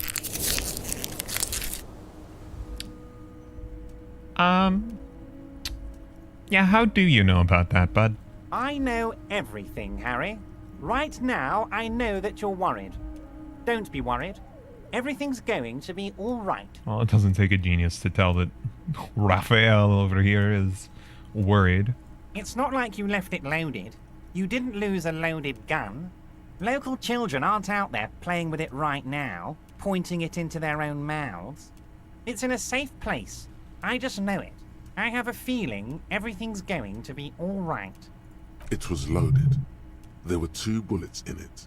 You always keep at least 2 barrels loaded. The chair is killing you. Who does this guy think you are? Ronnie the Rookie? Yeah! You ain't worried about no lost gun, or unpaid bill, or forgotten name. You're the bad cop. You're probably more corrupt than him. Wait, that's it? That's my point of pride here? Fuck yeah. Remember when you tried the expression on that little minx in the silver jumpsuit? That was you. Okay, bud. I see. Give him the finger pistols, eh? Snap, snap. The fat man shoots those finger pistols right back at you. He seems to be enjoying the display. Good. Now lean in with some corruption. Okay, Evrart. We know what makes the wheels of the world turn. That we do, Harry. Let them say what they will about you and me. We're both born fighters. Good way to keep your guests on edge, huh? Why, thank you. It's always nice when a fellow professional appreciates your work. That's it. Now kick back and add a final flourish for dignity.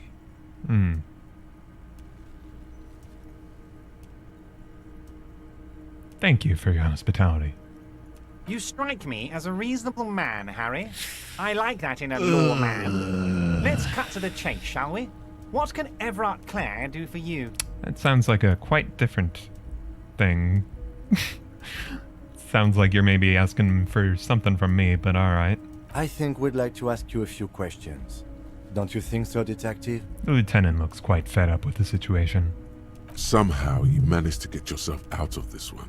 Now quick, keep the momentum up. Ask questions. I wanted to talk about the hanging. Oh, of course. That's your main thing here. That's why you're in Martinez. I know everything that goes on around here, and I would love to discuss it with you. I mean, it's no secret that the lynching is connected to the strike. So much to talk about. Honestly, it's been weighing on me so heavily. I understand you need to interview me. I sense there's a... but?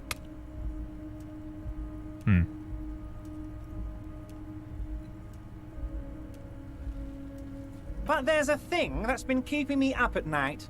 I want to talk about the hanging. I mean, if we could just calmly talk, exchange information, we could blow this thing wide open. Yes, that sounds good. Let's do that.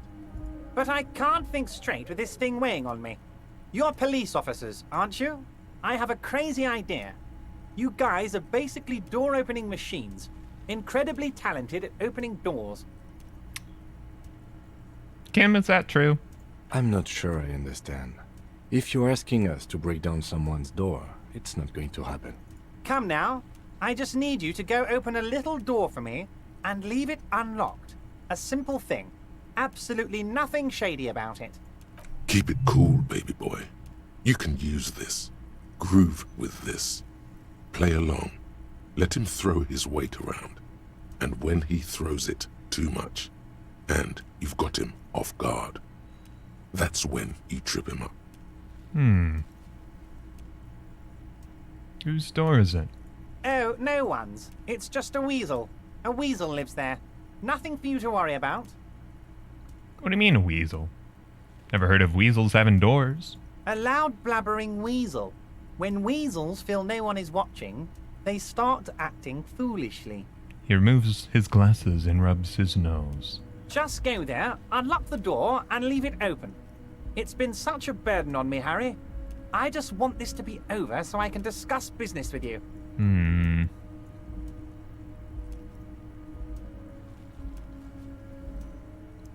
Let him throw his weight around.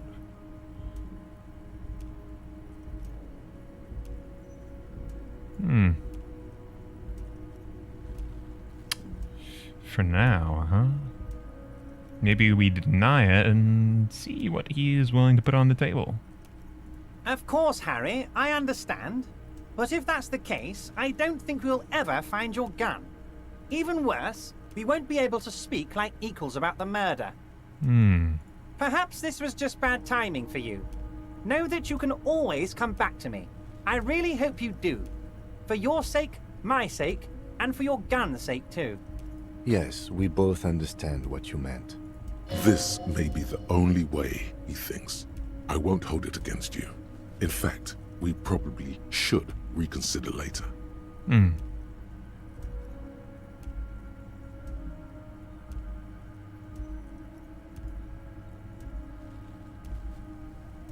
Hmm. Well, I guess we can ask about the name. Of course. Let us dispatch with the formalities. You call me Evrart, I call you Harry.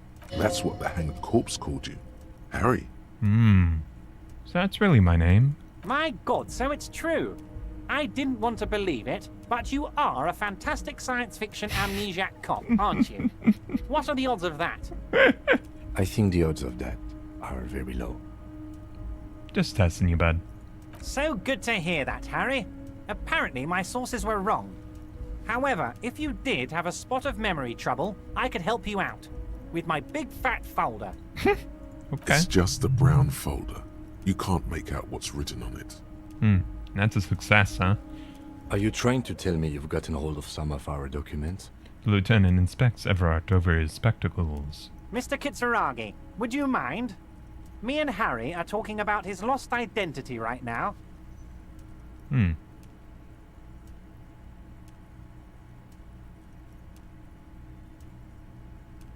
What kind of a cop does it say I am? Well, Harry, if I were to sum you up in one word, it would be apologetic. I'm a sorry cop? Yes. You seem to be. A lot of the time. But right now, there's no reason to be. Let loose a little. Be you. He's probably just making a guess based on your recent activity in Martinez. Hmm. So where did you get that folder, huh? Ah, this? My friends in your organization gave it to me, Harry. Oh, of course. I find that very suspicious. May I have a look? I'm afraid this is meant for Union eyes only, Mr. Kitsuragi. I'm sure you understand. Please continue, Harry. Hmm. Ugh. I would like another point in drama, I suppose. Lie and detect lies. I see. So what is... Do you know where I live? But of course, Harry. Your precinct is the 41st and you live in Jamrock. You're a Jamrock boy. A long way from home, but that's okay. Hmm. I mean, that's pretty basic info, bud. Hmm. Obviously he knows what my full name is. Hmm. We'll talk of other matters for now. Of course, Harry, of course. Let's not linger on personal details and amnesia. You wanted something from me. Hmm. We can talk more about doors, perhaps. A fantastic change of heart, Harry. Go talk to Manana down by the gates. He'll brief you and give you the key. And just like that, it's happening. The roller coaster is moving. Hmm. Too late to take it back now. Just open one little door. You don't need to go in or anything. I just want that weasel to come home and see the unlocked door. That's it. Anything else we should discuss? I'm told the union is involved in local drug trade. What? Harry, how could you say that to me? You know I appreciate a joke as much as any Johnny Fat Guy, but I can't take slander. Are you actually investigating this?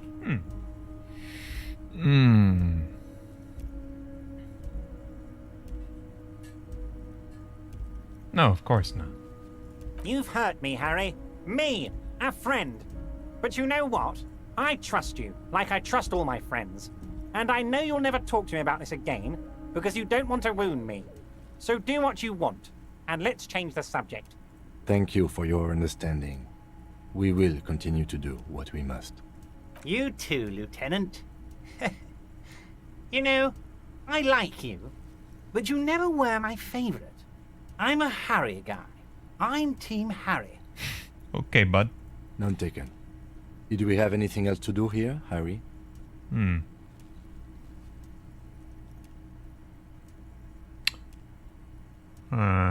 Right, that's the thingy? What's it? The, Porch. Don't need to bring that up.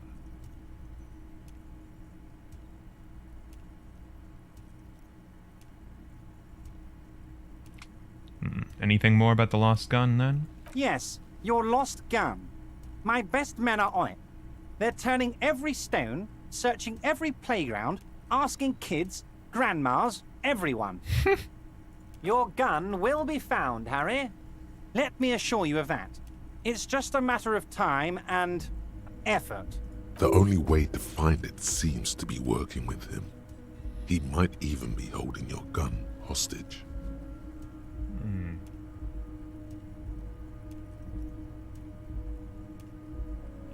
Could he really hold it hostage? Who knows? Only one thing is certain. If you work with him, you're going to get it back. And working with him might be the only way to do it. Don't want to give them more info. I don't wish to be blackmailed with this gun business. Harry! I was only trying to be tactful. A lost gun is a dangerous thing. I can't have it around in my neighborhood. Ah, but of course. Kids could be playing gun roulette with it as we speak. Teenage gangs could be arming themselves. Get a hold of yourself, Harry. I Alright. assure you, we are working on locating the missing sidearm as well. The lieutenant is concerned about the lost gun and feels that the fact you haven't prioritized looking for it is unfortunate, if inevitable, and doesn't put the RCM in a good light. Excellent, Mr. Kitsuragi. That's excellent news. Looks like we have a friendly gun-finding competition on our hands. All the other options seem to be giving away too much info, and I don't know how much this guy actually has, so... We'll talk later, eh? Wait. You need this to get in and out through the gate. Great. Wouldn't want to get stuck. Here. You're one of us now. A real red and white union man. Take care, Harry. So he does not know about how we got in. That is useful. Doesn't know everything, eh? Giant novelty check. This 20 by 50 centimeter check looks like it's meant to be handed over ceremoniously on a gala-like event. It supposedly exchanges for 25 Haugen at your local fruit store. Below the number, a careful hand has written the words... Constable's rent. All of it. Note. Worthless in a pawn shop. Okay, bud.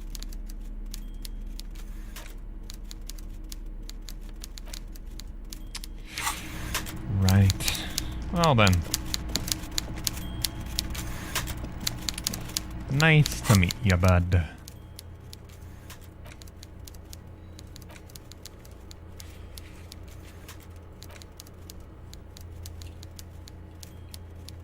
Basement door behind the greenhouse in the backyard to intimidate the occupant.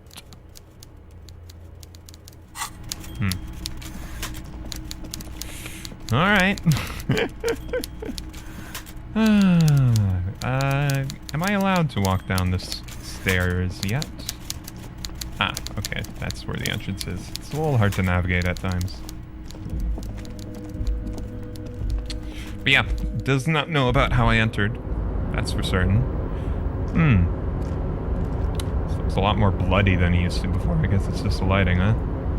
Hey, bud. Oh, hey, mister.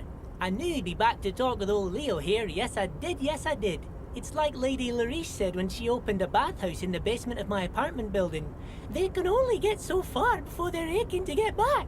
And lots of folk really did keep coming back. Oh, that's lovely, Leo. But, we can save the stories for other times and just get to our greetings, huh? Sure, mister. Absolutely. I'm always willing to help out nice fellows such as yourself. You work here? Yes. Everybody needs a job, and this is mine. I'm Leonard, by the way. Leonard Bellick. But everyone calls me Leo. The little man raises his hand in a welcoming gesture. I'm like Mr. Evrat's right-hand man when Mr. Edgar is out of town. And Mr. Edgar's right-hand man when Mr. Evrart is away. He chuckles.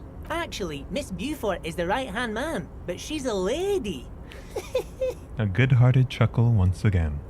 Miss Beaufort, huh? Who is this, Miss Beaufort? Beaufort. The lieutenant looks up at Leo. A real pretty lady with a skin like those Douai Sucre candy bars my missus likes so much. Them are real nice to suckle on once the dinner is done and me and the missus sit down beside the radio. Kind of a weird thing to say about a lady, but alright. But I can't listen to the radio all the time. There's so much to do around here and I'm always busy keeping things running here. Yes, I am. Yes, I am. Yeah, but, could we stay on the topic at hand? Miss Beaufort, of course. Oh, Lizzie. She Liz is a real Beaufort. sharp tool. Okay. Mr. Evrart put her through some fancy school and everything, east of the river. 4 years she was gone, and when she came back, Liz she was all Beaufort. fancy and lawyerly. The lawyer gardener. But she's a real nice girl. Grew up in this here neighborhood, knows everybody and gets along with everyone. Real pillar of the community one day, I'm sure. For a fraction of a second, there's sadness in his eyes. If me missus and me was to have a child, I'd be real happy if she turned out like her. But she can't have kids. Who is your missus? Dr. Lemaitre said so, and she knows about such things. Been a doctor for almost 50 years, she has. He sighs and falls silent, watching you meekly with his blue eyes. Think you're doing a great job, Leo. Yes, this place really seems to run like clockwork. Keep it up, Leo. The lieutenant smiles at the little man. Well, thanks a lot. Coming from you, it means a lot, really. You didn't even think it was possible, but the smile becomes even wider. Sometimes I feel some of the guys don't really get how much I bust my ass for them here. But you guys are alright.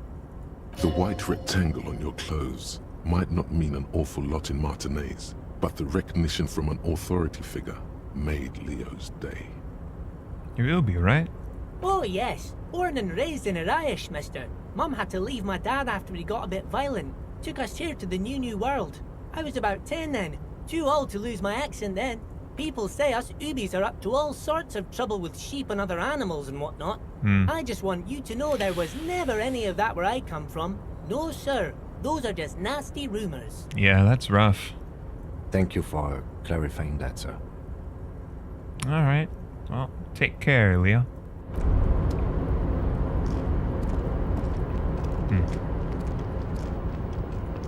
Guess like a, Scotch-Irish or something analog.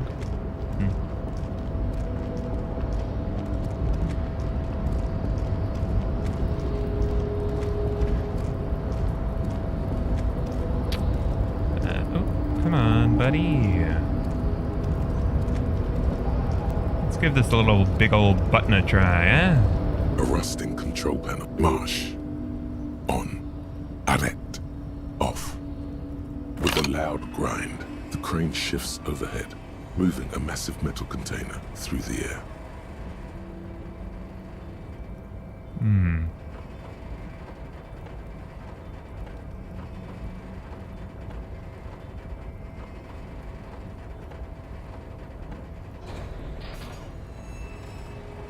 Oh boy.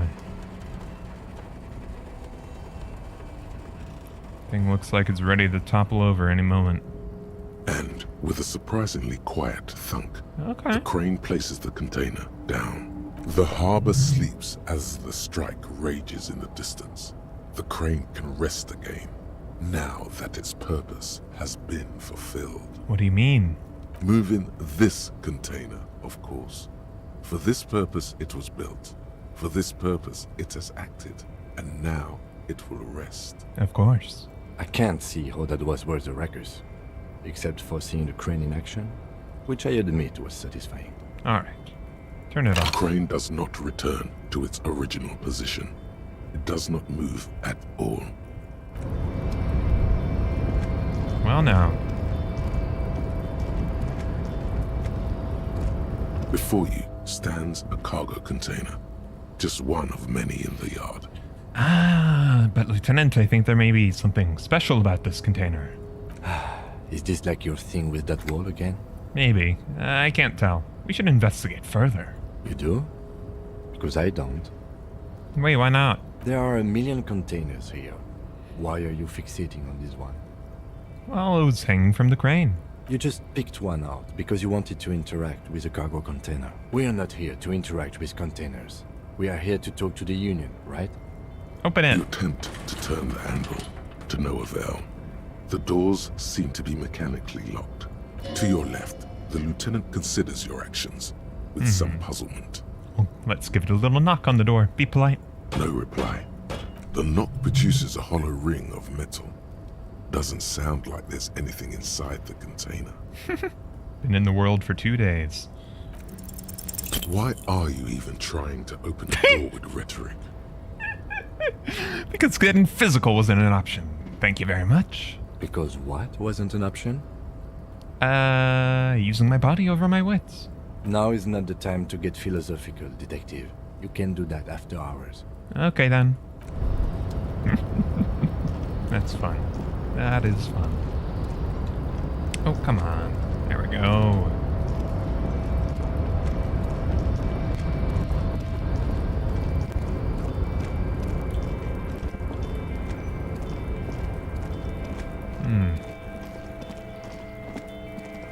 Why did I come here? Oh well.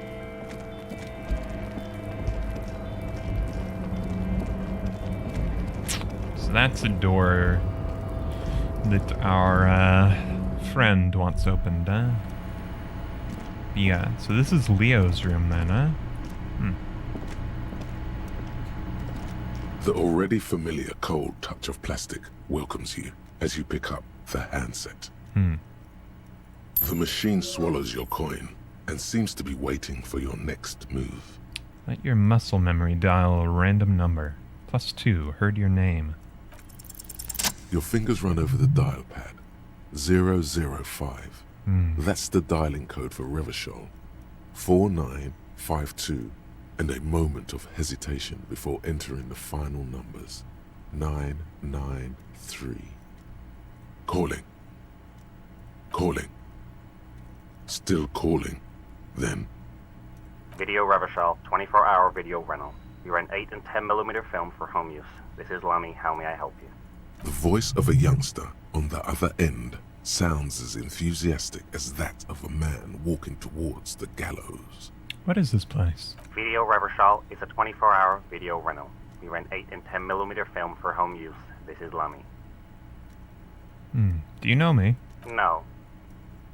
What is this place to me? Sir, I don't know. It's a video rental. Maybe you rent videos here. Why did I call you? Maybe you called to extend your rental period? Do you need to extend your rental period? Do you have anything on the name Harry Dubois? Let me fire up the machine. Dubois. Dubois. Here we are. You haven't rented anything in 5 years, but you still have a copy of Blue Ocean Hell from November 46. Whoa, not a fun film, that one. What kind of film is that? It's not an easy watch. After the death of his daughter and subsequent divorce, Ziemsk immigrant Egidius Wojcik tries to come to terms with the onset of dementia. No wonder no one's been missing it. Still, it would be great if you could return it to us. We're on the corner of Voyager and Main. On the corner of Voyager and Main, a large neon sign hangs on the side of a building. Video Revachol, 24 hours. It's raining and there is almost no traffic on the street. A woman's footprints in the mud lead away from the front door. Tiny heels tiptoeing down the road. Beautiful steps, light-footed with a lifetime ahead of them. You look up and the air seems to grow darker. Suddenly you feel like you don't want to hear about video rentals anymore. You don't want to hear about any of it. It was all shit. It's over. What was all shit? It. Kim, I feel sad about Video Revachol for 24 hours. That's enough for you today. Let's conclude this call. Alright. We're done here. That's interesting. Wait a minute. Lena needs a telephone call, don't she? And so does the man... Okay, but so the... The phone is working fine there, but not in the place. Okay. So, how'd you like our harbor? Nice enough. It's but a rest area on the path leading across open plains. He notes solemnly, then turns to you, a wide smile adorning his face. Right. You talk to the boss, eye to eye, like men of the plain. If you have any more questions, I'm set to talk. Alright. Any idea who killed the hanged man? The mercenary, eh? Who could have killed him? That's indeed the question. He Why shakes. even do such a thing? He shakes his head solemnly. Huh. So the Hardie Boys are pretty open about claiming they killed him. But our friend Mañana, he does not seem to know. Are the dock workers involved? What a thought! Why would noble workers resort to such a thing? Unless they were pushed, of course. Pushed how? Your dead guy was an enemy combatant. What does it mean? He was an agent of the opposition, attempting to undermine our honorable efforts. Did you kill him? I ain't the murdering type, but that's just me. Large organizations like our union have all sorts of men, with all sorts of skills. Understood. This has been of limited use. Still, thank you. No problem. I wish the best to you in your search. Sure, I'm glad it's not my search. Evrart said you had a key to a door. A key, huh? What door is this key supposed to open? He said it belonged to a weasel. Oh, say no more. I got you. He taps the side of his nose with a little wink. I got that key right here. And let me tell you, it's mighty good of you to help us out during the strike. Working class solidarity, as they say.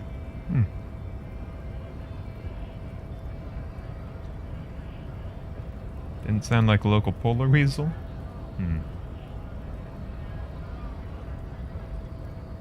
Hustle grinder. Not opening it for myself, I'm opening it for all the working men. Not doing this for political reasons.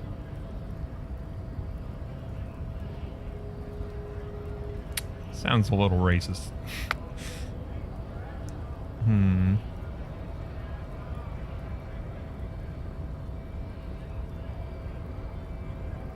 Yeah, opportunities, I suppose.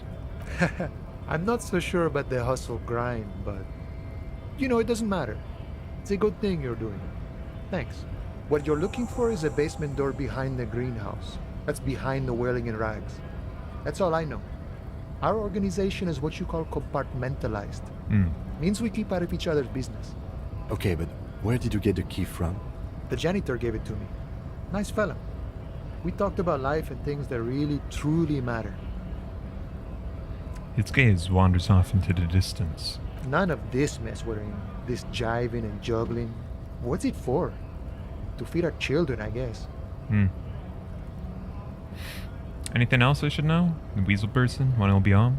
I'm more of a philosophical dock worker. I like to talk about the big picture stuff. Who I am, who you are, what we are fighting Hustle for. grinder.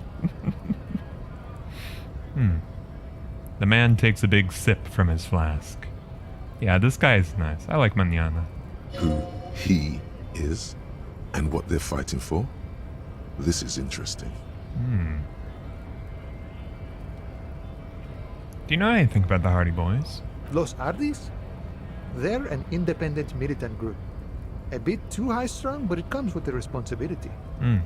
They're sort of like you. Preserve the rule of law and all that. Except it's Evrat's law. But really, they're just like you. Why are you striking? We're negotiating our share. Your share? Aye. He seems pleased with himself. So not a wages or pensions or anything? This stuff, they already covered. At least you got benefits, that's something. It's not enough. Not enough to get ahead. More about keeping us in our place. Okay. How large of a share are you trying to get then? All of it.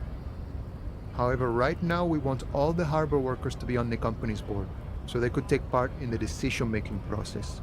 Oh, okay. What about Evrart? Can you tell me about him? I think it's best you make up your own mind now that you've met him.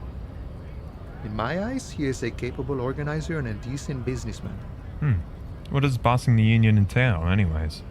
I guess you kind of get to be the village chief. He oversees the harbor, makes deals with the owners or other relevant parties. Watches out for his own. By that, you mean corruption? By heavens, why would he not be corrupt? We live in a harsh and disordered world, see? And in this world, the old man is corrupt for our benefit, and we know it. Appreciate it even. He is, personally, not too lavish. He seemed pretty lavish to me. He is reasonably lavish, sure. That's his prerogative. It's not like you want a saintly demeanor on a corrupt motherfucker. That would be a manipulative illusion. I guess I sort of see that point. Sure. Besides, there are no non-corrupt systems in the world anyway. And moralism is the most corrupt of them all. You communist? No. I don't think I'm a communist. Seeing something of value and saying I want it all to myself is a much older and simpler notion. No science to it at all. Even a weak child can think it. The only things holding someone back are I can't and I shouldn't.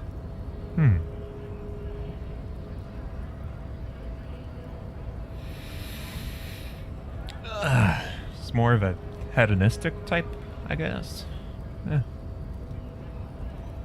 Or I guess more of a might or makes right kind of deal, huh?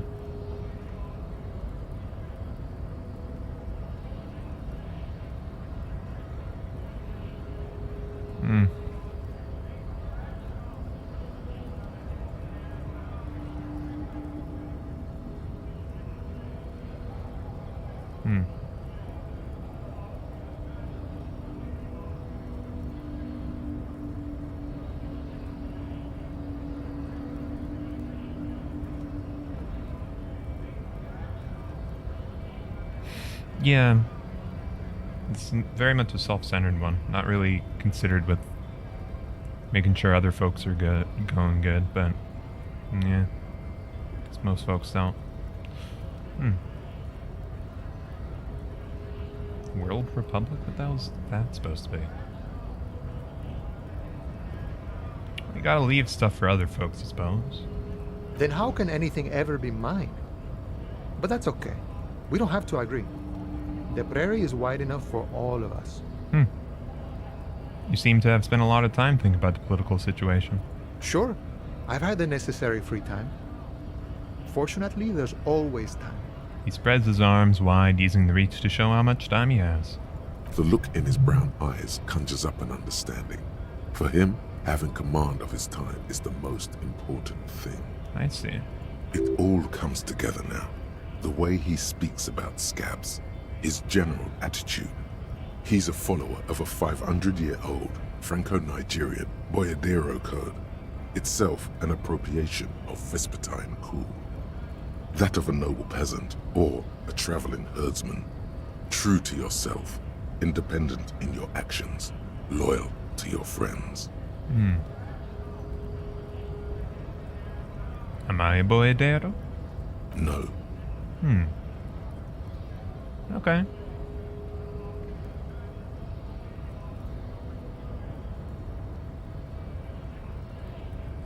Maybe. No. The man sits on the railing, his hands reaching far and Thanks, wide. Encyclopedia. Yet it feels as if he could effortlessly go even wider, if need be. An endless torrent of time. Alright. Good talking to you, bud. See you around. Yeah. I'm sure that's not enough, but I don't know. Let me ask this guy some more now. Right to work! Right to work! Shame on you! We have... What did we have for this guy? Conceptualization impossible. Box of sunglasses. Physical instrument on the sleeping dock worker. Measurehead, rhetoric, cargo container door, authority, suggestion, conceptualization.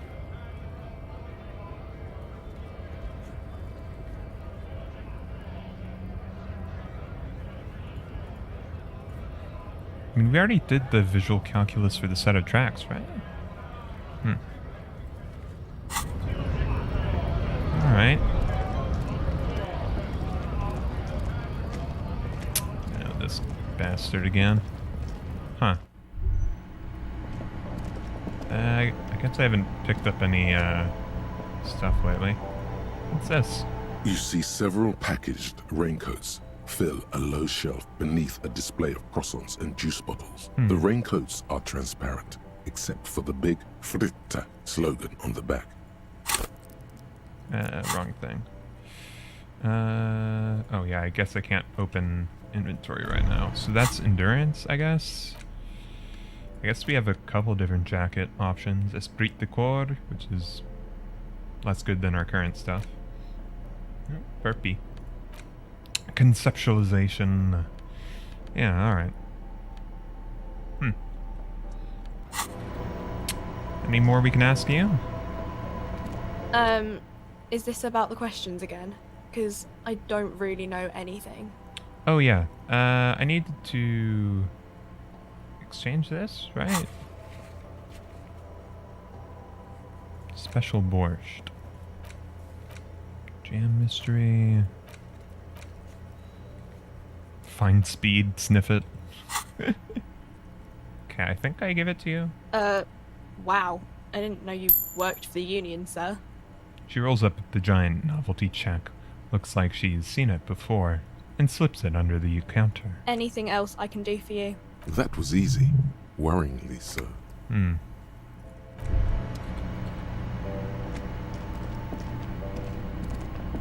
I suppose one thing that Evrart could get out of it is the word going around that we're associating with the Union.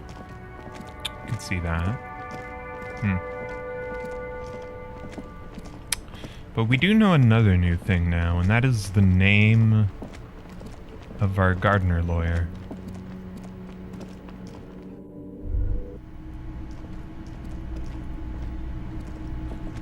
I've got nothing to say to you. Why are you wasting your time? What's your role in all this? Like I already told you. Yeah, Elizabeth. I'm a legal counselor. Do you have hearing problems? Alright then. Shoot, what did... Yeah, she's a legal counselor specifically working for the union that Evrart sent away to go to... Specifically sent her to go to legal school to represent the union. Okay. Oh, Lena. Right. Oh, hello, dear. I didn't notice you at first. What was this expedition your husband was on? Just some field work, sweetie. Morel is a highly trained scientist. He and his assistant Gary are studying an extremely rare species of insect. But they should have returned by now. They were just going down the coast across the waterlock to set a few traps. He said they'd be back on Monday. What could be keeping them? The waterlock.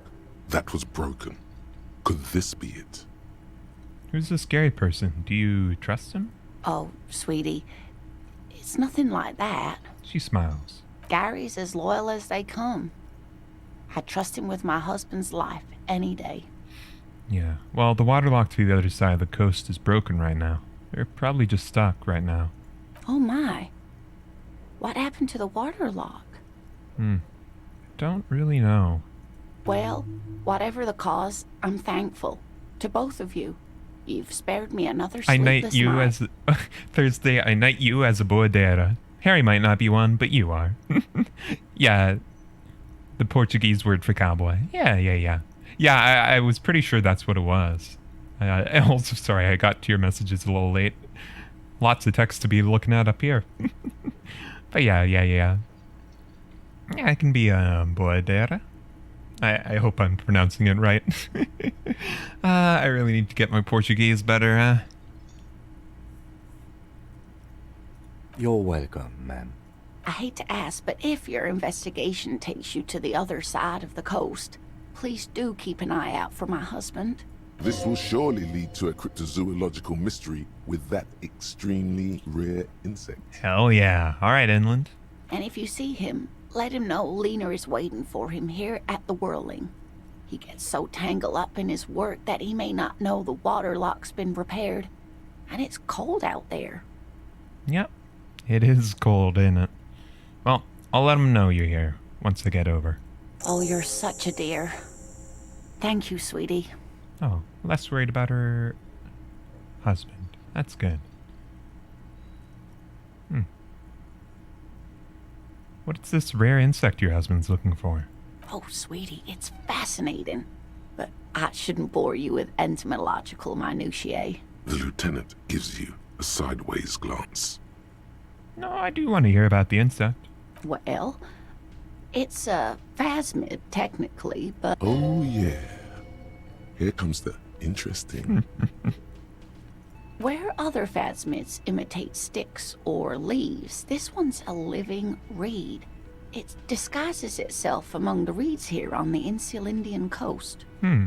Hence its name, the Insular Indian phasmid. Perhaps you'll end up co-discovering the phasmid with us officers. She looks you in the eye and nods thoughtfully. I knew it. We're gonna be chasing made-up insects with cryptozoologists. It's not made up, officer. I can assure you.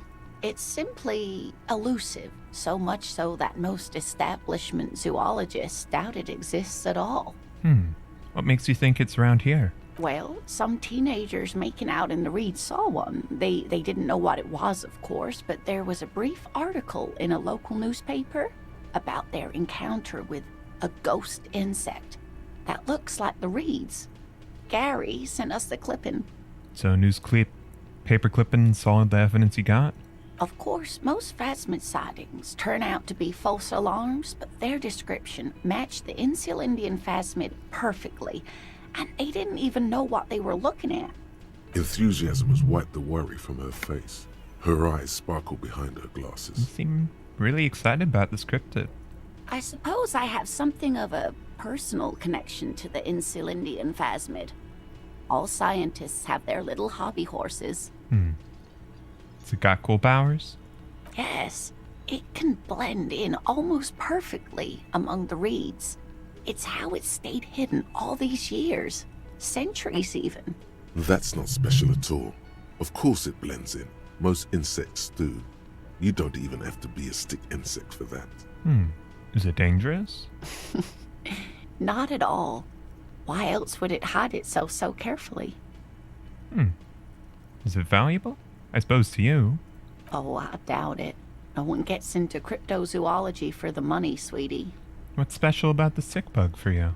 Oh dear. I'm afraid I'm not explaining this very well. It is very special. The woman's face flushes with embarrassment. Morel can explain it all much better. I wish you could hear him describe it. Then you'd understand, I'm sure. Maybe, we can talk about other cryptids, too. Sorry, Kim. No. Nope. You don't have any new winning tactics to get the woman to spill the beans about cryptids. Excuse me. Thank you, ma'am. Oh, autosave. We've got another camera issue again. Oh well. The man ponders his cooking utensils and gives you a little nod, acknowledging your presence. Do you know what's behind the blue door? No, let's ask about the borscht first. The man says a couple of sentences in that strange language of his, and then seems to wait for you to speak. Sorry, I don't understand. Just one word. Sounds quizzical. Then he awaits your answer, with his brow arched. Maybe he's asking if we, want some? Sure. Porch need more vodka? He picks up a bottle from the shelf. Okay, so it's vodka that keeps the men happy and in good spirits. Clever move by the Union.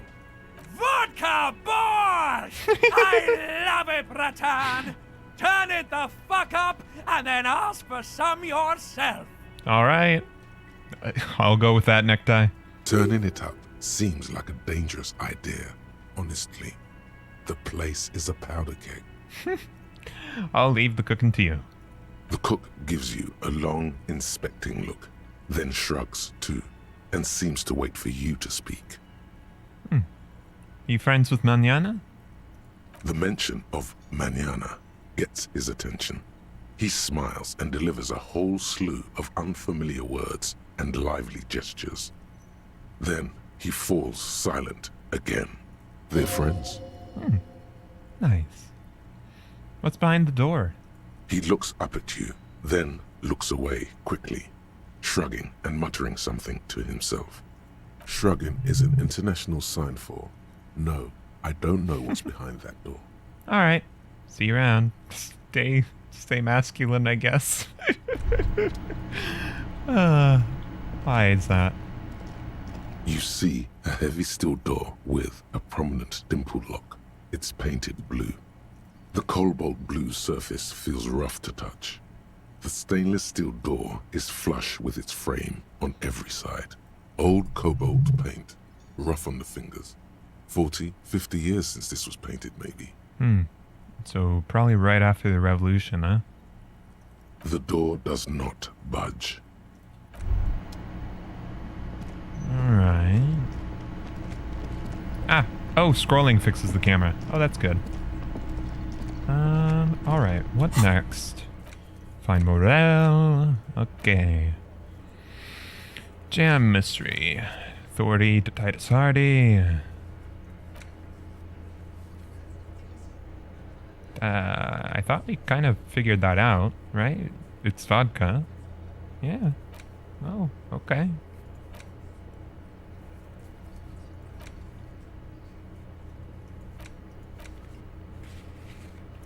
Let's ask...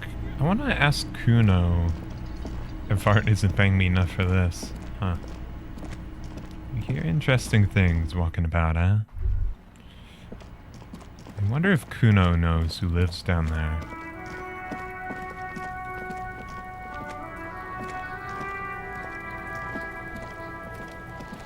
Fuck does Kuno care? Can we talk about the shack? The fuck do you want with it? What's with the tube of Magnesolum? It's a vitamin, pig. Don't you know anything? He looks at you like he just pointed at the sun and asks what it was. You could use some. Oh, alright, whatever. Okay, whatever. You fucking need that shit to stay on top of your game. Kuno goes through like a tube a day, and you look like you could use a bottle. Oh, don't teach him, Kuno. He's gonna use it against you, Kuno. It's just magnesium, don't mystify it. You're not getting this, pig. It completely takes away the hangover. It's like you didn't do anything. Like you stayed home playing with your choo-choo. He looks at you, eyes bulging. Alright, bud. Fuck you, pig. Don't do mag. You're gonna OD and you're gonna fucking die. And the plate with powder residue? That's where Kuno gets his daily hit of electric. Kuno Shazam. Kuno rides the fucking lightning in there, pig. Bet you'd like to ride the lightning too, wouldn't you? You feel tired and old, but you could have that sparkle in your eyes. Good call, Pigmeister. Don't come and talk to Kuno about his kingdom. Whatever. I took care of the drug situation. Alright, so you got Kuno's kilo. Here is how we do it. First, you give Kuno Kuno's kilo, then Kuno gives you half back. That's how we split it. It's the best way. Street way.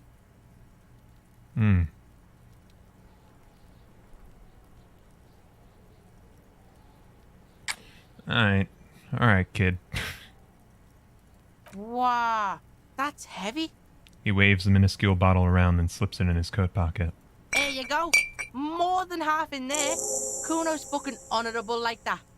There is no movement on the lieutenant's face as he stares intently at the trash container. Now tell me, how the fuck are you still alive, pig? Loads unpaid utility bills. Fuck right there were. Fucking 3 years or some shit. Let me guess. Kuno's dad don't give a shit about them? Yeah, that's right. Kuno's dad doesn't give a shit about that electricity and light shit. Just wants to pound on people and drink. Thought about finding somewhere else for yourself? That's right. It's a shithole. Kuno's gonna move underground, Leroy shit, ancient shit. Kuno's gonna live in a fucking catacomb. Hey, good for Kuno, huh? Yeah, in a tomb, Kuno. The little one seems overjoyed at the prospect. Not the easiest life you got going on in there now. The fuck do you know about Kuno's life? Kuno's got plans. Get the fuck out of here. Yeah, we got plans. 6 meters underground, below piping from before the war, the collapsed remains of the Martinez storm drain system. There are 2 stolen flashlights with piles of batteries next to them, beside 2 bedrolls, in the dark and opening into the lower tunnels. Okay, so the kid's got something set up in the storm drain system. That's why there's that one storm drain over, I think, west, that seemed to have something in it, but I couldn't interact with it. Was your textbook in there? Yeah, so fucking what? It did say Kuno, not Kuno. Fuck are you talking to Kuno about that kiddie shit? Yeah, I like it, Kuno. De Ruiter. He's trying to fuck you again. Not... Fuck out of here. Kuno knows it's fucking lame. That's why Kuno changed it. Kuno can change his name into anything. Gonna change my name into... Okay. You do you, kid. Don't change your name into that, Kuno. Alright. Yeah, pig. This shit is done. Now get the fuck out of Kuno's face. Kuno needs to drop the bomb. Alright, I'm off. Kuno doesn't fucking care. Hope you do alright by yourself, Kuno. Hear that? Magnesium. That's what you're lacking. The lack of magnesium has you slouched. There's a lack of magnesium in me? Yes, and it's critical. Look at yourself. You're practically devolving into a fish due to the lack of magnesium in your bloodstream. So, need to mag it up or sideways? We'll go sideways. Mag it sideways? What are you talking about? You need to mag it up. You've probably had 2 heart attacks and a minor stroke already. And the only prescription is insane amounts of magnesium. So you're saying I need to become a magnesium-based life form? Yes. If you want to live, you need to evolve. You need to transcend the carbon barrier. Go to the apothecary and buy insane amounts of magnesium. It will reverse the damage to your circulatory system. Lovely. Oh, excuse me. Shivers, no shakes. It is generally understood that human beings are carbon-based organisms, fusing little carbon tubes together to form complex, mushy structures capable of thought, love, and locomotion. It is also known that these structures sometimes like to take the edge off by consuming ethanol, amphetamines, etc. In such cases, it is important to supplement your body with magnesium. Tired? Maggot. Down? Mag time.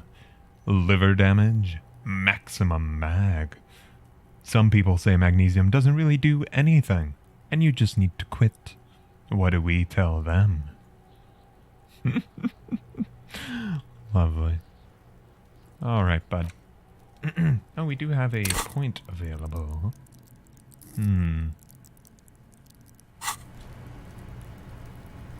Oh. Okay.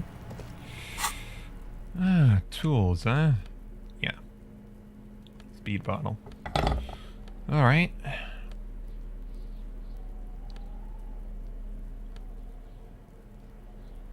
Increased physique at cost of morale. That was a permanent increase of physique, what? No, I don't think it was. Yeah, it went up to 3, but now it's back down again, so. Temporary shifts.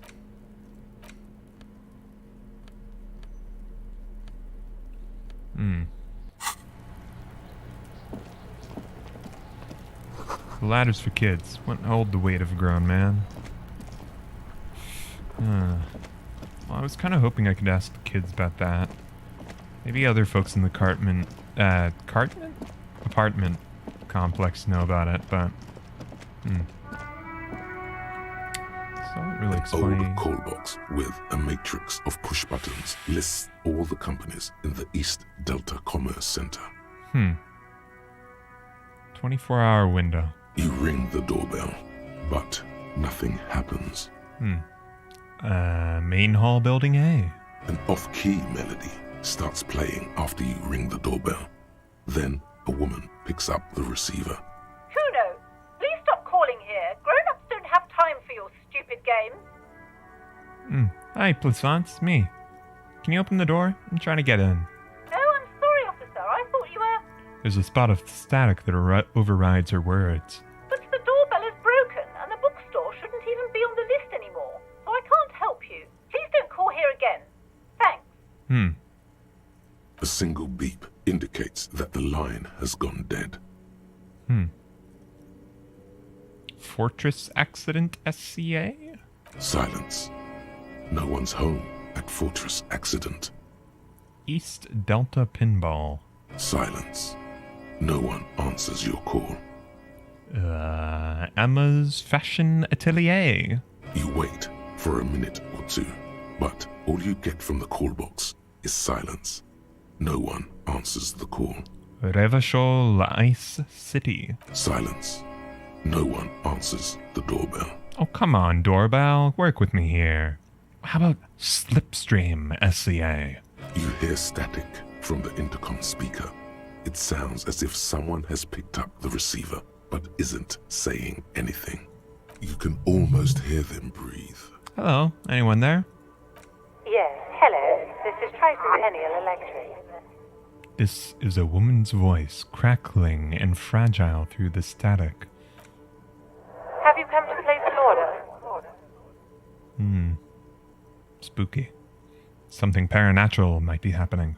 Wait, but what happened to Slipstream SCA? There's no Tricentennial Electrics on the list. I thought I was calling Slipstream SCA. This is Tricentennial Electrics? My God. The lieutenant exchanges a look with you. Sorry? It's you. My God. I didn't think I would hear your voice. She must be mistaking you for someone else. No, something's wrong here. Are you sure she's talking to you? Who are you? Where are you? Michelle, just please. She stops, and you can hear her breathe heavily, her breath distorted by ancient static. Sounds like a ghost. Wind blows through your clothes and you feel detached from your surroundings. Inside the building, a cold memory hangs. Why did you even call? I don't understand. You've been gone for months. I thought you didn't care. Michelle? My name's not Michelle. I'm Harry. What's going on? What did I do? Ever since I came to live here, it's been different. As if my mind's been wiped clean. A spot of static overrides her words. When she speaks again, it sounds like she's submerged. It's so nice. It's so nice to be able to finally forget. Slipstream is a summoner skill. No more. We got no Final Fantasies around here. That's alright though. Forget about what? She sounds like she's about to cry. The cold is deep under your skin, as if you were talking to someone who's 100 years away. Somewhere inside the building, water is flooding the cellar floor. Oh God, please don't cry. She doesn't answer. You said it was nice. What's so nice about forgetting? Silence.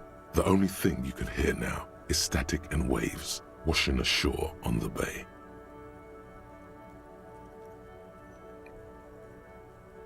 What just happened? Another seagull passes by. It's getting cold standing here, staring at the silent call box. I don't know what happened either. We should probably stop playing with this thing. Alright. It's goodbye then. You press the number sign on the keypad that terminates the call. 12 name cards on the call box read. Or Andro Orlando Hare? You ring the doorbell, but no one answers. Artemitep's Boxing for young athletes in gym. All you hear is static, but no one answers the call. Fabron? Looks like someone has melted half the plastic off with a lighter. The doorbell doesn't work anymore. Can we access that again?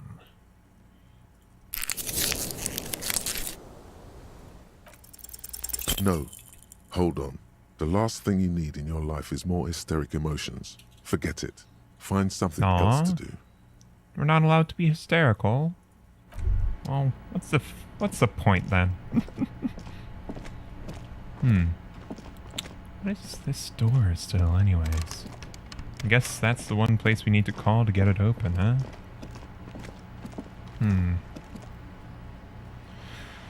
Right then. Special borscht. Victims' tattoos. I guess I should have asked Evrart about it.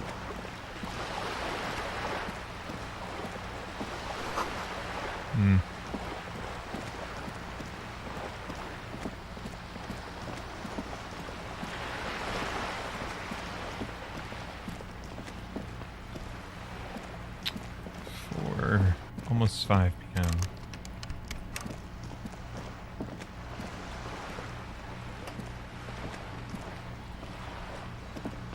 Do you want to talk again, Miss Skull? Hello again, officers. Have you come to admire my mural? Alright, Cindy.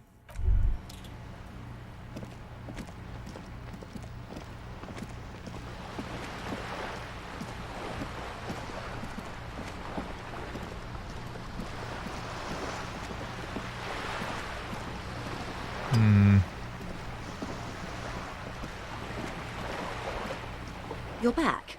Good. What can I help you with? I've met with Evrart Clare. You have? And how did you like Mr. Clare?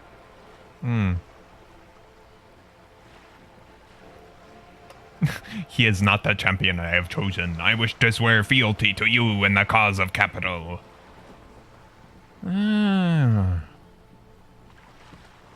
It was not particularly important if I liked him. I'm doing my job. Of course, Detective. Excuse me for implying otherwise. The RCM does not pick sides in this. I hope it doesn't come off any other way. Of course. And I don't expect you to share anything he told you with me. I'm not a corrupt verm myself. However, if you felt like discussing something, how could I stop you? Are we not human? Are we not curious to hear another person's take? It's only natural. We would only be gossiping. Yes, your disgusting necktie agrees completely. Let's gossip. I don't think she needs to know about the gun. Of course, Detective. Should something come up later down the road, don't be afraid to drop by for a chat.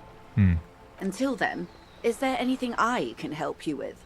We can get some more lowdown. More lessons in basic reality? My favorite part of the day. Go ahead, ask me anything. What is all of this?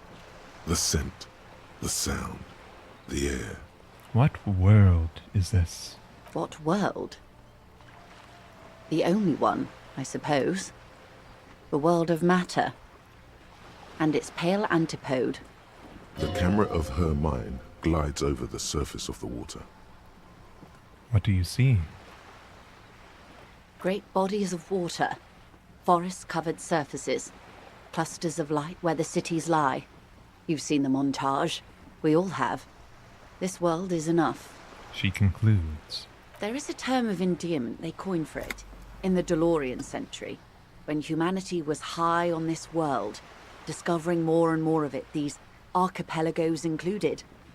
What is it? Elysium. So the world is Elysium.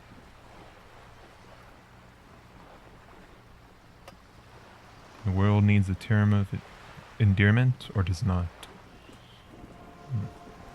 It does. There are those who would call it Hell. What is hell? A term of hatred that originates, like many such things, with the Mesk petro-fascists. Don't feel like I entirely understand. Like, rock fascists? What? Oh, you want a picture of the world? There is no complete set yet, dear. They're having some trouble reaching orbit. How come? Wow, okay, there's space programs going on. Great things are difficult to achieve.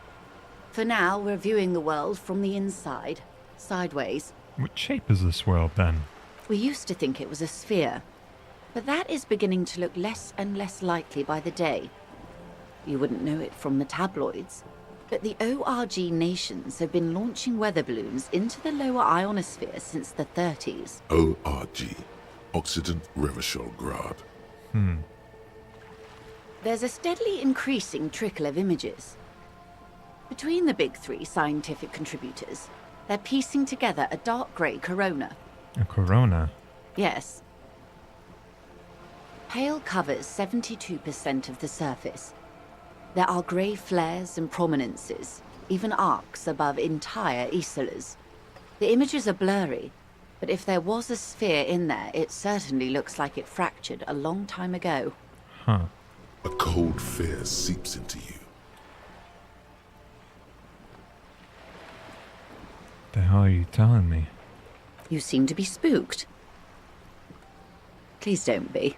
Her voice becomes homely, calm. She lets a moment pass. Yeah, the pale explanation. And what do you mean, the pale? And what do you mean, corona? They say there is a rarefied envelope of matter surrounding the darkened disk of our planet.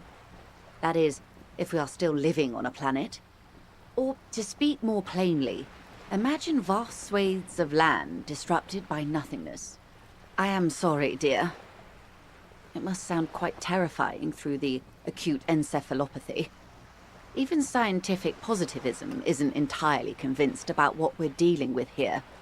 But this is one of the greatest questions of our time. Maybe when they get the complete set together, it will jolt us out of our rut, bring us together, however naive it may sound. A fractured corona. Doesn't feel like it's going to bring anyone together. You have misimagined it. I don't have the power to convey to you the effect and geometry of the images that depict our world from below low orbit. It's like the crowning of the world. It's insane. Very disco. You'd love it.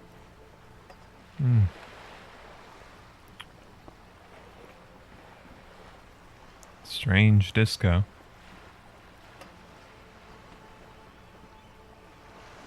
But you already have. And you're doing just fine, despite the rubble.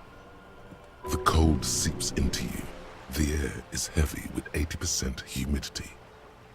Suddenly, you're conscious of yourself standing there, on whatever this all is. Your arms hang down by your sides. The lieutenant observes you both, silently. He adjusts his glasses. What is pale? The pale is not, technically speaking, part of reality. Yes. Also, I think we've had enough excitement for today. We do have a case to attend to. Of course, Lieutenant. Let's try something else. But I do want to know what the pale is. What do you mean it's not part of reality?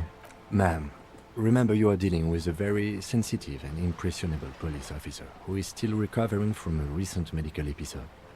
The Lieutenant's right. Let's change topics.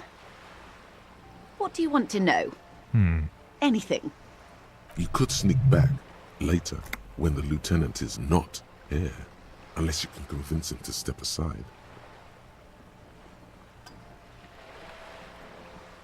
If it's alright, Kim.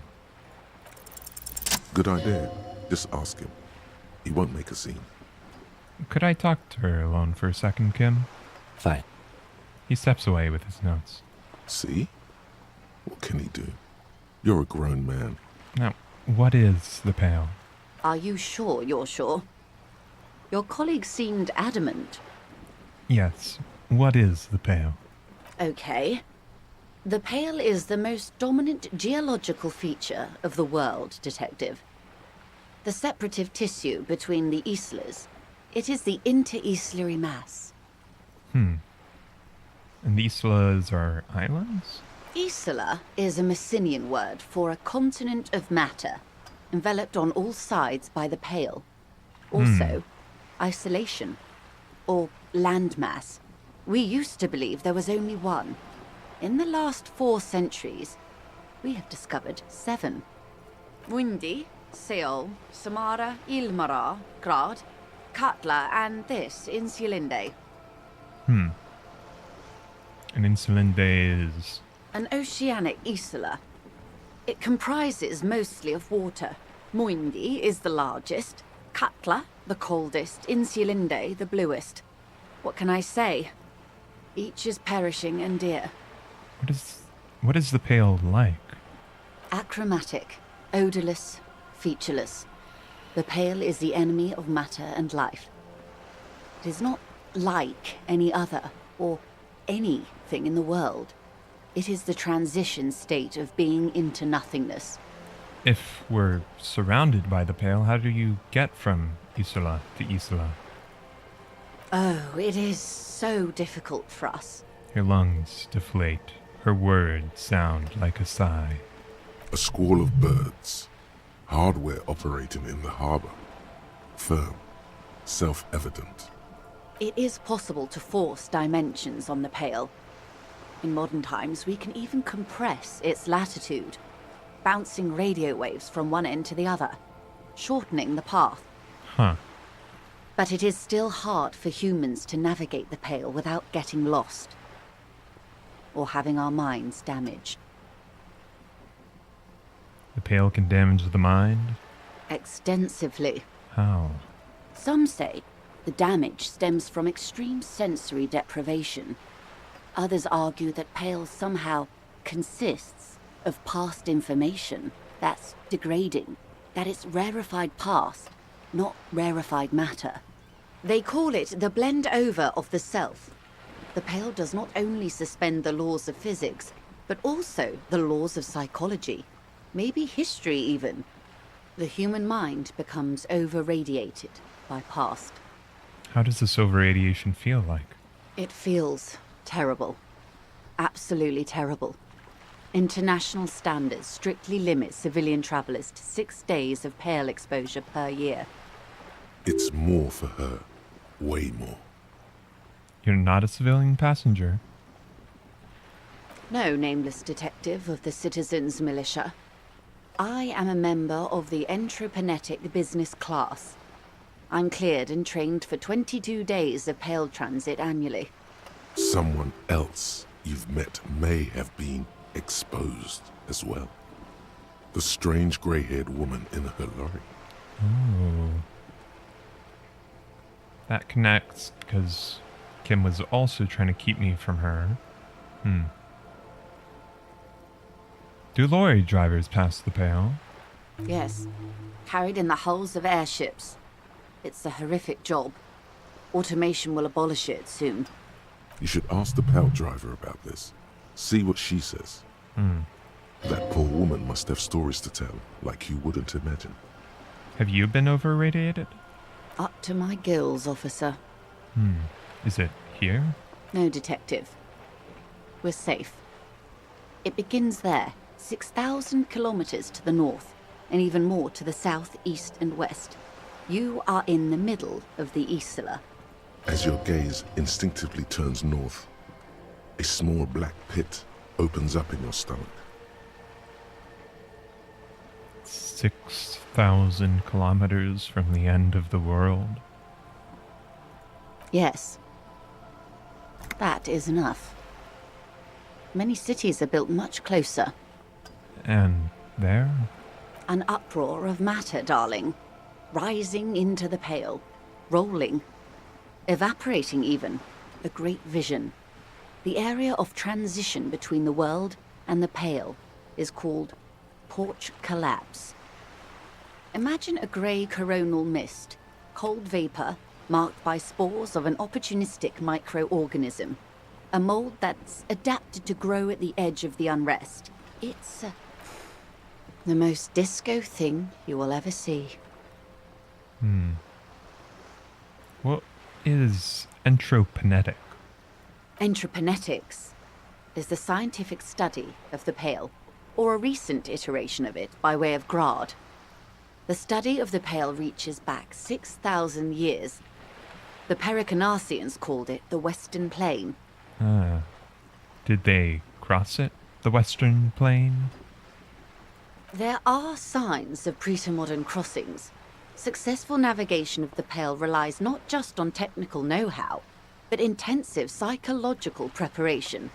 Some of these tactics have been known for thousands of years. What has entroponetics changed, then? Nothing. We remain powerless before the Pale.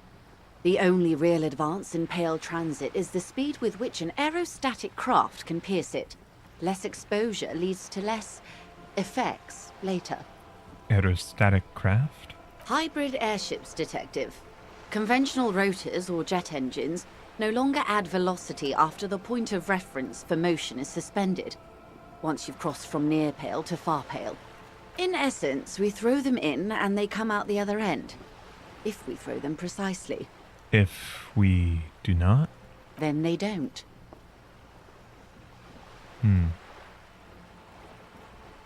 How much Pale is there compared to the world?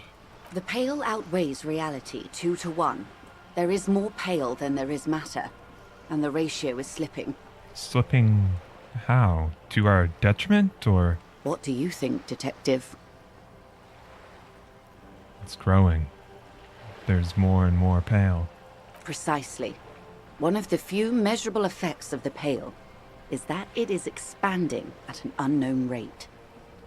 An intuitive conclusion of that development is that one day the Pale will cover everything. But this sort of talk is mostly left to extremists. It's not extreme at all. It would obviously happen. Most people, and indeed most private and government sector organizations, entire civilizations and religions even, find handy ways to ignore or downplay that knowledge. I suggest you do the same. Off we go. You see the hanged man's mouth open. Off we go into the wild Pale yonder. One and all. They say Pale is death, but for the universe. Why should we just leave, and the world get left behind?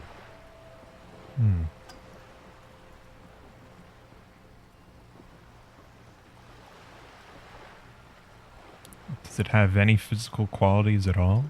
It's difficult to describe, or even measure. Something whose fundamental property is the suspension of properties.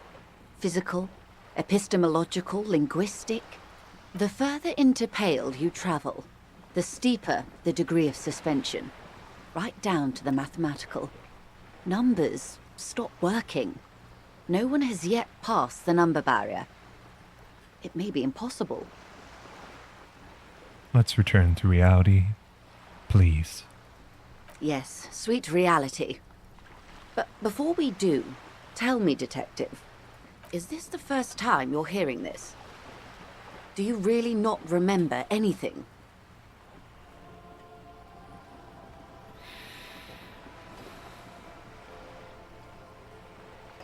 Getting a sense of who I am, but no, I didn't know this. Beyond curious. Tell me, what do you think of the Pale?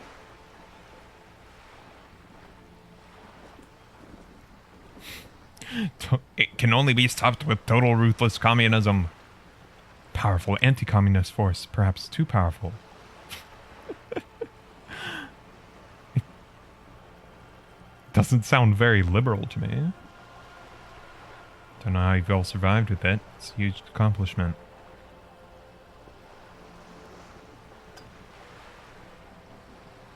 That we continue to persist at all is a testament to our faith in one another.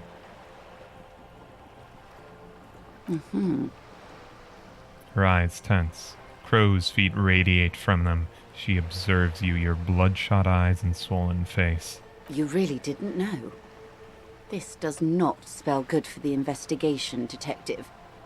If you don't know even this, then... She stops mid-sentence.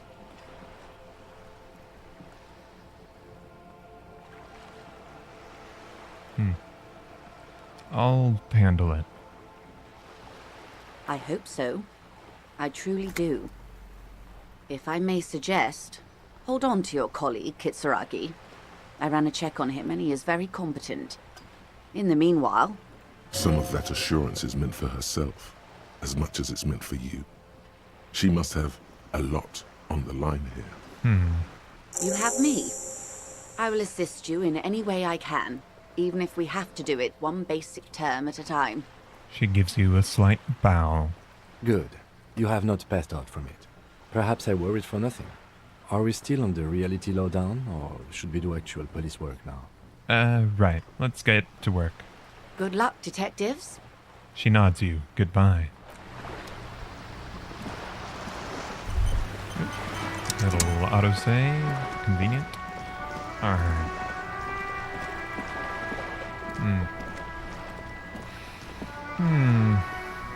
Okay. What are our leads? Close the waterlock Monday. Visit apartment 28 sometime after 21 hours. I guess, yeah, we should pay up front.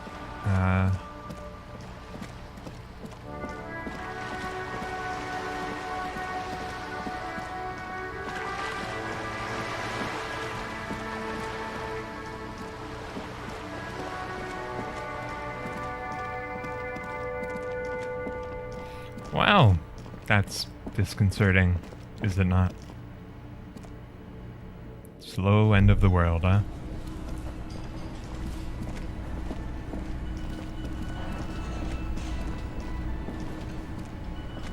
Can I help you? Got my bill. 20 real. Here, for the night. Good. You got the room for the night, but remember, you'll need another 20 real tomorrow. Okay. See you around, guard. 2 skill points now. Right, I guess we can check. Is there any particular ones? Box of sunglasses. Backyard wall. Conceptualization tasks, huh? Interfacing with the mirror. Cafeteria window. Still not the time yet, though.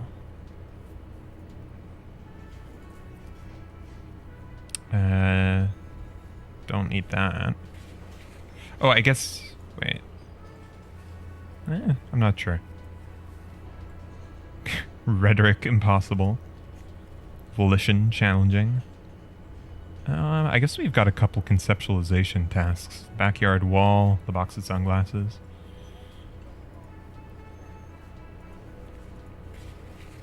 And interfacing.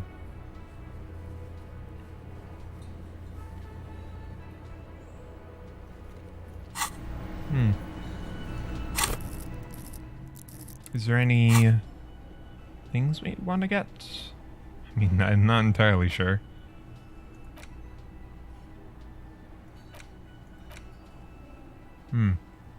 We could unlock another.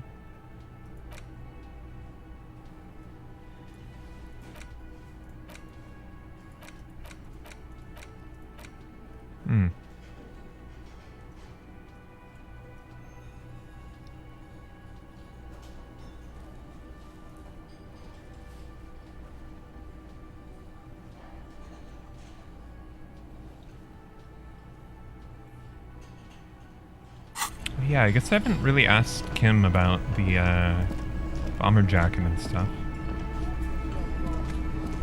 Yes? Can we talk about you? What about me?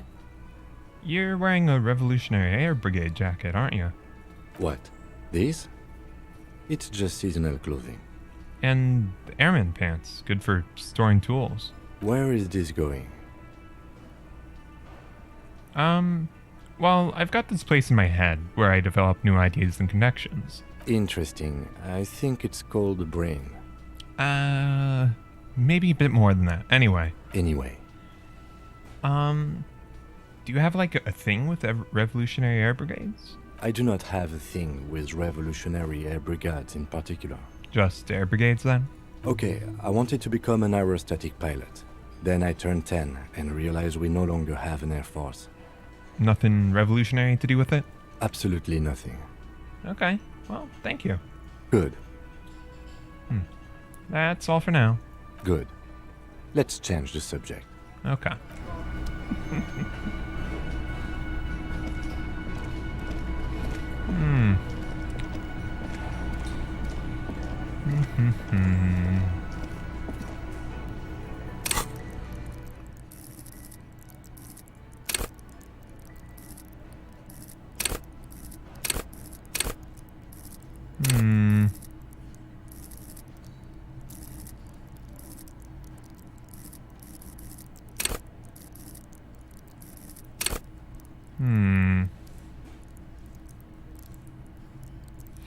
What do I want to level?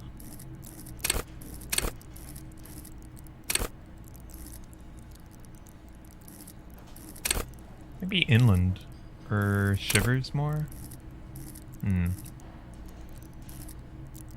I've been kind of liking Shivers. It's nice and spooky.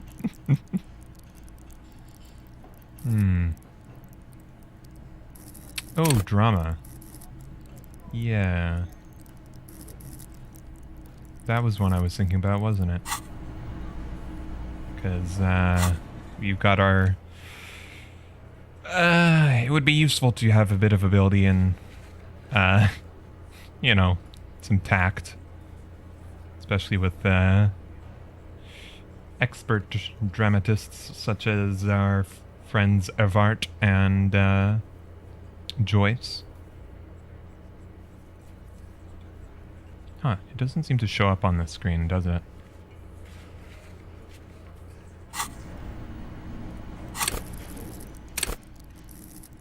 Sure, we'll put a point in drama.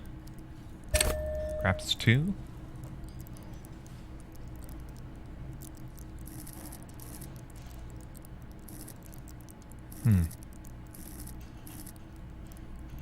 Yeah, sure.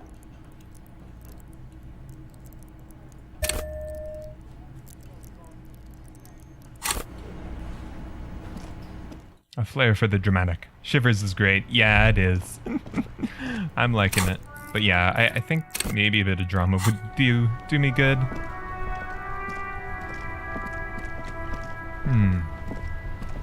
It also sounds like a fun one. Right. We still don't have a bowl for you. The purity of snow. You've met Joyce and Evrart? You get a reality lowdown? Yeah, I just got back from, oh yeah, this is drama. But we'll not try that right now. Something isn't right about this game. Take a closer look. Despite his limp, the man in the uniform but yeah, no, moves just with efficient just heard grace. about the pail. His motions are measured and precise. The jolly-looking man in the checkered jacket moves lazily, like a giant tomcat stretched out in the sun. Then suddenly, he leans forward and uses the zero end of the measuring tape to nudge his opponent's balls further from the small brown sphere in the pit. As he does this, he complains about his back. Apparently oblivious to his partner's treachery, the uniformed man grabs a ball and takes aim again. Gaston is cheating in the pétanque game. Eyesight not what it used to be, huh? I have really outdone myself. This is divine. He takes a bite out of his sandwich. Yes, that's what you need, Gaston. More padding on that fat arse of yours. I hope your heart gives out. René, it's a little pleasures. Life doesn't need to be a struggle. Hello, officer. How might I be of assistance on this fine day? You did mention Jean-Marie Bialou. Who is that? Oh, sweet Jenny. She was the finest woman in all of Revachol. Literally didn't hear about the Maybe pail at the all in your entire first world. playthrough? Aw. Do not defile her memory, Gaston. Let her rest in peace. There's an almost imperceptibly small tremble to his voice. You both knew her? We knew her, all right. Lived on the same street our entire lives, just 2 houses apart. The 3 of us have been best friends since we were 4. She was René's first girl back when the prick was 16. They were courting till he decided he'd rather die for some great ideal than just be happy. And then you stole her from me. Getting a little Dova-Syndrome over here.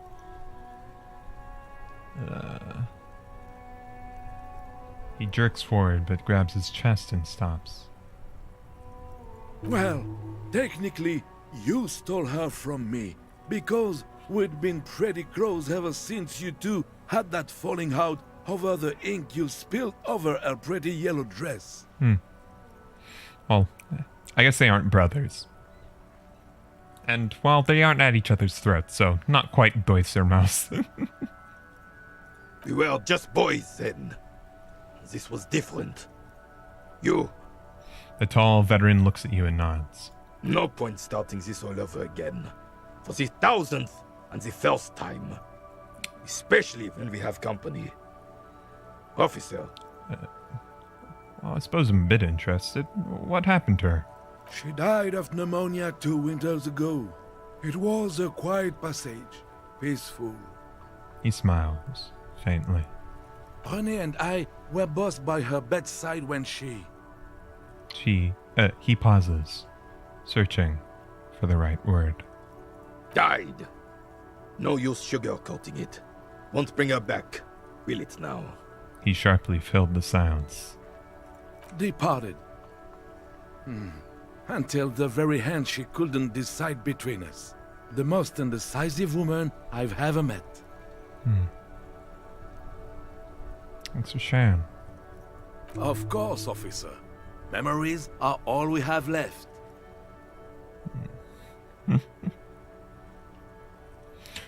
I am obliged to tell you there's been a breach of ethics. No, you're not.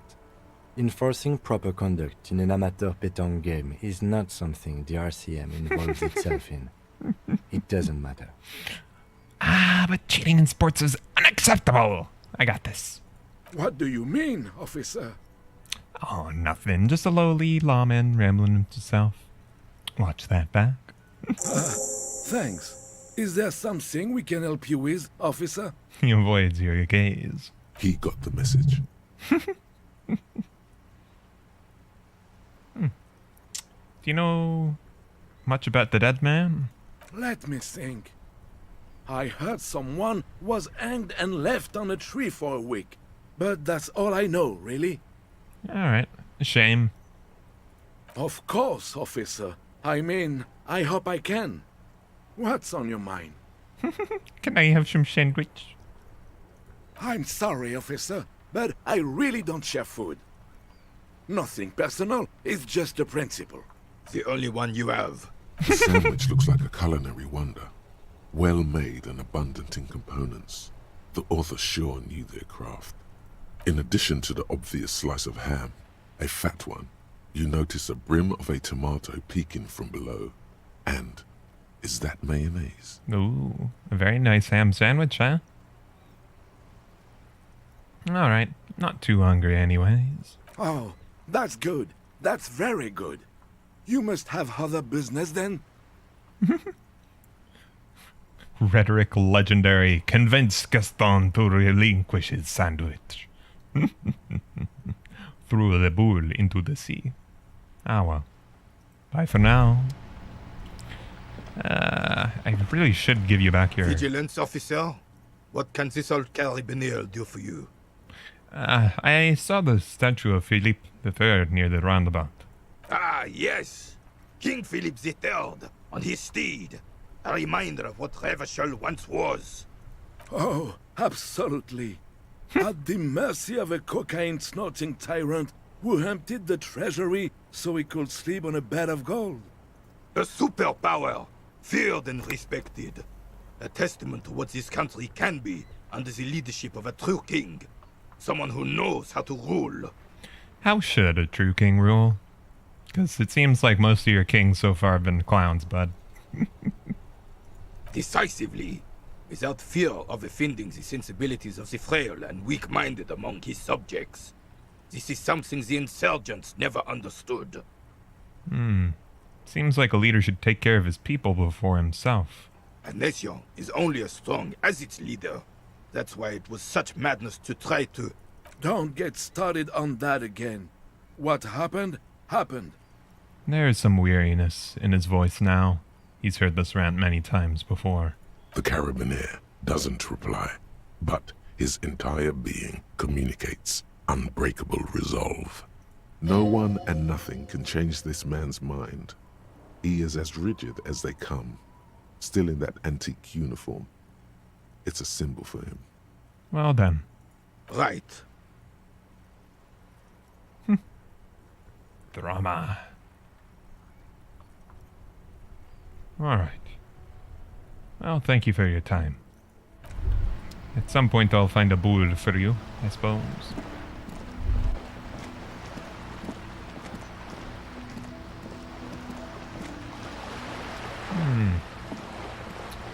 Still do have... Oh no, wait, I don't. I spent both of them, didn't I? Alright.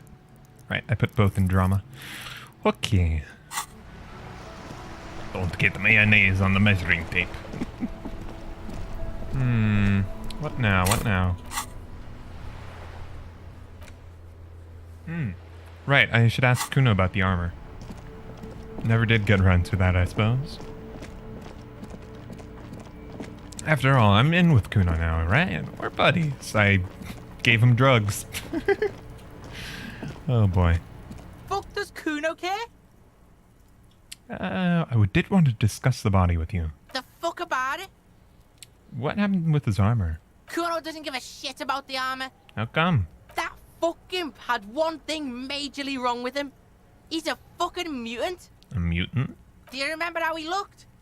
Fucking growth hormone shit. He's a giant. The armor's too big for any man. Kuno doesn't give a shit about that freak armor. Kuno threw that shit away. Oh, what do you mean threw it away? Kuno tried to get the helmet on. It was too big. He performs a kickoff on the imaginary helmet. Kuno kicked that shit in the sea, rugby style. That shit means nothing to Kuno. Threw it into the sea? Yeah, that shit means nothing to Kuno. Kuno doesn't give a shit about material shit. Kuno's a fucking monk. How, aesthetic of you. You wanna fuck on someone about that armor? Go fuck the mustached union fuck. The jolly troubadour shit at the gate. The troubadour? Yeah, cock in boot. You know that jolly union cow fucker? Came around talking about cows or some shit. Came around pretending like he cares about cows. Leo? He means Mañana. Mañana. The laid-back striker at the gates. Ah, Mañana. Yeah, he's the one you want to talk to. He's fucking crazy about that armor shit. Coming here pretending like he likes cows. Trying to catch a peep at Kuno's armor. Ah. Yes, this troubadour has it. You can feel it. Did you do anything about the contusions all over his body? Fuck are you talking about? What is this contusion shit? He grabs his head like it's suddenly hurting. He says you're stupid, Kuno. They want to make you stupid again. I hate words too. Words are fucking shit. Make you stupid. Kuno's got his own words now. Kuno words. Fuck you. He says you're stupid, Kuno. They want to make you stupid again. I was asking about the bruises. Oh, did Kuno make your shit sniffing harder? Obstruction of shit sniffing. This is Kuno's kingdom. Kuno fucking rules here. You hear the lieutenant hum. He's thinking the kid has amassed quite the vocabulary of law enforcement terms, but he's not going to stick his nose into this. Obstruction of, yeah. Where did you pick up so many police terms? Me and my partner are wondering, do you guys puff Peter? Kuno erupts into laughter, pointing his finger at you, then Kim, then back at you. I don't know no Peter. An unfortunate choice of words, the lieutenant from Precinct 57 thinks. He looks downwind at the rotting corpse. Corpse he could ain't use here, a bud. cigarette right about now. Well, right. You're testing Kuno's patience here. Ah, come on, Kuno, we're buds. Get lost. Well, okay. Kuno doesn't fucking care. I know you don't, bud. Why is it still green? The trash container stands in the spring snow. The smell of rotten food rises to greet you. You see soggy cartons, dirty rags, and organic waste. Why am I looking at this again? No. The container sounds a muffled gong. Alright.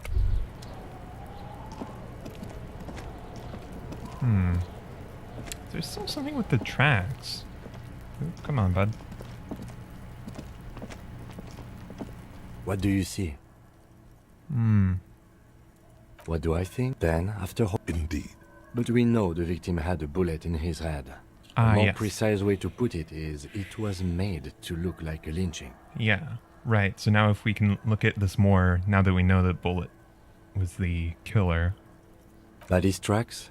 Yes.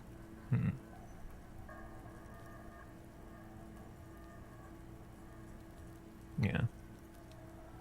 The aberration. Interesting. Let's name it the Old Soul. Someone operating a workbench? He regrets it the moment he says it. I don't know why I said that. Perhaps it could be a driver. A driver would wear out the right shoe before the left. The accelerator is on the right. Right, right. We should keep our eyes open around the traffic jam. See whether anyone strikes out as a potential suspect. Seems prudent, no? Alright then. That's a good recap. So yeah.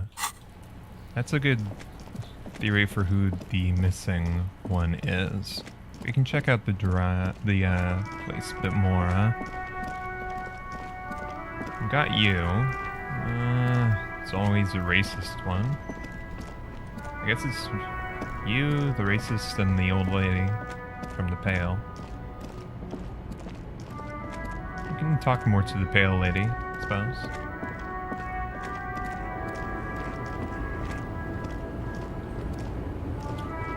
The woman is still hunched over the railing, her head swaying to the music, her eyes looking at nothing in particular.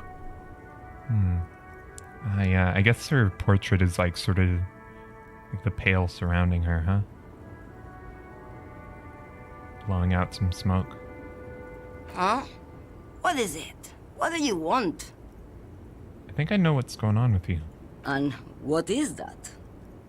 You're a Pale driver. You transport goods through the Pale. Great. He asked the Pines rep about the Pale, and now he's talking to everyone about it. I'm sorry, Kim. Fine then. Just try not to black out again, and don't contemplate. We don't have time for that. Yeah. Just detective work, definitely. That is exactly what I didn't want you to do. Ma'am, my partner wanted to know if you work in Pale transport. No offense. But your partner? She lights a cigarette, a white and silver cloud of smoke disappearing into her mouth. Seems like a bit of an idiot. Okay. She breathes out. The air tastes sweet. Republica, a filterless cigarette from Misk. Republica, huh? Neither is spelled transportation. Life is transitory.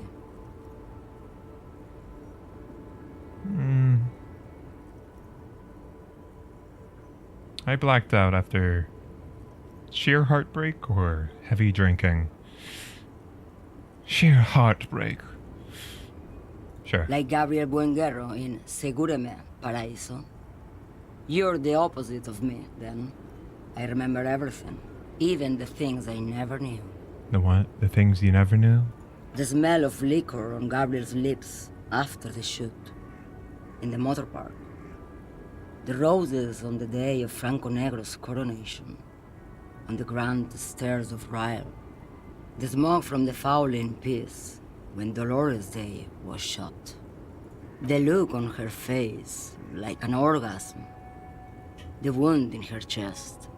My hand in my father's hand. Except I never had a father, and I never shot her innocent Dolores Day. Over radiation? Heroic doses, Hervé. Heroic. Isn't that dangerous? Thought insertion? Dithering? The Grad Catalan Magistral? It's more than dangerous. It's sad. But at first I had to make a living. Now, when you've seen it all go away like that, rolling off like the sea, and then come back to this... She gestures at the square. The broken horse monument. The clanging of machines in the distance. What are we doing here? For thousands of years, Gabriel. It doesn't have to be like this. We can just give up. We can just become a vapor. What does it look like, the Pale? Like looking into the ocean at night. In the dark. And? You cannot see it, but you know it's there. And it's big, bigger than anything. Bigger than all the other things combined. What does it feel like? Nothing. Until it starts. When you are deep enough. Then, for me, it's like autumn. Dark, gray, and orange. The orange of street lights and the color of streets and electric light. It smells like autumn too. It smells terrible. Nostalgia. Cooped up in the cabin, shaking. Terrible nostalgia. For yourself. For humans. It's too much to bear. She loves it. Void of nostalgia, huh? How do you pass through it? In the belly of an airship, behind the stair windows. So you don't look straight into it. It's not advised to look into it. Not in this lorry, then?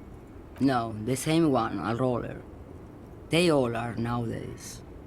Special wheels for connecting to the floor of the hold. She points to the machines, clumped up like toys. The wheels all small and round, multi-axle trailers. You said we can just become vapor? Yes. I'd rather have what I have than what you have. I would rather have what you have than what I have. I feel I already have what you have in some way. They say there is a point. One that I have not crossed. In the Pale, super deep. If you stray too far, of course, on the U41A, or in Lomonosov's land, where every step you take is one step further from home, no matter the direction. It's a point you cannot come back from. Your mind becomes so radiant with the past, there is a flip. Instead of writing, it erases memory, nearing some kind of indescribable finale. Maybe you've been down the motorway south? She looks at her cigarette. It's almost out. She has swallowed it hungrily. Then at you. The motorway south? It's a story as lone horsemen tell. Lone horsemen, Jerife, not Pale drivers. Way beyond the established Pale that's lit by radio frequencies, where it goes silent and dark, and the process begins, erasure, kilometer by kilometer, in any direction. The motorway south is a road you cannot come back from. What is at the end of the motorway south? No one knows what's at the end. I've only glimpsed the beginning. She takes the cigarette out of the cigarette holder and extinguishes it. I've only felt it in the distance, when I was a child. A child rowing on the lake. She goes silent, her eyes close, and her hands shake. Ma'am? Josiana. A sigh escapes her lips, then silence, as she stares within herself. There is nothing more to do now. She's far away. You've fried both your brains enough for today, Detective. He inspects her. No response. Let's get some air. This one's far gone. He shakes his head silently as he turns to leave. Huh.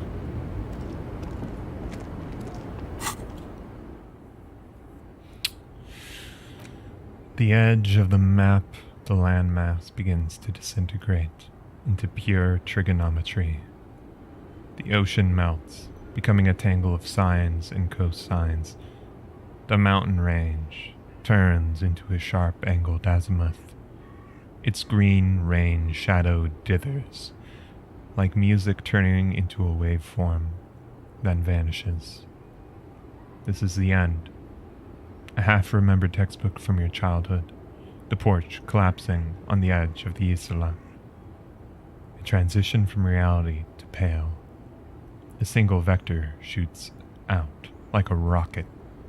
It is the motorway south, splintering off from the known pale to where? Where does it go?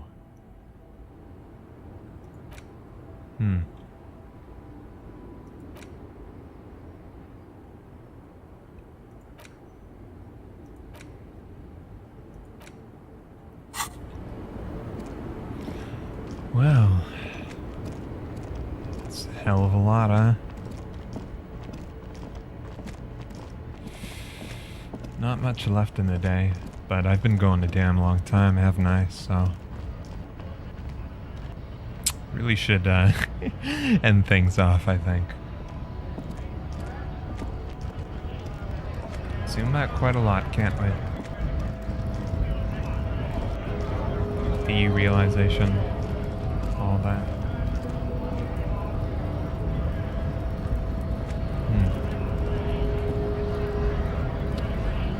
Yeah. I think we'll talk with Mañana next time, but a somber note on Pale and the like seems like a pretty good spot to end things, so we'll save, eh?